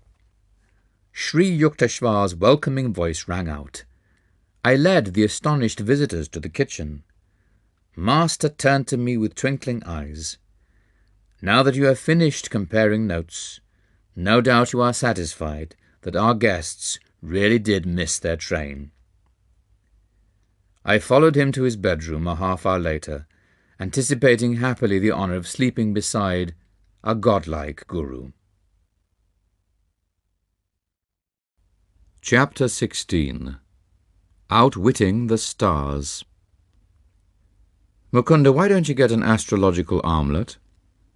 "Should I, Master? I don't believe in astrology." "It is not a question of belief. The scientific attitude one should take on any subject is whether it is true. The law of gravitation worked as efficiently before Newton as after him. The cosmos would be fairly chaotic if its laws could not operate without the sanction of human belief. Charlatans have brought the ancient stellar science to its present disrepute. Astrology is too vast, both mathematically and philosophically, to be rightly grasped except by men of profound understanding. If ignoramuses misread the heavens and see there a scrawl instead of a script, that is to be expected in this imperfect world. One should not dismiss the wisdom with the wise.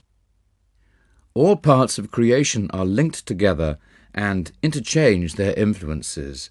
The balanced rhythm of the universe is rooted in reciprocity," my guru continued.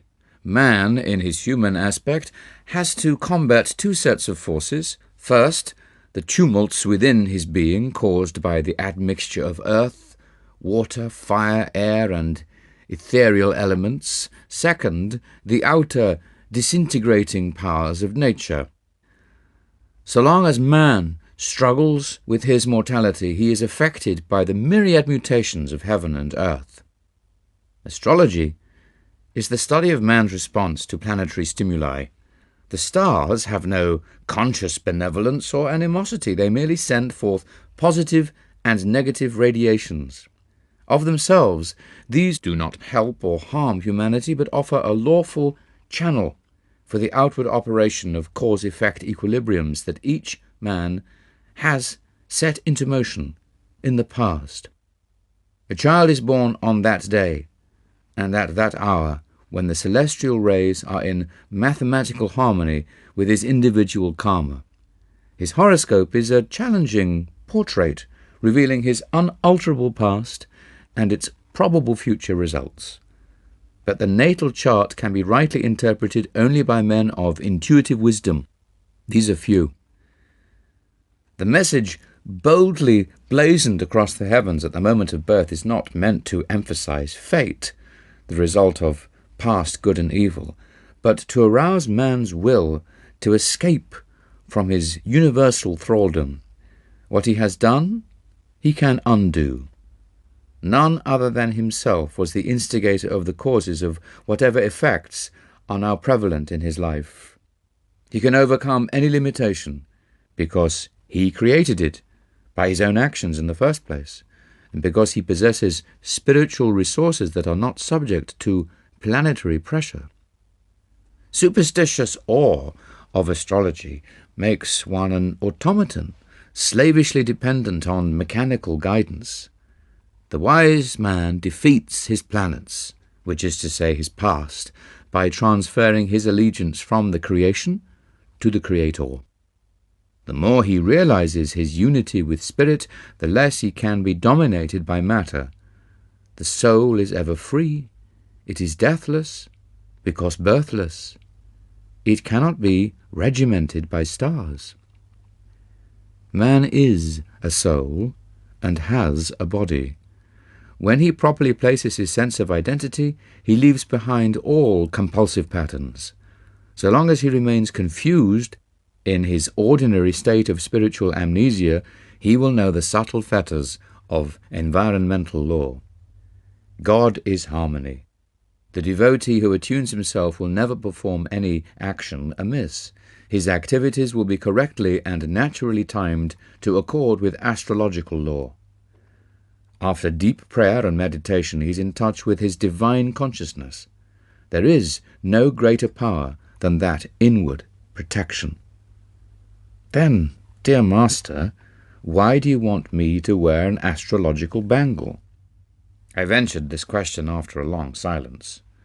I had tried to assimilate Sri Yukteswar's noble exposition, which contained thoughts very new to me. It is only when a traveller has reached his goal that he is justified in discarding his maps. During the journey, he takes advantage of any convenient shortcut. The ancient rishis discovered many ways to curtail the period of man's exile in delusion. There are certain mechanical features in the law of karma that can be skillfully adjusted by the fingers of wisdom. All human ills arise from some transgression of universal law. The scriptures point out that man must satisfy the laws of nature while not discrediting the divine omnipotence. He should say, "Lord, I trust in thee, and know thou canst help me, but I too will do my best to undo any wrong I have done." By a number of means, by prayer, by willpower, by yoga meditation, by consultation with saints, by use of astrological bangles, the adverse effects of past wrongs can be minimized or nullified. Just as a house may be fitted with a copper rod to absorb the shock of lightning, so the bodily temple can be protected in certain ways. Electrical and magnetic radiations are ceaselessly circulating in the universe. They affect man's body for good and ill. Ages ago, our rishis pondered the problem of combating the adverse effects of subtle cosmic influences. The sages discovered that pure metals emit an astral light which is powerfully counteractive to negative pulls of the planets. Certain plant combinations were also found to be helpful. Most effective of all are faultless jewels of not less than 2 carats. The practical preventive uses of astrology have seldom been seriously studied outside of India. One little-known fact is that the proper jewels, metals, and plant preparations are valueless unless the required weight is secured and unless the remedial agent is worn next to the skin.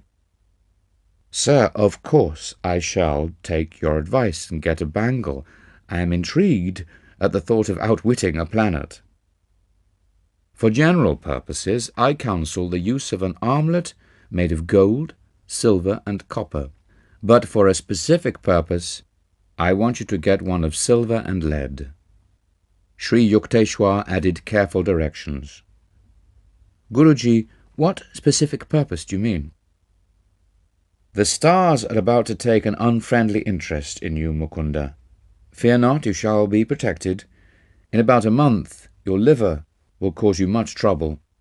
The illness is scheduled to last for 6 months, but your use of an astrological armlet will shorten the period to 24 days. I sought out a jeweller the next day and was soon wearing the bangle. My health was excellent. Master's predictions slipped from my mind.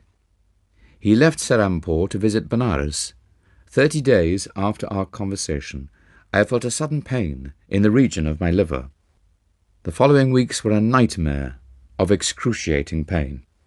Reluctant to disturb my guru, I thought I would bravely endure my trial alone. But 23 days of torture weakened my resolution. I entrained for Benares. There Sri Yukteswar greeted me with unusual warmth, but gave me no opportunity to tell him my woes in private. Many devotees visited the Master that day, just for a darsham, the blessing that flows from the mere sight of a saint. Ill and neglected, I sat in a corner. It was not until after the evening meal that all guests had departed. My guru summoned me to the octagonal balcony of the house. "You must have come about your liver disorder." Sri Yukteswar's gaze was averted. He walked to and fro, occasionally intercepting the moonlight. "Let me see. You've been ailing for 24 days, haven't you?" "Yes, sir." "Please do the stomach exercise I taught you." "If you knew the extent of my suffering, Master, you would not ask me to exercise." Nevertheless, I made a feeble attempt to obey him. "You say you have pain, I say you have none. How can such contradictions exist?" My guru looked at me inquiringly. I was dazed and then overcome with joyful relief. No longer could I feel the continuous torment that had kept me nearly sleepless for weeks. At Sri Yukteswar's words, the agony vanished as though it had never been. I started to kneel at his feet in gratitude, but he quickly prevented me. "Don't be childish. Get up and enjoy the beauty of the moon over the Ganges." But Master's eyes were twinkling happily as I stood in silence beside him. I understood by his attitude that he wanted me to feel that not he, but God, had been the healer. I wear even now the heavy silver and lead bangle, a memento of that day, long past, ever cherished, when I found anew that I was living with a personage indeed superhuman.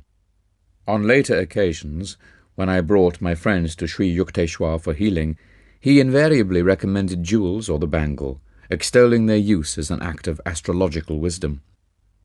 I had been prejudiced against astrology from my childhood, partly because I observed that many people are sequaciously attached to it, and partly because of a prediction made by our family astrologer. "You will marry 3 times, being twice a widower."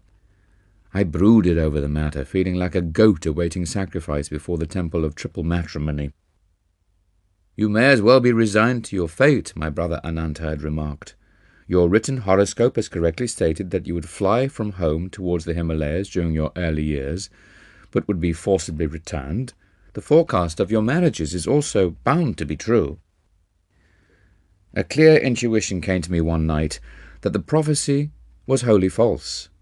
I set fire to the horoscope scroll, placing the ashes in a paper bag on which I wrote, "Seeds of past karma cannot germinate if they are roasted in the fires of divine wisdom."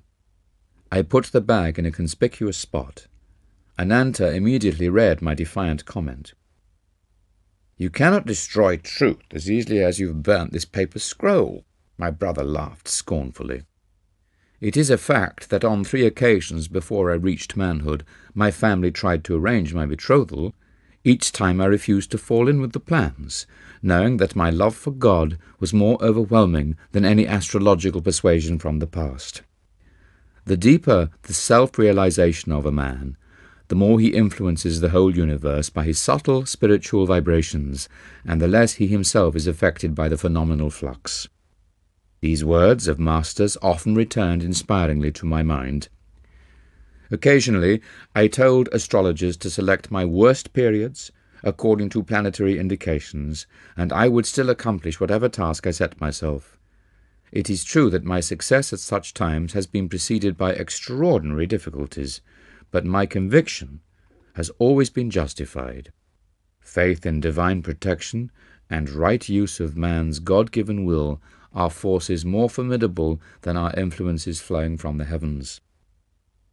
The starry inscription at one's birth, I came to understand, is not that man is a puppet of his past. Its message is rather a prod to pride. The very heavens seek to arouse man's determination to be free from every limitation. God created each man as a soul, dowered with individuality, hence essential to the universal structure, whether in the temporary role of pillar or parasite. His freedom is final and immediate, if he so wills. It depends not on outer, but inner victories. Sri Yukteswar discovered the mathematical application of a 24,000-year equinoctial cycle to our present age. The cycle is divided into an ascending arc and a descending arc, each of 12,000 years. Within each arc fall 4 yugas, or ages, called Kali, Dwapara, Treta, and Satya, corresponding to the Greek ideas of iron, bronze, silver, and golden ages. My guru determined by various calculations that the last Kali Yuga, or Iron Age of the ascending arc, started about AD 500. The Iron Age, 1200 years in duration, is a span of materialism. It ended about AD 1700. That year ushered in Dwapara Yuga, a 2400-year period of electrical and atomic energy developments, the age of telegraphy, radio, airplanes, and other space annihilators. The 3600-year period of Treta Yuga will start in AD 4100. The age will be marked by common knowledge of telepathic communications and other time annihilators. During the 4800 years of Satya Yuga, final age in an ascending arc, the intelligence of man will be highly developed. He will work in harmony with the divine plan. A descending arc of 12,000 years, starting with a descending golden age of 4800 years, then begins for the world in AD 12,500. Man gradually sinks into ignorance. These cycles are the eternal rounds of Maya, the contrasts and relativities of the phenomenal universe. Men, one by one, escape from creation's prison of duality as they awaken to consciousness of their inseverable divine unity with the Creator. Master enlarged my understanding not only of astrology, but of the world's scriptures. Placing the holy texts on the spotless table of his mind, he was able to dissect them with the scalpel of intuitive reasoning, and to separate errors and interpolations of scholars from the truths, as originally expressed by the prophets. Fix one's vision on the end of the nose. This inaccurate interpretation of a Bhagavad Gita stanza, chapter 6, verse 13, widely accepted by Eastern pundits and Western translators, used to arouse Master's droll criticism. The path of a yogi is singular enough as it is, he remarked. Why counsel him that he must also make himself cross-eyed? The true meaning of Nasikagram is origin of the nose, not end of the nose. The nose originates at the point between the eyebrows, the seat of spiritual vision.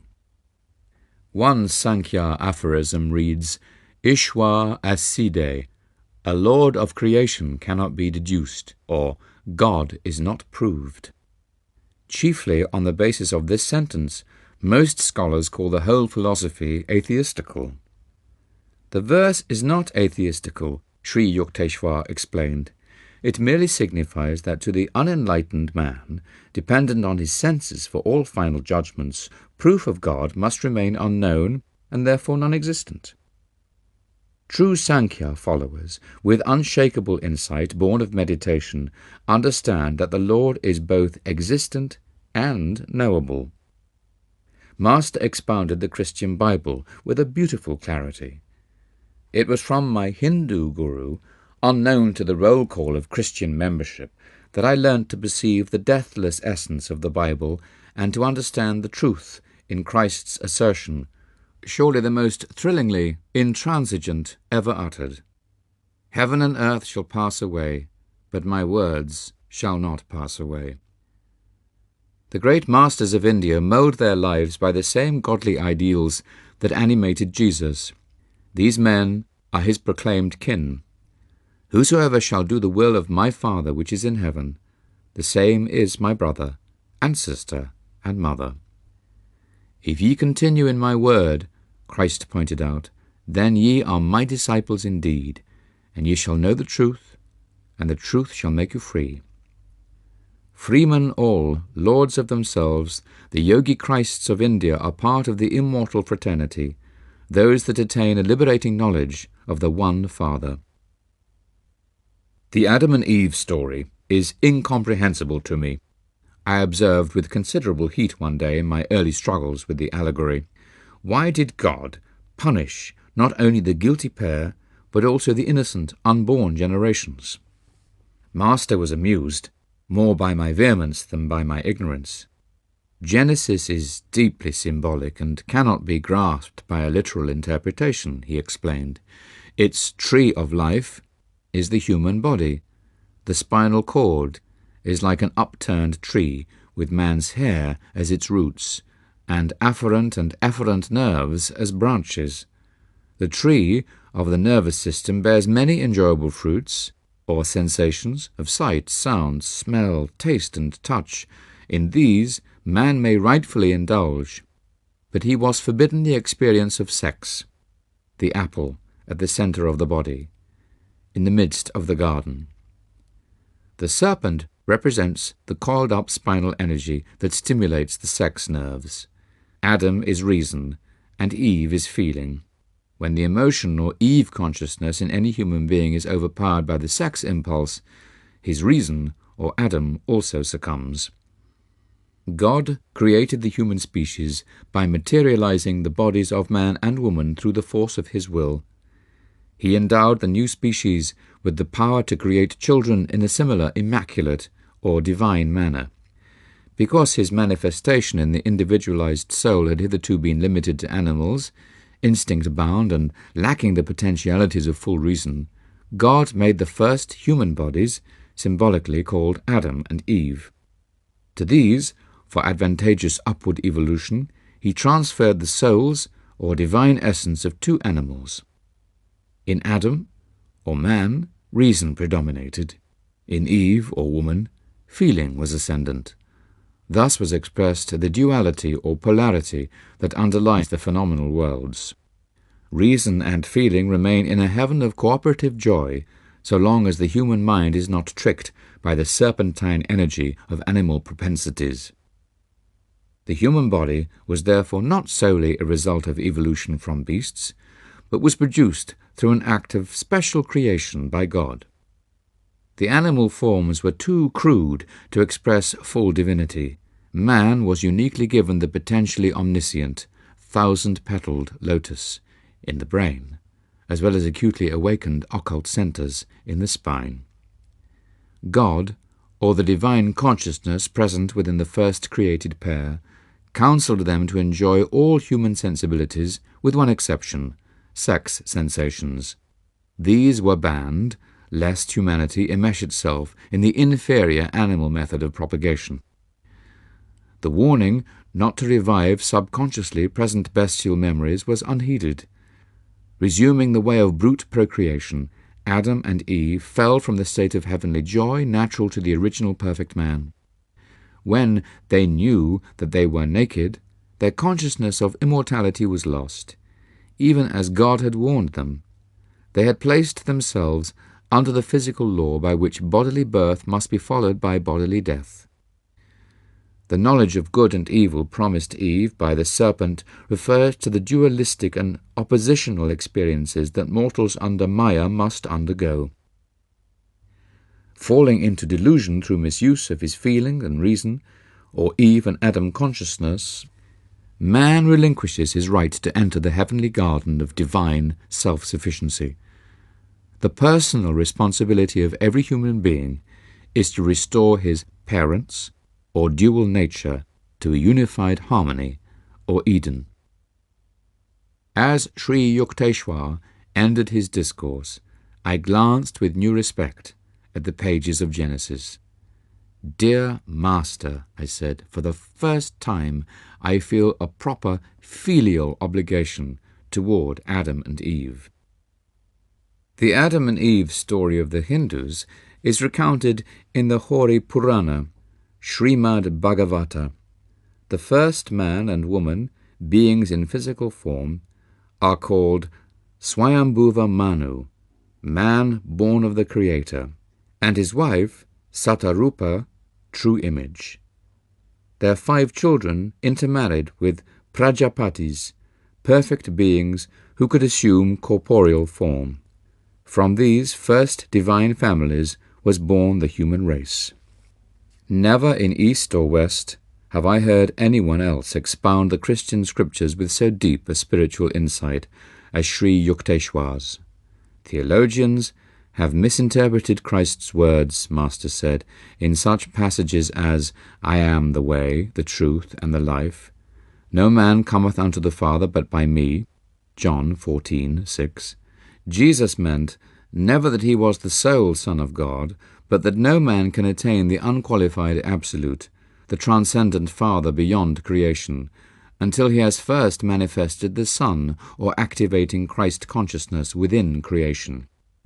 Jesus, who had achieved entire oneness with that Christ consciousness, identified himself with it inasmuch as his own ego had long since been dissolved. When Paul wrote, God created all things by Jesus Christ, Ephesians 3:9, and when Jesus said, before Abraham was, I am, John 8:58, the sheer essence of the words is impersonality. A form of spiritual cowardice leads many worldly people to believe comfortably that only one man was the Son of God. Christ was uniquely created, they reason, so how can I, a mere mortal, emulate him? But all men have been divinely created, and must some day obey Christ's command, Be ye therefore perfect, even as your Father which is in heaven is perfect. Matthew 5:48. Behold, what manner of love the Father hath bestowed upon us, that we should be called the sons of God. Understanding of the law of karma and its corollary, reincarnation, is displayed in numerous biblical passages. For example, Whoso sheddeth man's blood, by man shall his blood be shed. Genesis 9:6. If every murderer must himself be killed by man, the reactive process obviously requires, in many cases, more than one lifetime. The contemporary police are just not quick enough. The equilibrating law of karma, as expounded in the Hindu scriptures, is that of action and reaction, cause and effect, sowing and reaping. In the course of natural righteousness, Rita, each man, by his thoughts and actions, becomes the moulder of his destiny. Whatever universal energies he himself, wisely or unwisely, has set in motion, must return to him as their starting point, like a circle, inexorably completing itself. Emerson wrote in Compensation, The world looks like a mathematical equation which, turn it how you will, balances itself. Every secret is told, every crime is punished, every virtue rewarded, every wrong redressed, in silence and certainty.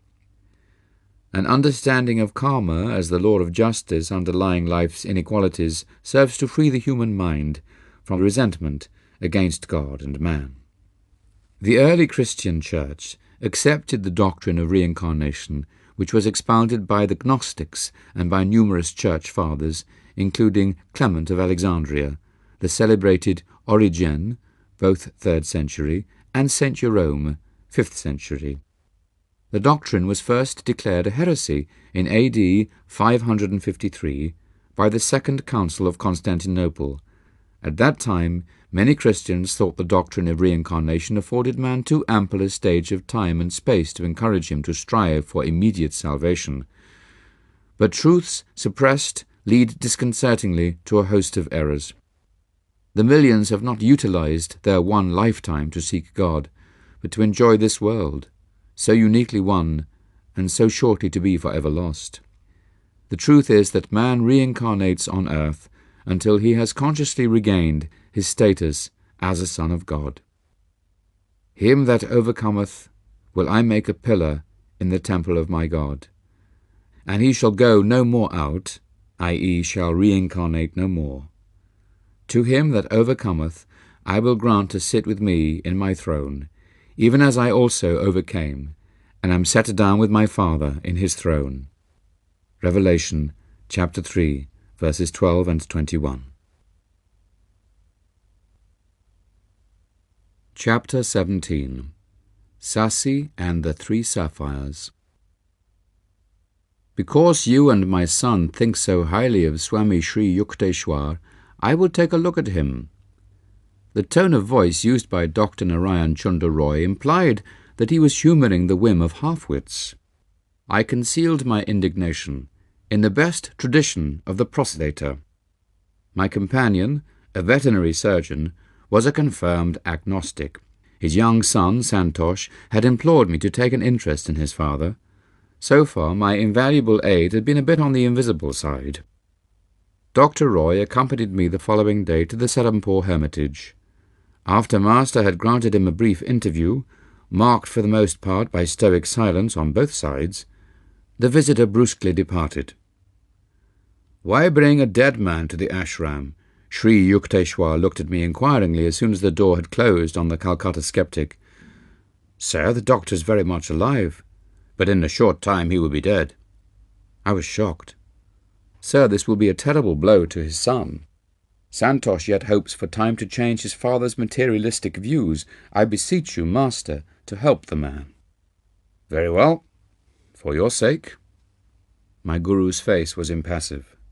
The proud horse doctor is far gone in diabetes, although he does not know it. In 15 days he will take to his bed. The physicians will give him up for lost. His natural time to leave this earth is 6 weeks from today. Owing to your intercession, however, on that date he will recover. But there is one condition. You must get him to wear an astrological bangle. He will doubtless object as violently as one of his horses before an operation. Master chuckled. After a silence, during which I wondered how Santosh and I might best employ the arts of cajolery on the doctor, Sri Yukteswar made further disclosures. "As soon as the man gets well, advise him not to eat meat. He will not heed this counsel, however, and in 6 months, just as he is feeling at his best, he will drop dead." My guru added, "The 6-month extension of life is granted him only because of your plea." The following day I suggested to Santosh that he order an omelette at the jeweller's. It was ready in a week, but Dr. Roy refused to put it on. "I am in the best of health. You will never impress me with these astrological superstitions." The doctor glanced at me belligerently. I recalled with amusement that Master had justifiably compared the man to a balky horse. Another 7 days passed. The doctor, suddenly ill, meekly consented to wear the bangle. 2 weeks later, the physician in attendance told me that his patient's case was hopeless. He supplied harrowing details of the ravages inflicted by diabetes. I shook my head. My guru has said that, after a sickness lasting 1 month, Dr. Roy will be well. The physician stared at me incredulously, but he sought me out a fortnight later, with an apologetic air. "Dr. Roy has made a complete recovery," he exclaimed. "It is the most amazing case in my experience. Never before have I seen a dying man show such an inexplicable comeback. Your guru must indeed be a healing prophet." After one interview with Dr. Roy, during which I repeated Sri Yukteswar's advice about a meatless diet, I did not see the man again for 6 months. He stopped for a chat one evening as I sat on the piazza of my family home. "Tell your teacher that by eating meat frequently, I have wholly regained my strength. His unscientific ideas on diet have not influenced me." It was true that Dr. Roy looked a picture of health. But the next day, Santosh came running to me from his home on the next block. "This morning, Father dropped dead." This case was one of my strangest experiences with Master. He healed the rebellious veterinary surgeon in spite of his disbelief, and extended the man's natural term on earth by 6 months, just because of my earnest supplication. Sri Yukteswar was boundless in his kindness when responding to an urgent prayer of a devotee. It was my proudest privilege to bring college friends to meet my guru. Many of them would lay aside, at least in the ashram, their fashionable academic cloak of religious skepticism. One of my friends, Sasi, spent a number of happy weekends in Serampore. Master became immensely fond of the boy, and lamented that his private life was wild and disorderly. Sasi, unless you reform, 1 year hence you will be dangerously ill. Sri Yukteswar gazed at my friend with affectionate exasperation. Mukunda is the witness. Don't say later that I didn't warn you. Sasi laughed. Master, I will leave it to you to interest the sweet charity of cosmos in my own sad case. My spirit is willing, but my will is weak. You are my only saviour on earth. I believe in nothing else. At least you should wear a 2-carat blue sapphire. It will help you. I can't afford one. Anyhow, dear Guruji, if trouble comes, I fully believe you will protect me. In a year you will bring 3 sapphires, Sri Yukteswar replied. They will be of no use then. Variations on this conversation took place regularly. I can't reform, Sasi would say in comical despair, and my trust in you, Master, is more precious to me than any stone. A year passed. One day I was visiting my guru at the Calcutta home of his disciple, Naran Babu. About 10 o'clock in the morning, as Sri Yukteswar and I were sitting in the second-floor parlour, I heard the front door open.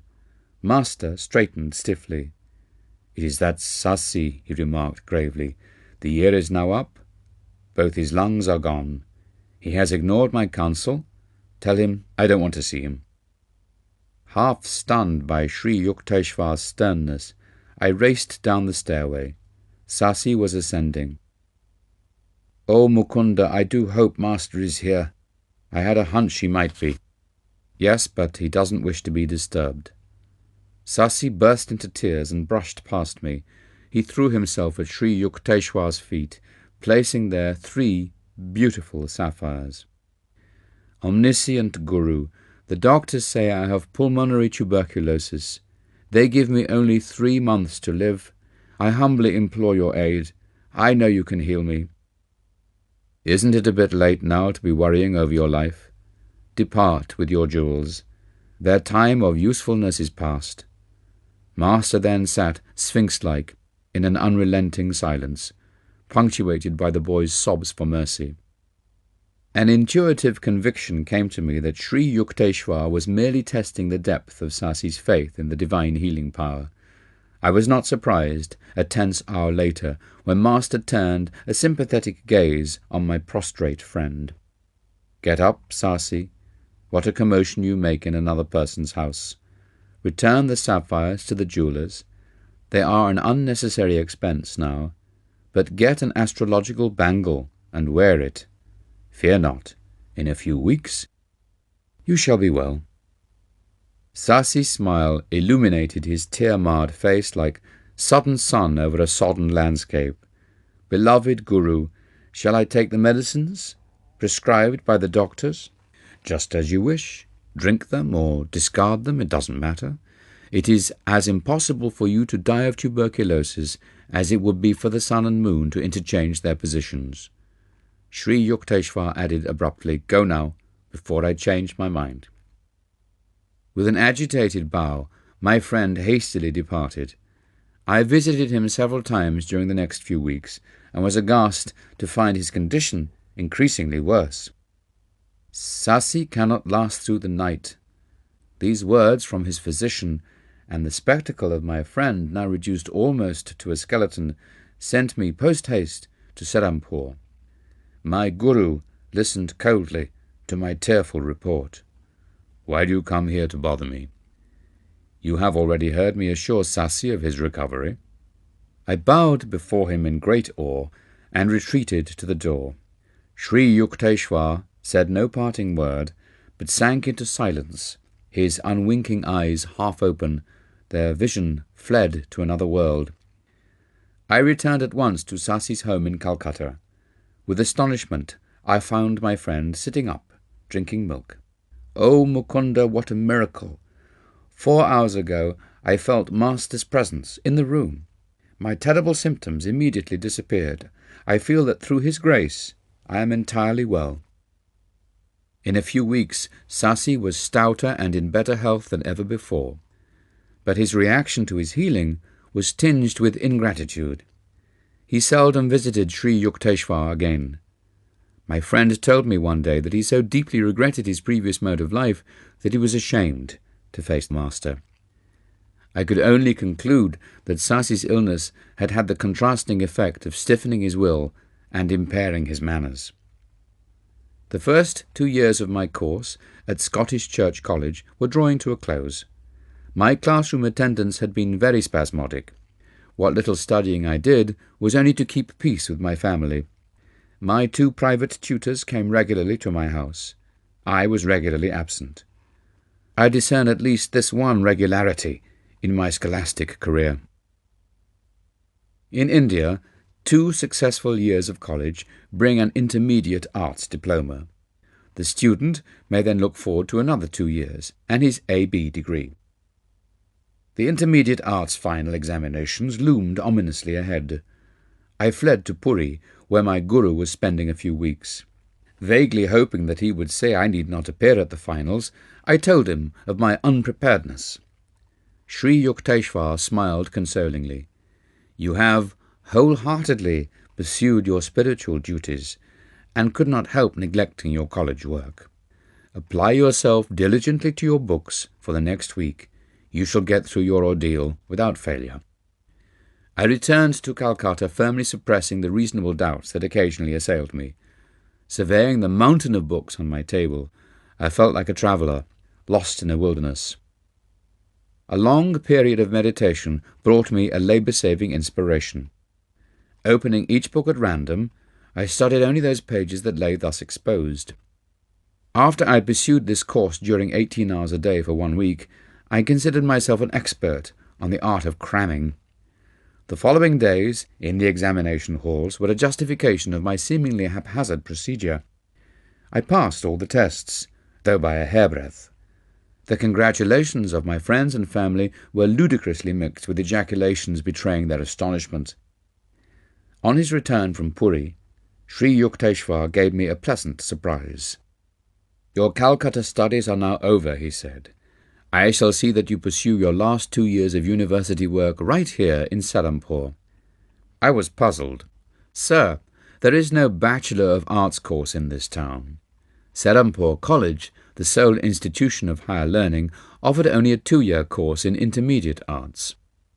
Master smiled mischievously.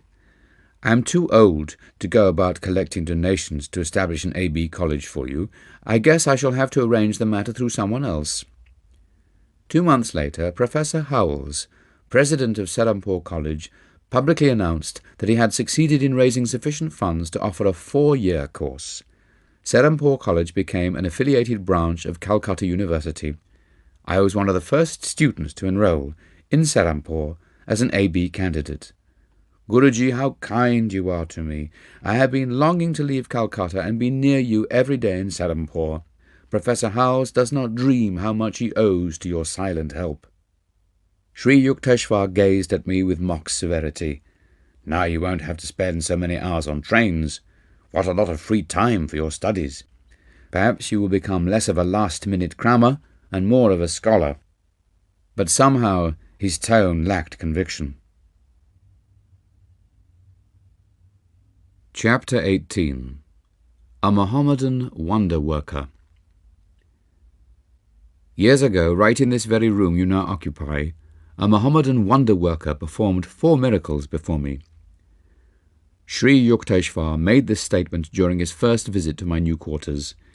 Immediately after entering Serampore College, I had taken a room in a nearby boarding house called Panti. It was an old-fashioned brick mansion, fronting the Ganges. Master, what a coincidence! Are these newly decorated walls really ancient with memories? I looked around my simply furnished room with awakened interest. It is a long story, my guru smiled reminiscently. The name of the fakir was Afzal Khan. He had acquired his extraordinary powers through a chance encounter with a Hindu yogi. "Son, I am thirsty. Fetch me some water." A dust-covered sannyasi made this request of Afzal one day during his early boyhood in a small village of eastern Bengal. "Master, I am a Mohammedan. How could you, a Hindu, accept a drink from my hands?" "Your truthfulness pleases me, my child. I do not observe the ostracizing rules of ungodly sectarianism. Go, bring me water quickly." Afzal's reverent obedience was rewarded by a loving glance from the yogi. "You possess good karma from former lives," he observed solemnly. "I'm going to teach you a certain yoga method that will give you command over one of the invisible realms. The great powers that will be yours should be exercised for worthy ends. Never employ them selfishly. I perceive, alas, that you have brought over from the past some seeds of destructive tendencies. Do not allow them to sprout by watering them with fresh evil actions. The complexity of your previous karma is such that you must use this life to reconcile your yogic accomplishments with the highest humanitarian goals." After instructing the amazed boy in a complicated technique, the master vanished. Afzal faithfully followed his yoga exercise for 20 years. His miraculous feats began to attract widespread attention. It seems that he was always accompanied by a disembodied spirit, whom he called Hazrat. This invisible entity was able to fulfill the fakir's slightest wish. Ignoring his master's warning, Afzal began to misuse his powers. Whatever object he took up and then replaced would soon disappear without a trace. This disconcerting eventuality usually made the Mohammedan an objectionable guest. He visited large jewelry stores in Calcutta from time to time, representing himself as a possible purchaser. Any jewel he handled would vanish shortly after he had left the shop. Afzal was often surrounded by several hundred students, attracted by the hope of learning his secrets. The fakir occasionally invited them to travel with him. At the railway station, he would manage to touch a roll of tickets. These he would push towards the clerk, remarking, "I have changed my mind and won't buy them now." But when he boarded the train with his retinue, Afzal would be in possession of the required tickets. These exploits created an indignant uproar. Bengali jewellers and ticket sellers were succumbing to nervous breakdowns. The police who sought to arrest Afzal found themselves helpless. The fakir could remove incriminating evidence merely by saying, "Hazrat, take this away." Sri Yukteswar rose from his seat and walked to the balcony of my room, which overlooked the Ganges. I followed him, eager to hear more of the baffling Mohammedan raffles.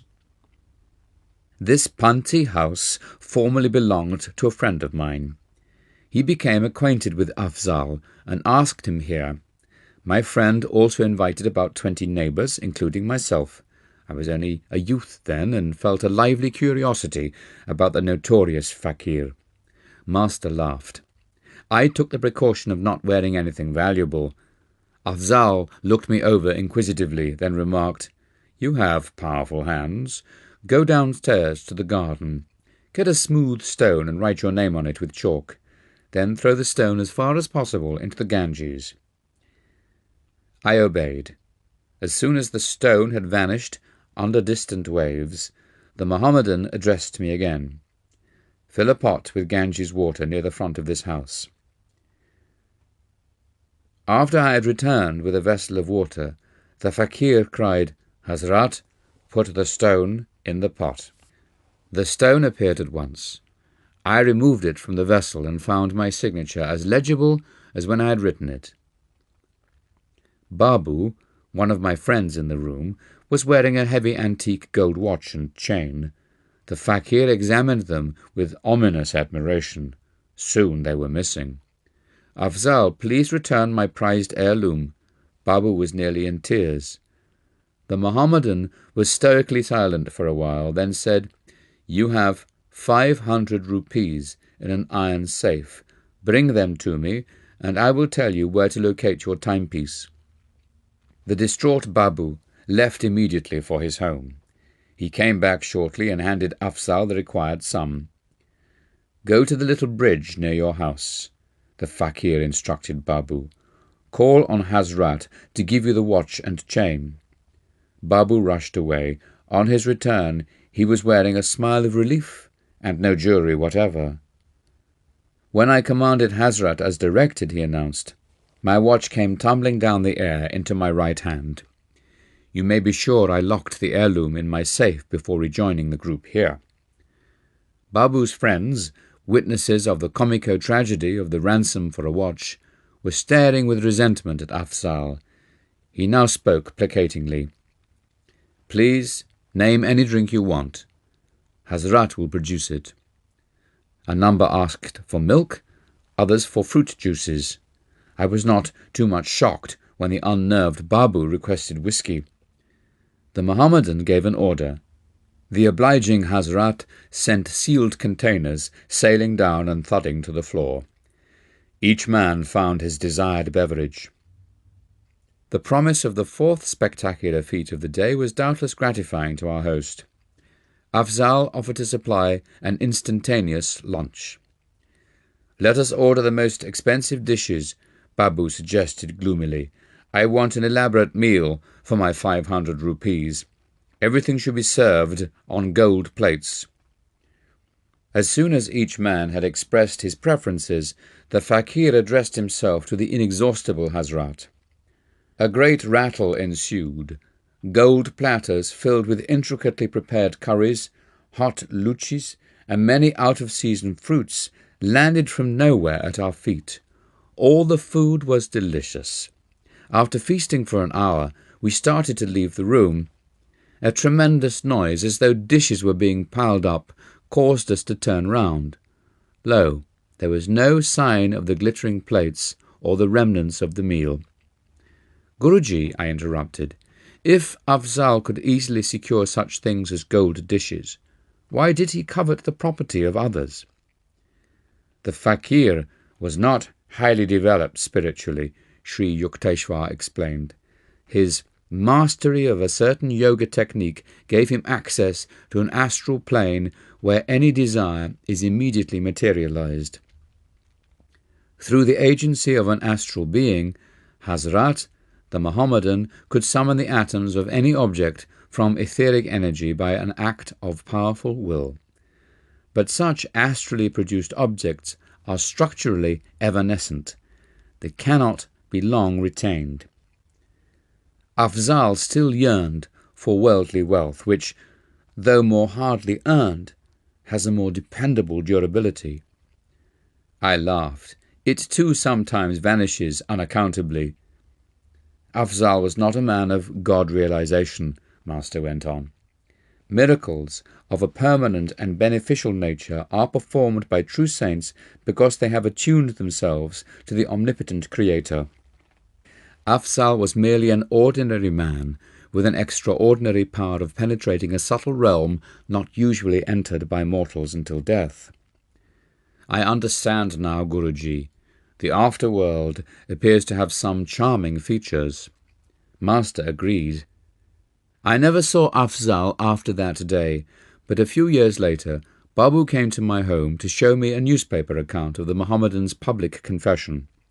From it I learned the facts I have just told you about Afzal's early initiation from a Hindu guru.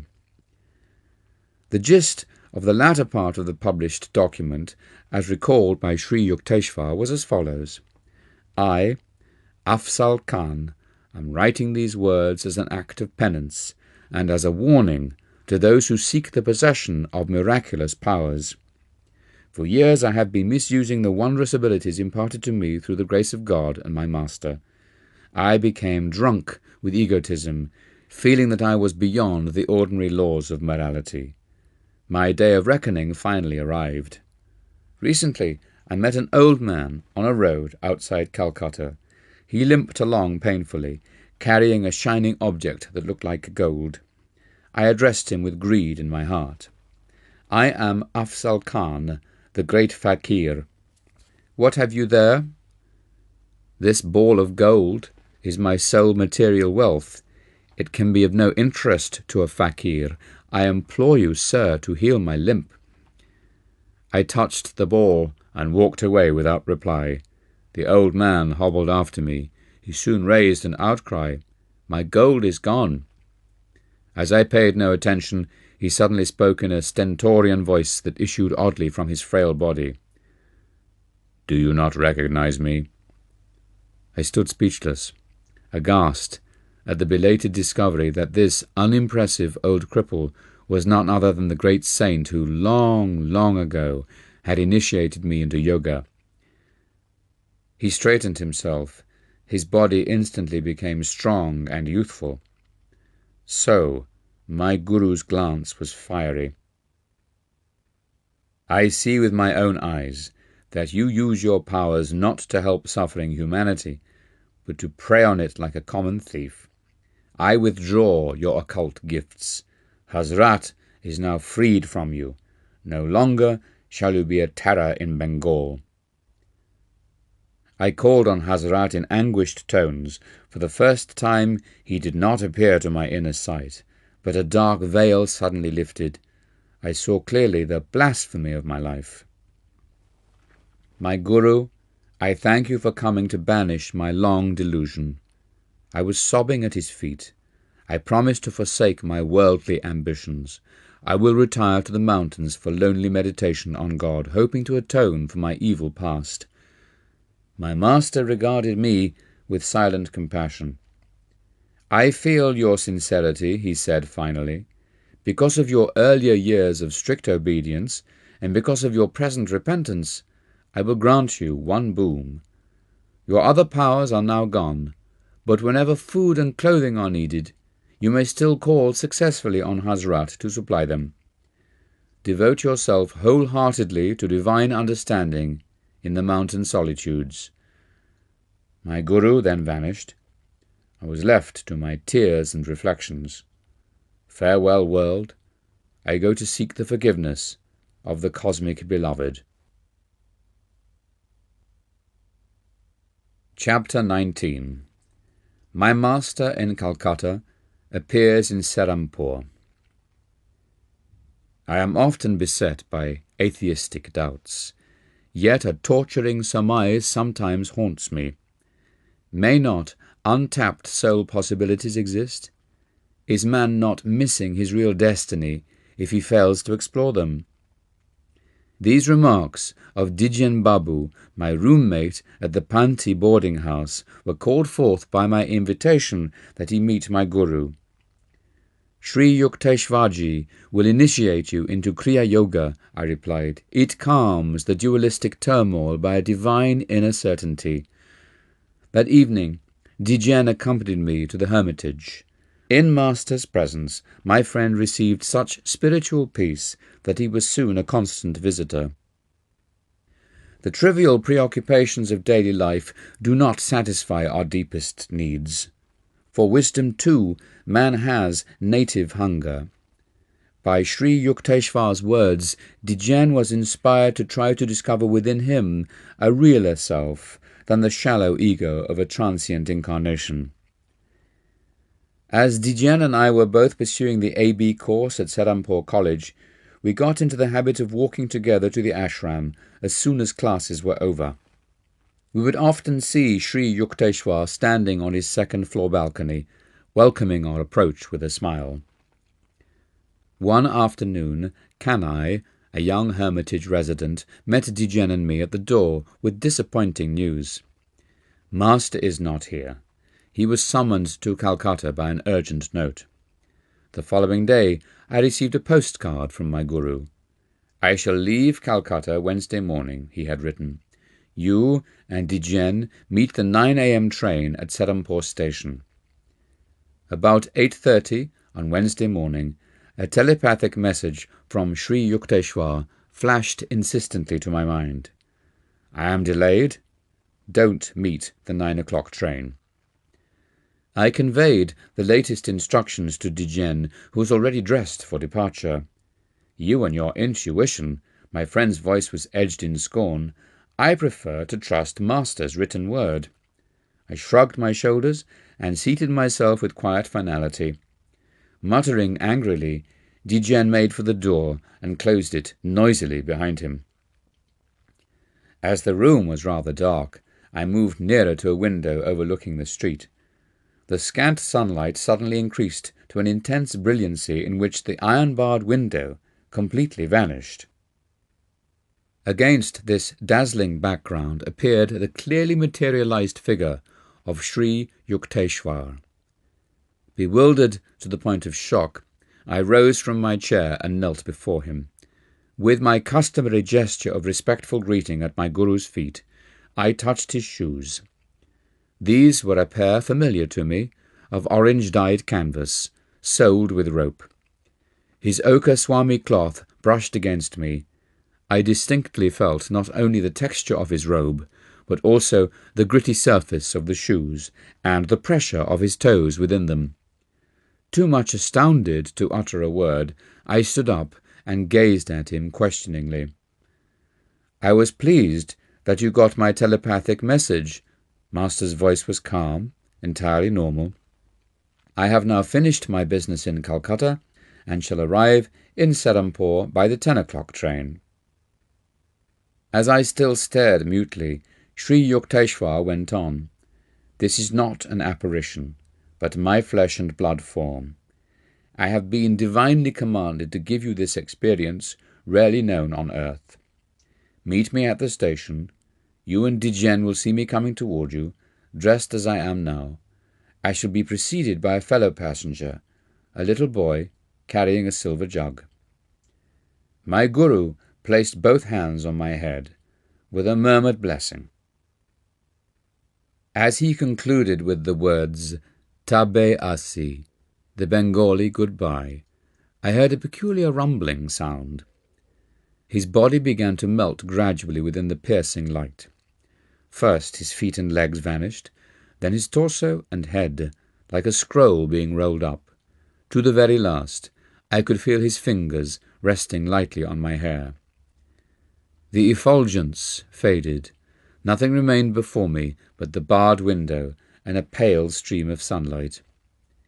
I remained in a half-stupor, questioning whether I had not been the victim of a hallucination.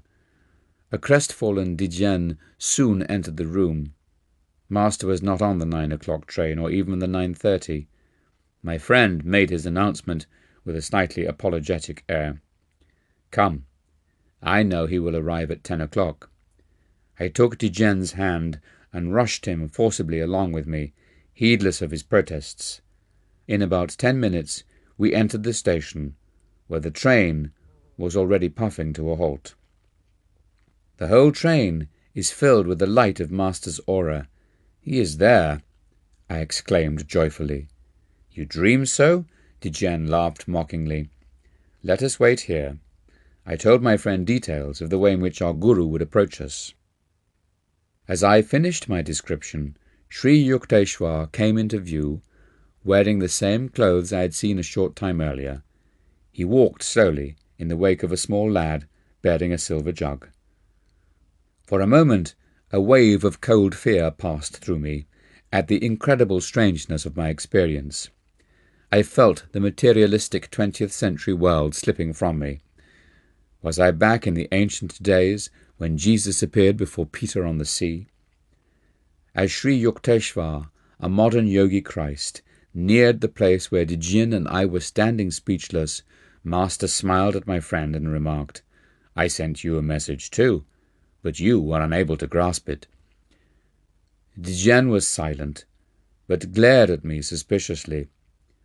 After we had escorted our guru to his hermitage, my friend and I proceeded towards Serampore College. Dijien halted in the street, indignation streaming from his every pore. "So, Master sent me a message, yet you concealed it. I demand an explanation." "Can I help it if your mental mirror oscillates with such restlessness that you cannot register our guru's instructions?" I retorted. The anger vanished from Dijien's face. "I see what you mean," he said ruefully, "but please explain how you could know about the child with the jug." By the time I had finished the story of Master's phenomenal appearance at the boarding house that morning, my friend and I had reached Serampore College. "The account I have just heard of our Guru's powers," Dijin said, "makes me feel that any university in the world is only a kindergarten." Chapter 20. We do not visit Kashmir. Father, I want to invite Master and 4 friends to accompany me to the Himalayan foothills during my summer vacation. May I have 6 railway passes to Kashmir and enough money to cover our travel expenses? As I had expected, Father laughed heartily. "This is the 3rd time you have given me the same cock and bull story. Didn't you make a similar request last summer and the year before? At the last moment, Sri Yukteswarji refuses to go." "It is true, Father. I don't know why my Guru will not give me his definite word about Kashmir, but if I tell him that I have already secured the passes from you, somehow I think that this time he will consent to make the journey." Father was unconvinced at the moment, but the following day, after some good-humoured jibes, he handed me 6 passes and a roll of 10-rupee bills. "I hardly think your theoretical trip needs such practical props," he remarked, "but here they are." That afternoon I exhibited my booty to Sri Yukteswar. Though he smiled at my enthusiasm, his words were non-committal. "I would like to go. We shall see." He made no comment when I asked his little hermitage disciple, Kanai, to accompany us. I also invited 3 other friends, Rajendra Nath Mitra, Jotin Odi, and 1 other boy. Our date of departure was set for the following Monday. On Saturday and Sunday I stayed in Calcutta, where marriage rites for a cousin were being celebrated at my family home. I arrived in Serampore with my luggage early Monday morning. Rajendra met me at the hermitage door. "Master is out, walking. He has refused to go." I was equally grieved and obdurate. I will not give Father a 3rd chance to ridicule my chimerical plans for Kashmir. The rest of us should go. Rajendra agreed. I left the ashram to find a servant. Kanai, I knew, would not take the trip without Master, and someone was needed to look after the luggage. I bethought myself of Behari, previously a servant in my family home, who was now employed by a Serampore schoolmaster. As I walked along briskly, I met my Guru in front of the Christian church near Serampore courthouse. "Where are you going?" Sri Yukteswar's face was unsmiling. "Sir, I hear that you and Kanai will not take the trip we have been planning. I am seeking Behari. You will recall that last year he was so desirous of seeing Kashmir that he even offered to serve without pay." "I remember. Nevertheless, I don't think Behari will be willing to go."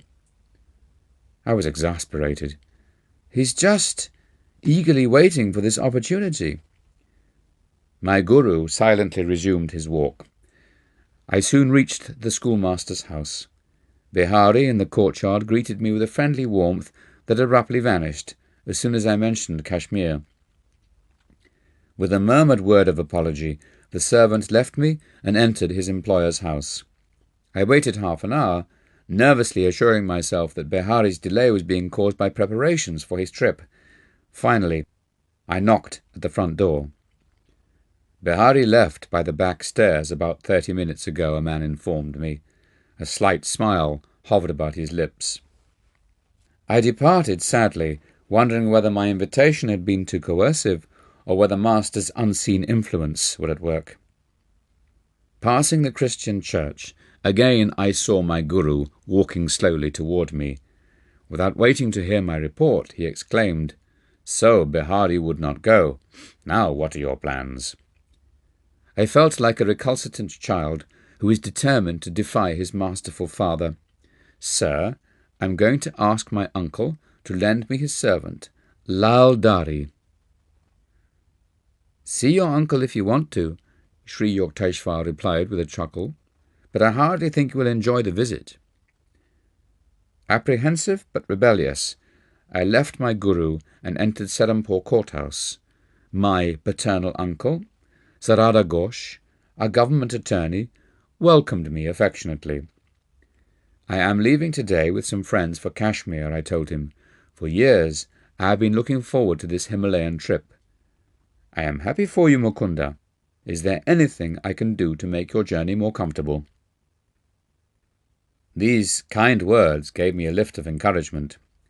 Dear uncle, I said, could you possibly spare me your servant, Lal Dari? My simple request had the effect of an earthquake.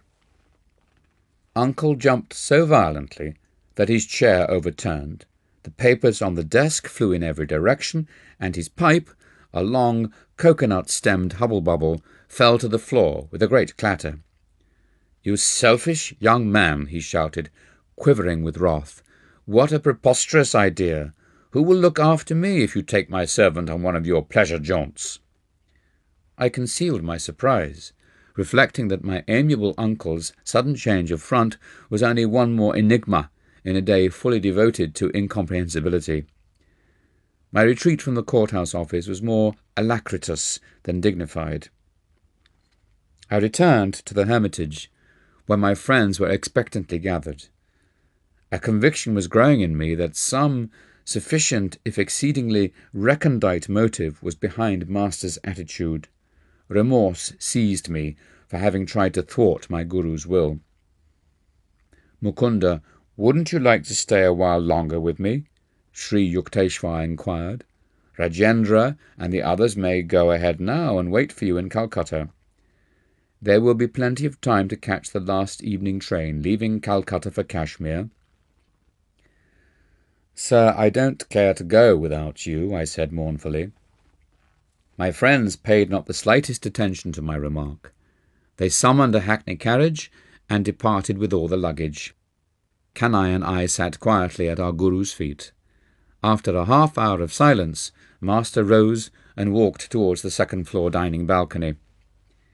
Kanai, please serve Mukunda's food. His train leaves soon. Getting up from my blanket seat, I staggered suddenly with nausea and a ghastly churning sensation in my stomach. The stabbing pain was so intense that I felt I'd been abruptly hurled into some violent hell. Groping blindly toward my Guru, I collapsed before him, exhibiting all symptoms of the dread Asiatic cholera. Sri Yukteswar and Kanai carried me to the sitting-room. I cried in agony, Master, I surrender my life to you, for I believed it was indeed fast ebbing from the shores of my body.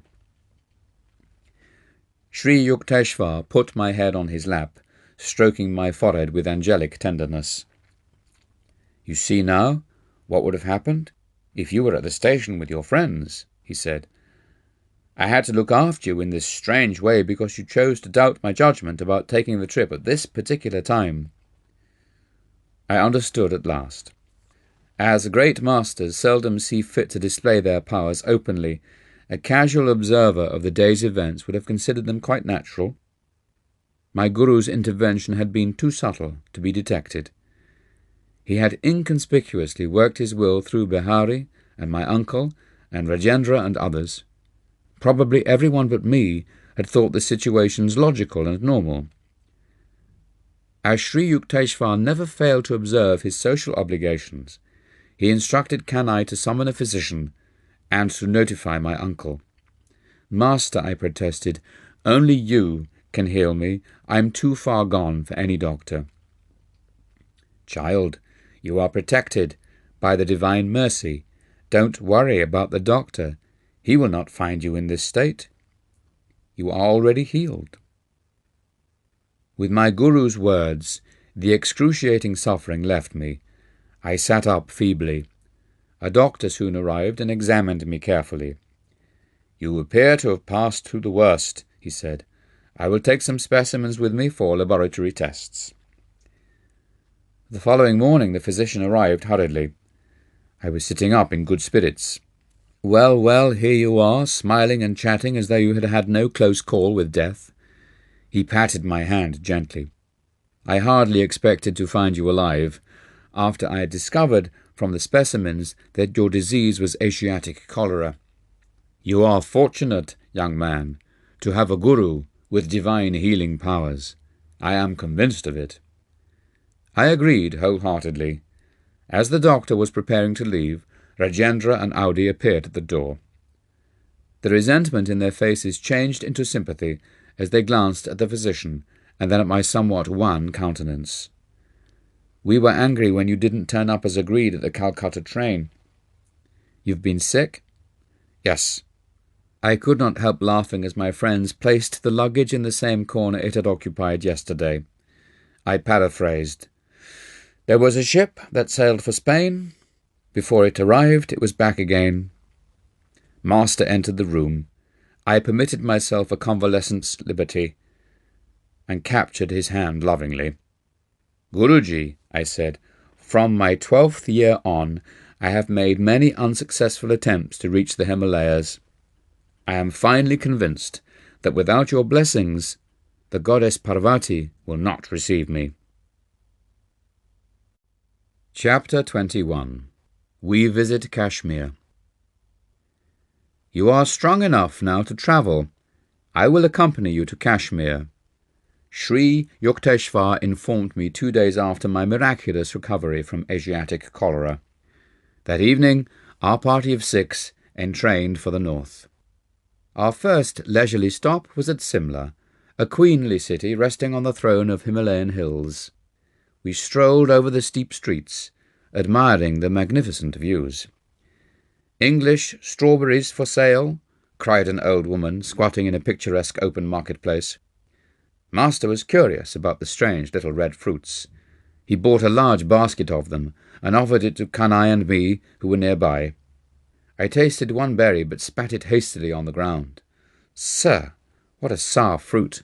I could never like strawberries. My guru laughed. Oh, you will like them, in America.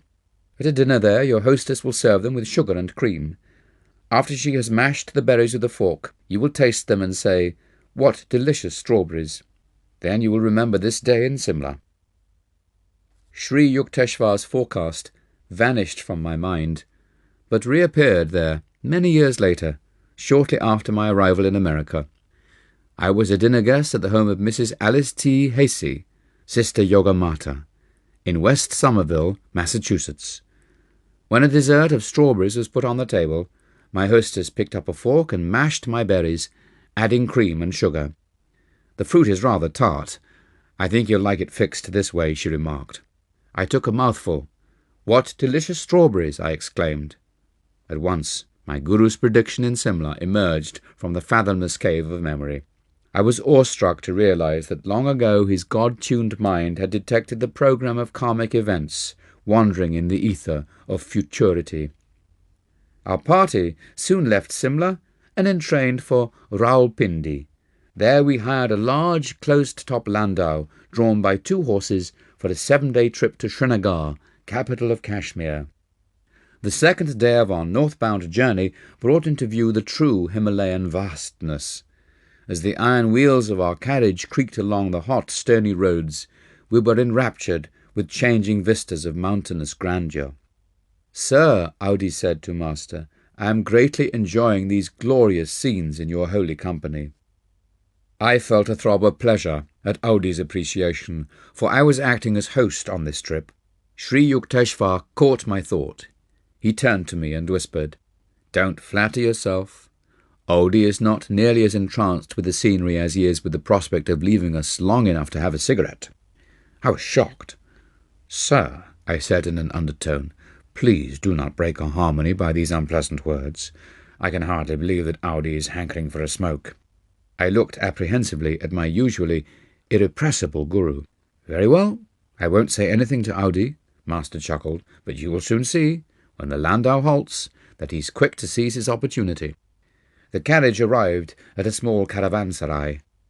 As our horses were led to be watered, Audi inquired, Sir, do you mind if I ride a while with the driver? I would like to get a little outside air. Sri Yukteswar gave permission, but remarked to me, He wants fresh smoke and not fresh air. The landau resumed its noisy progress over the dusty roads. Master's eyes were twinkling. He instructed me, Crane up your neck through the carriage door and see what Audi is doing with the air. I obeyed, and was startled to observe Audi in the act of exhaling rings of cigarette smoke. My glance toward Sri Yukteswar was apologetic. "You are right, as always, sir. Audi is enjoying a puff along with the panorama." I surmised that my friend had received a gift from the cab driver. I knew that Audi had not carried any cigarettes from Calcutta. We continued on the labyrinthine way, delighting in views of rivers, valleys, precipitous crags, and multitudinous mountain tiers. Each night we stopped at a rustic inn and cooked our food. Sri Yukteswar took special care of my diet, insisting that I have lime juice at all meals. I was still weak, but daily improving, though the rattling carriage had been strictly designed for discomfort. Joyous anticipations filled our hearts as we neared central Kashmir.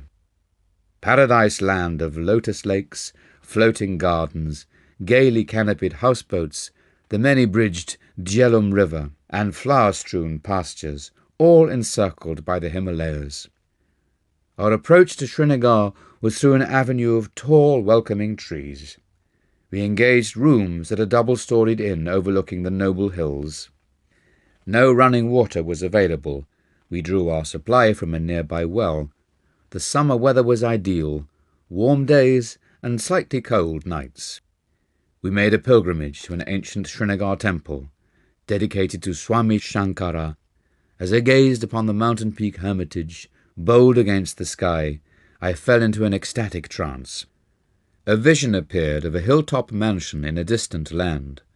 The lofty Shankara temple in Srinagar became transformed into the edifice where, years later, I established Self-Realization Fellowship headquarters in America. When I first visited Los Angeles and saw the large building on the crest of Mount Washington, I recognized it at once from my long-past visions in Kashmir and elsewhere. A few days in Srinagar, then on to Gulmarg, mountain paths of flowers. 8,500 feet high, there I had my first ride on a large horse. Rajendra mounted a small trotter, one whose heart was fired by ambition for speed. We ventured onto the very steep Kilanmarg. The path led through a dense forest, abounding in tree mushrooms, where the mist-shrouded trails were often precarious. But Rajendra's little animal never permitted my oversized steed a moment's rest, even at the most perilous turns. On, untiringly came Rajendra's horse, oblivious to all but the joy of competition. Our strenuous race was rewarded by a breathtaking view. For the first time in this life, I gazed in all directions at sublime, snow-capped Himalayas, lying tier upon tier like silhouettes of huge polar bears. My eyes feasted exultingly on endless reaches of icy mountains against sunny blue skies. I rode merrily with my young companions, all wearing overcoats, on the sparkling white slopes. On our downward trip we saw afar a vast carpet of yellow flowers, wholly transfiguring the bleak hills. Our next excursions were to the famous pleasure gardens of Emperor Jahangir at Shalimar and Nishat Bagh. The ancient palace at Nishat Bagh is built directly over a natural waterfall. Rushing down from the mountains, the torrent has been regulated through ingenious contrivances to flow over colourful terraces and to gush into fountains amidst the dazzling flower-beds. The stream also enters several of the palace rooms, ultimately dropping fairy-like into the lake below. The immense gardens are riotous with colour: rose, jasmine, lilies, snapdragons, pansies, lavender, poppies. An emerald encirclement is formed by symmetrical rows of chinars, the oriental plane tree, cypresses, cherry trees. Beyond them tower the white austerities of the Himalayas. So-called Kashmir grapes are considered a rare delicacy in Calcutta.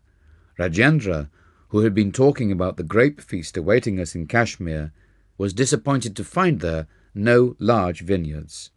Now and then I chaffed him over his baseless anticipation.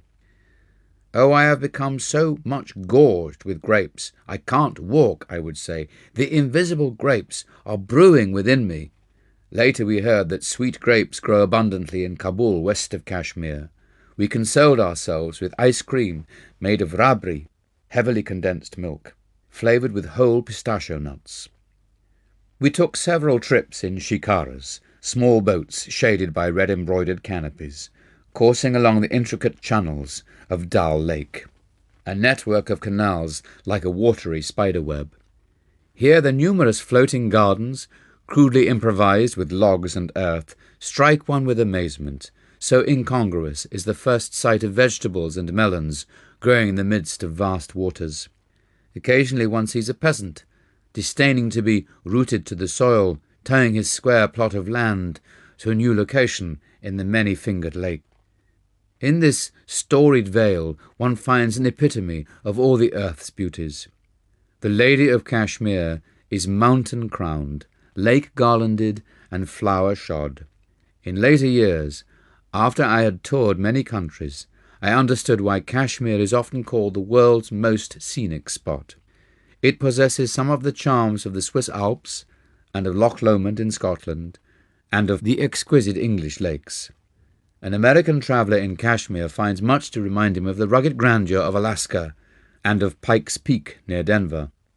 As entries in a scenic beauty contest, I offer for first prize either the gorgeous view of Xochimilco in Mexico, where skies, mountains, and poplars are reflected amid playful fish in myriad lanes of water, or the lakes of Kashmir, guarded like beautiful maidens by the stern surveillance of the Himalayas.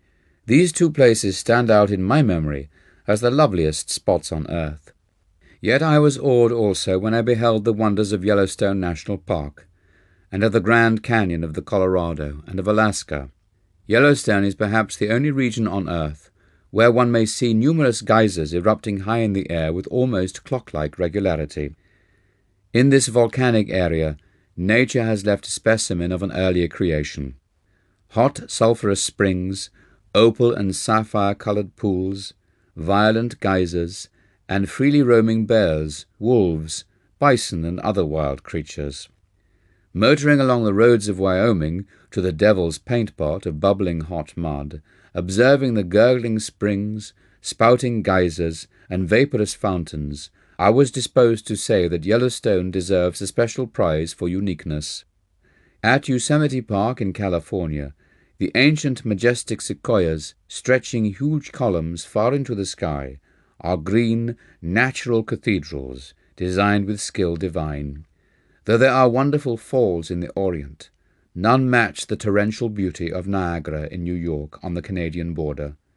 Mammoth Cave in Kentucky and Carlsbad Caverns in New Mexico are strange fairylands.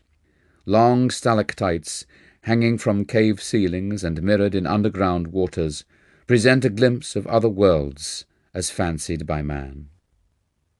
In Kashmir, a large number of the people, world-famed for their beauty, are as white as Europeans and have similar features and bone structure. Many are blue-eyed and blonde-haired. Dressed in Western clothes, they look like Americans. The coldness of the Himalayas affords the Kashmiris relief from the sultry sun and preserves their light complexions. As one travels south to the tropical latitudes of India, he finds progressively that the people are darker and darker. After spending happy weeks in Kashmir, I was forced to make preparations to return to Bengal for the fall term of Serampore College. Sri Yukteswar, Kanai, and Audi were to remain in Srinagar a while longer. Shortly before I departed, Master hinted that his body would be subject to suffering in Kashmir. "Sir, you look a picture of health," I protested. "There is a chance that I may even leave this earth." "Guruji," I fell at his feet with an imploring gesture, "please promise that you won't leave your body now. I am utterly unprepared to carry on without you." Sri Yukteswar was silent, but smiled at me so compassionately that I felt reassured. Reluctantly I left him. Master, dangerously ill. This telegram from Audi reached me shortly after my return to Serampore. "Sir," I wired my guru frantically, "I ask for your promise not to leave me. Please keep your body. otherwise I also shall die. Be it as you wish." This was Master's reply from Kashmir. A letter from Audi arrived in a few days, informing me that Master had recovered. On his return to Serampore during the next fortnight, I was grieved to find my Guru's body reduced to half its usual weight. Fortunately for his disciples, Sri Yukteswar burned many of their sins in the fire of his severe fever in Kashmir. The metaphysical method of physical transfer of disease is known to highly advanced yogis. A strong man may assist a weak one by helping the latter to carry a heavy load. A spiritual superman is able to minimize the physical and mental troubles of his disciples by assuming a part of their karmic burdens. Just as a rich man relinquishes some money when he pays off a large debt for his prodigal son, who is thus saved from the dire consequences of his folly, so a master willingly sacrifices a portion of his bodily wealth to lighten the misery of disciples. By a secret yogic method, the saint unites his mind and astral vehicle with those of a suffering individual. The disease is conveyed, wholly or in part, to the yogi's fleshly form. Having harvested God on the physical field, a master is no longer concerned with his body. Though he may allow it to become diseased in order to relieve other persons, his mind, unpollutable, is not affected. He considers himself fortunate in being able to render such aid. To achieve final salvation in the Lord is indeed to find that the human body has completely fulfilled its purpose. A master then uses it in any way he deems fit. A guru's work in the world is to alleviate the sorrows of mankind, whether through spiritual means, or intellectual counsel, or willpower, or physical transfer of disease. Escaping to the superconsciousness whenever he so desires, a master can become oblivious of physical illness. Sometimes, to set an example for disciples, he chooses to bear bodily pain stoically. By putting on the ailments of others, a yogi can satisfy for them the karmic law of cause and effect. This law is mechanically or mathematically operative. Its workings may be scientifically manipulated by men of divine wisdom. The spiritual law does not require a master to become ill whenever he heals another person. Healings ordinarily take place through the saint's knowledge of various methods of instantaneous cure in which no hurt to the spiritual healer is involved. On rare occasions, however, a master who wishes to quicken greatly his disciples' evolution may then voluntarily work out on his own body a large measure of their undesirable karma. Jesus signified himself as a ransom for the sins of many. With his divine powers, Christ could never have been subjected to death by crucifixion if he had not willingly cooperated with the subtle cosmic law of cause and effect. He thus took on himself the consequences of others' karma, especially that of his disciples. In this manner they were highly purified and made fit to receive the omnipresent consciousness or Holy Ghost that later descended upon them. Only a self-realized master can transfer his life force or convey into his own body the diseases of others. An ordinary man cannot employ this yogic method of cure, nor is it desirable that he should do so, because an unsound physical instrument is a hindrance to deep meditation. The Hindu scriptures teach that an imperative duty of man is to keep his body in good condition, otherwise his mind is unable to remain fixed in devotional concentration. A very strong mind, however, can transcend all physical difficulties and attain to God-realization. Many saints have ignored illness and succeeded in their divine quest. St. Francis of Assisi, himself severely afflicted with ailments, healed other men, and even raised the dead. I once knew an Indian saint, half of whose body, in his earlier years, had been covered with sores. His diabetic illness had been so acute that he had found it difficult to sit still at one time for more than 15 minutes. But his spiritual aspiration had been undeterrable. "Lord," he had prayed, "wilt thou come into my broken temple?" With ceaseless command of will, the saint had gradually become able to sit in the lotus posture daily for 18 hours, engrossed in the ecstatic trance. And, he told me, at the end of 3 years, I found the infinite light blazing within me. Rejoicing in its splendor, I forgot the body. Later I saw that it had become whole through the divine mercy. A historical healing incident concerns King Baba, 1483 to 1530, founder of the Mughal Empire in India. His son, Humayun, became gravely ill. The father prayed with anguished determination that he receive the malady and that his son be spared. Humayun recovered. Baba immediately fell sick and died of the same disease that had stricken his son. Many persons believe that a great master should have the health and strength of a sandal. The assumption is unfounded.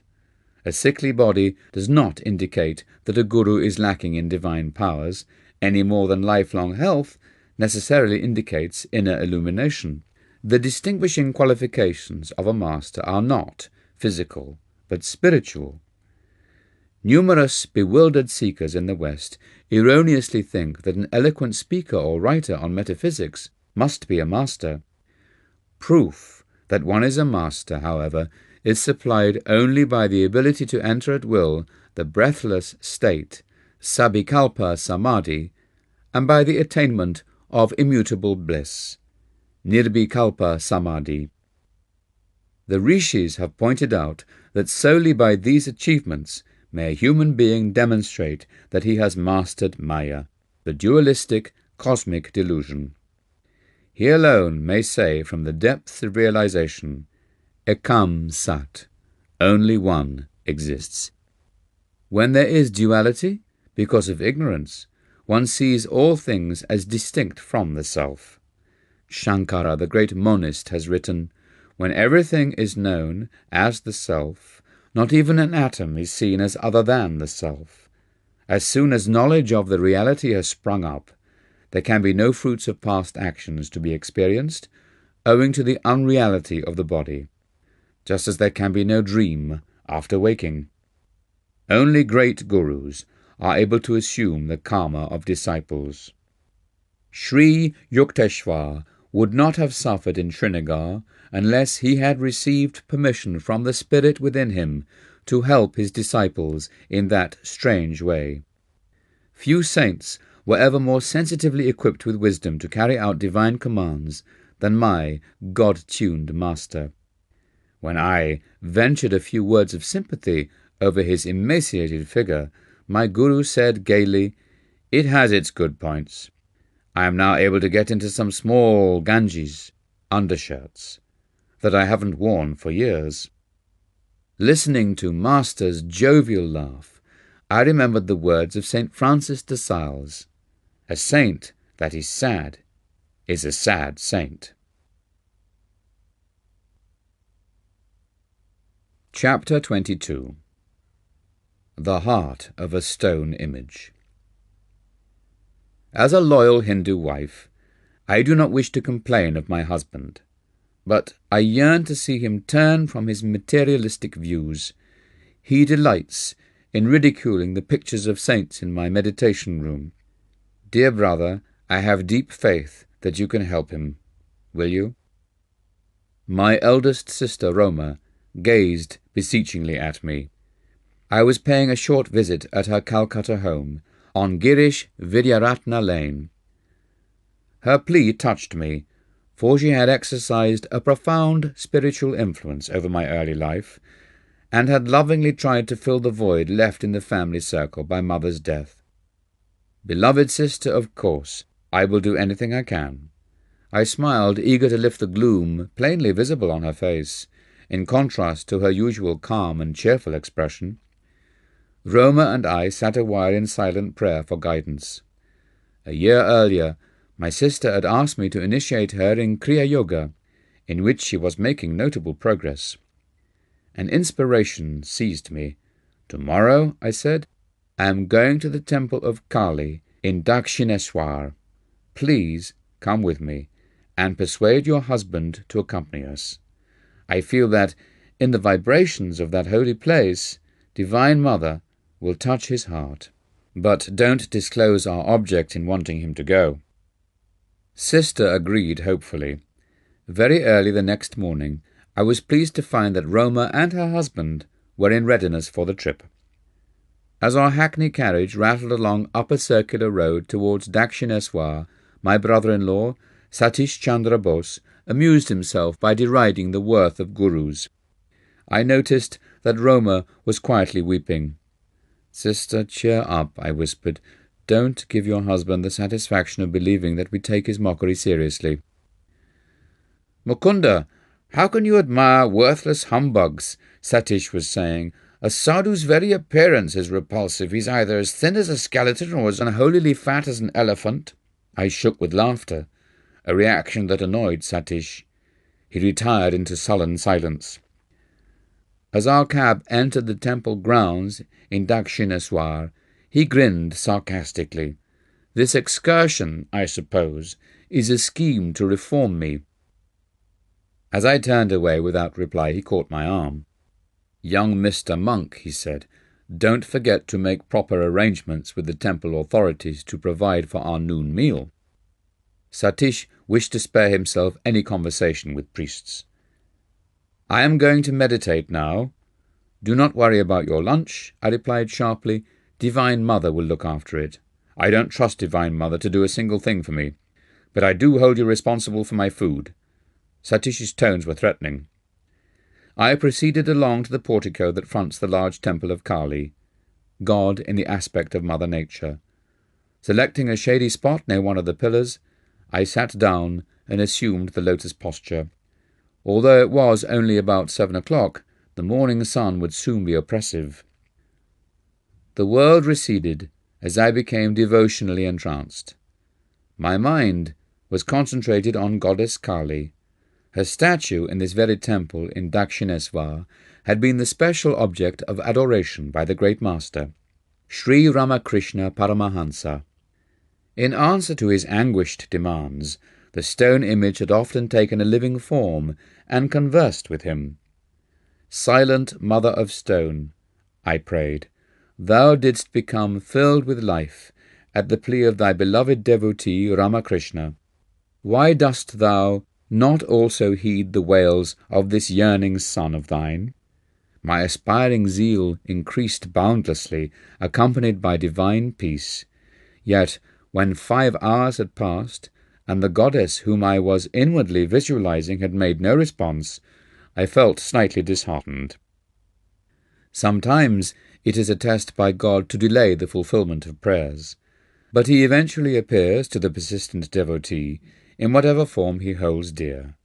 A devout Christian sees Jesus, a Hindu beholds Krishna or the goddess Kali, or an expanding light if his worship takes an impersonal turn. Reluctantly, I opened my eyes and saw that the temple doors were being locked by a priest, in conformance with a noon-hour custom. I rose from my secluded seat on the portico and stepped into the courtyard. Its stone surface was scorched by the midday sun. My bare feet were painfully burned. "Divine Mother," I silently remonstrated, "thou didst not come to me in vision, and now thou art hidden in the temple behind closed doors. I wanted to offer a special prayer to thee today on behalf of my brother-in-law." My inward petition was instantly acknowledged. First, a delightful cold wave descended over my back and under my feet, banishing all discomfort. Then, to my amazement, the temple became greatly magnified. Its large door slowly opened, revealing the stone figure of Goddess Kali. Gradually the statue changed into a living form, smilingly nodding in greeting, thrilling me with joy indescribable. As if by a mystic syringe, the breath was withdrawn from my lungs. My body became very still, though not inert. An ecstatic enlargement of consciousness followed. I could see clearly for several miles over the Ganges River to my left, and beyond the temple into the entire Dakshineswar precincts. The walls of all buildings glimmered transparently. Through them I observed people walking to and fro over distant acres. Though I was breathless, and though my body remained in a strangely quiet state, I was able to move my hands and feet freely. For several minutes I experimented in closing and opening my eyes. In either state I saw distinctly the whole Dakshineswar panorama. Spiritual sight, X-ray-like, penetrates into all matter. The divine eye is centre everywhere. Circumference nowhere. I realized anew, standing there in the sunny courtyard, that when man ceases to be a prodigal child of God, engrossed in a physical world, indeed dream, baseless as a bubble, he re-inherits his eternal realms. If escapism be a need of man, cramped in his narrow personality, can any other escape compare with that of omnipresence? In my sacred experience at Dakshineswar, the only extraordinarily enlarged objects were the temple and the form of the goddess. Everything else appeared in its normal dimensions, although each was enclosed in a halo of mellow light, white, blue, and pastel rainbow hues. My body seemed to be of ethereal substance, ready to levitate. Fully conscious of my material surroundings, I was looking about me and taking a few steps without disturbing the continuity of the blissful vision. Behind the temple walls, I suddenly glimpsed my brother-in-law, as he sat under the thorny branches of a sacred bell tree. I could effortlessly discern the course of his thoughts. Somewhat uplifted under the holy influence of Dakshineswar, his mind yet held unkind reflections about me. I turned directly to the gracious form of the goddess. "Divine Mother," I prayed, "wilt thou not spiritually change my sister's husband?" The beautiful figure, hitherto silent, spoke at last. "Thy wish is granted."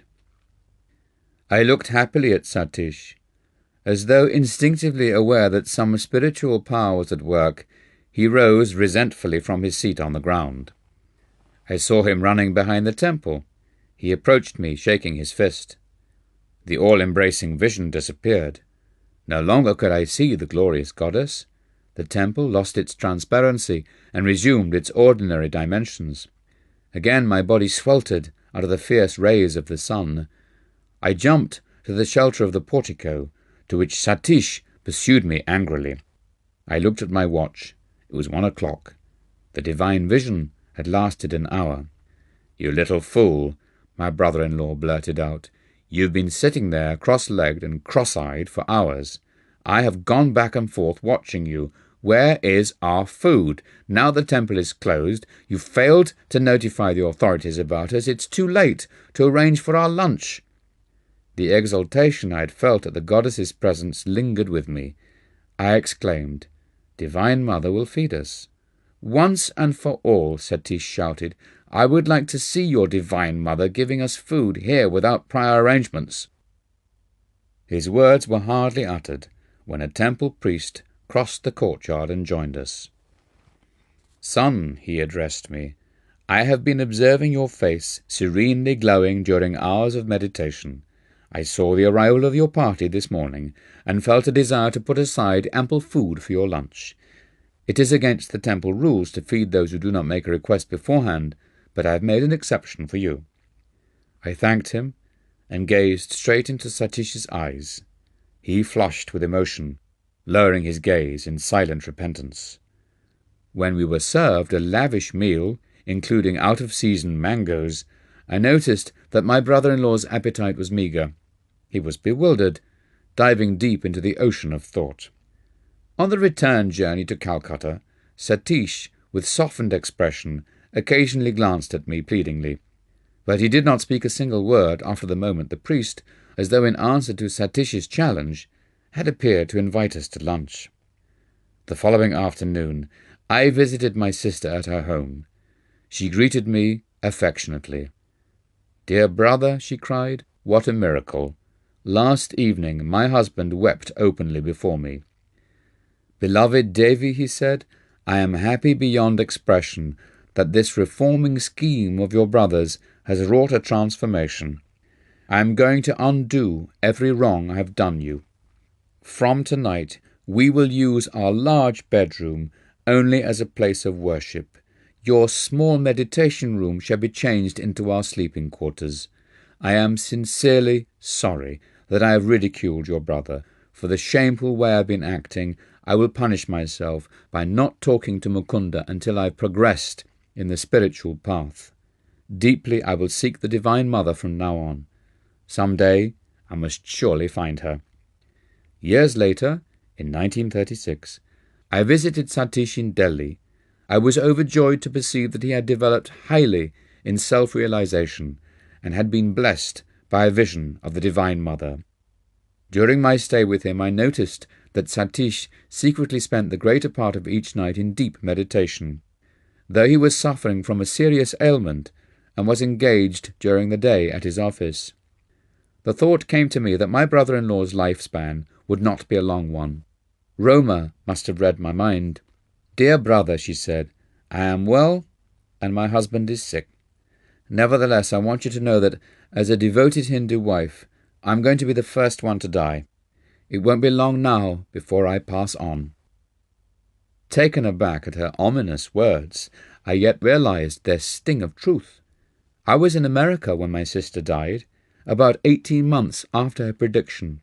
My youngest brother Bishnu later gave me the details.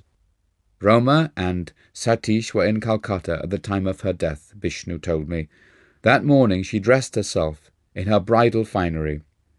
"Why this special costume?" Satish inquired.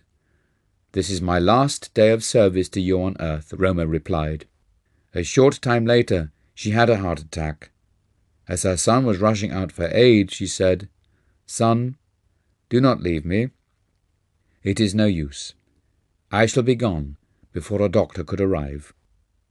10 minutes later, holding the feet of her husband in reverence, Roma consciously left her body, happily and without suffering. Satish became very reclusive after his wife's death, Bishnu continued. One day, he and I were looking at a photograph of a smiling Roma. "Why do you smile?" Satish suddenly exclaimed, as though his wife were present. "You think you were clever in arranging to go before me? I shall prove that you cannot long remain away from me. Soon I shall join you." Although at this time Satish had fully recovered from his sickness and was enjoying excellent health, he died without apparent cause shortly after his strange remark before the photograph. Thus prophetically passed both my beloved sister Roma and her husband Satish, he who had been transformed at Dakshineswar from an ordinary worldly man to a silent saint. Chapter 23. I receive my university degree. You ignore your textbook assignments in philosophy. No doubt you are depending on an unlaborious intuition to get you through the examinations. But unless you apply yourself in a more scholarly manner, I shall see to it that you don't pass this course. Professor D.C. Ghoshal of Serampore College was addressing me sternly. If I failed to pass his final written classroom test, I would be ineligible to take the conclusive examinations. These are formulated by the faculty of Calcutta University, which numbers Serampore College among its affiliated branches. In Indian universities, a student who is unsuccessful in one subject in the AB finals must be examined anew in all his subjects the following year. My instructors at Serampore College usually treated me with kindness, not untinged with amusement. Mukunda is a bit overdrunk with religion. Thus, summing me up, they tactfully spared me the embarrassment of trying to answer classroom questions. They trusted the final written tests to eliminate me from the list of AB candidates. The judgment passed by my fellow students was expressed in their nickname for me, Mad Monk. I took an ingenious step to nullify Professor Ghoshal's threat to me of failure in philosophy. When the results of the final tests were about to be publicly announced, I asked a classmate to accompany me to the professor's study. "Come along," "I want a witness," I told my companion. "I shall be very much disappointed if I have not succeeded in outwitting the instructor." Professor Ghoshal shook his head after I had inquired what rating he had given my paper. "You're not among those who have passed," he said in triumph. He searched through a large pile of sheets on his desk. "Your paper isn't here at all. You failed, in any case, through non-appearance at the examination." I chuckled. "Sir, I was there. May I look through the stack myself?" The professor, nonplussed, gave his permission.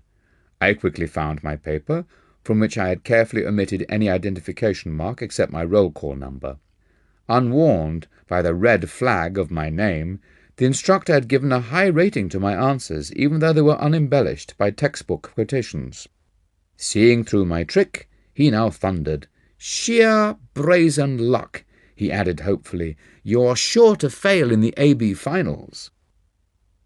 For the tests in my other subjects, I received some coaching, particularly from my dear friend and cousin, Prabhas Chandra Ghosh, son of my uncle Sarada.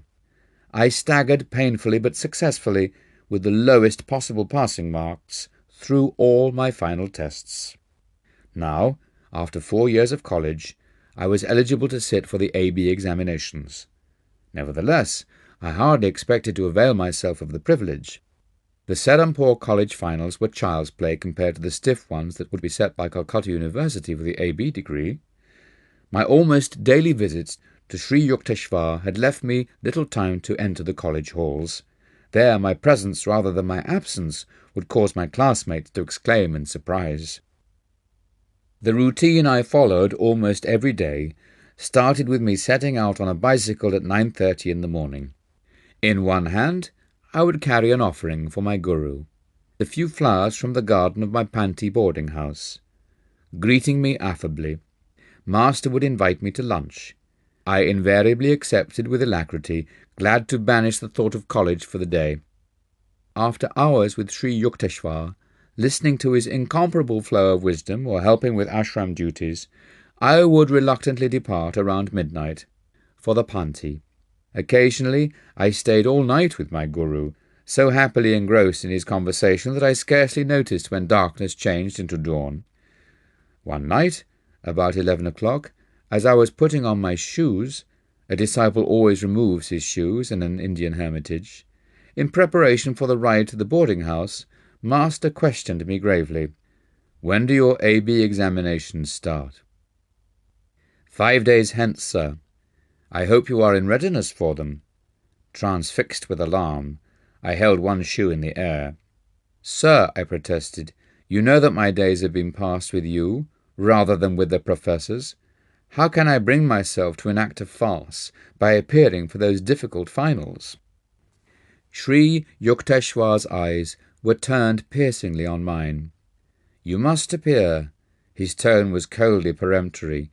"We should not give cause for your father and other relatives to criticize your preference for ashram life.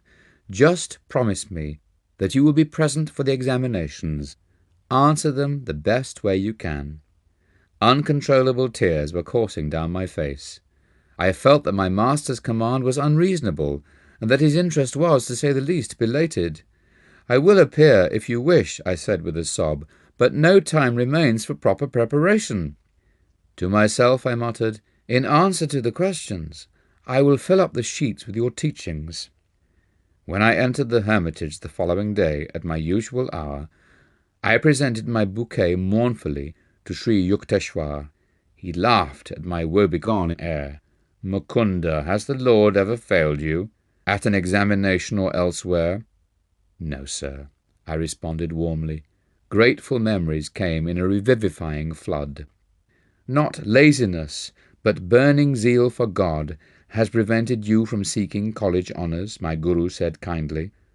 After a silence, he quoted, "Seek ye first the kingdom of God and his righteousness, and all these things shall be added unto you." For the 1000th time, I felt my burdens lifted in Master's presence. When we had finished our early lunch, he suggested that I return to the Panti. "Does your friend Ramesh Chandra Dutt still live in your boarding house?" "Yes, sir." "Get in touch with him. The Lord will inspire him to help you with the examinations. Very well, sir, but Ramesh is unusually busy. He is the honour man in our class and carries a heavier course than the others. Master waved aside my objections. Ramesh will find time for you. Go now. I bicycled back to the Panti. The first person I met in the boarding-house compound was the scholarly Ramesh. As though his days were quite free, he obligingly agreed to my diffident request. Of course, I am at your service. He spent many hours of that day and of each of the next few days in coaching me in my various subjects.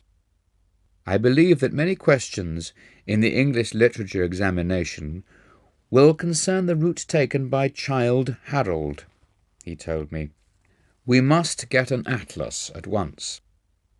I hastened to the home of Uncle Sarada and borrowed an atlas.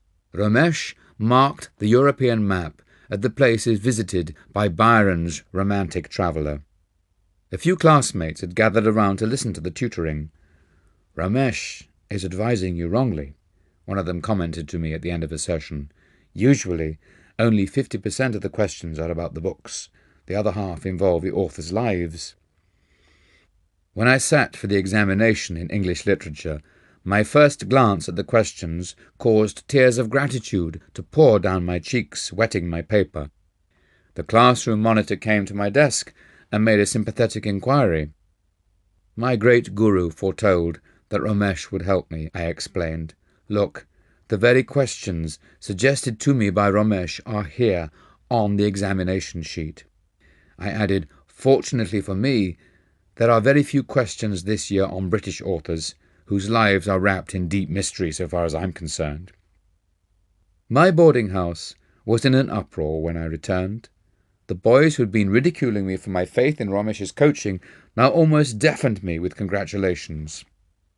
During the week of the examinations, I continued to spend as much time as possible with Ramesh, who formulated questions that he thought were likely to be set by the professors. Day by day, Ramesh's questions appeared in almost the same words on the examination sheets.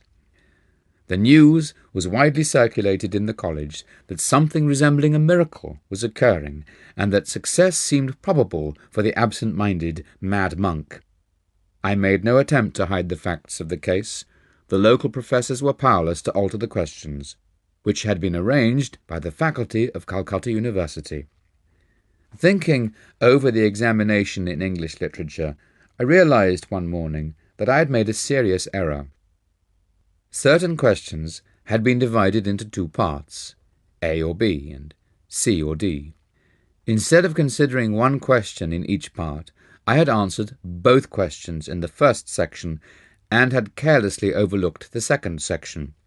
The best mark I could possibly score in that paper would be 33, 3 points less than the passing mark of 36. I rushed to Master and poured out my troubles. Sir, I have made an unpardonable blunder. I don't deserve the divine blessings through Ramesh. I am quite unworthy. Cheer up, Mukunda. Sri Yukteswar's tones were light and unconcerned. He pointed to the blue vault of the heavens. It is more likely that the sun and moon will interchange their positions in space than that you will fail to get your degree. I left the hermitage in a more tranquil mood, though it seemed mathematically inconceivable that I could pass. I looked once or twice apprehensively into the sky. The Lord of Day appeared to be secure in his customary orbit.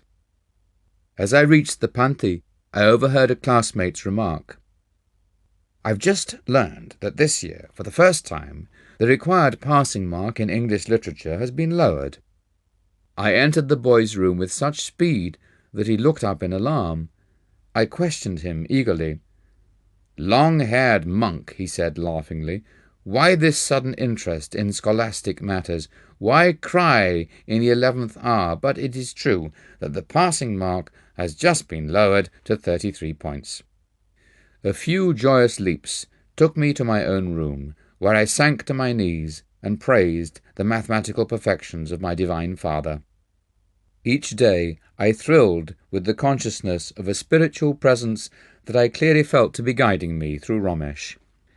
A significant incident occurred in connection with my examination in the Bengali language course. One morning, Ramesh, who had not coached me on that subject, called to me as I was leaving the boarding house on my way to the examination hall. "There is Ramesh shouting for you," a classmate said to me impatiently. "Don't return. We shall be late at the hall." Ignoring the advice, I ran back to the house.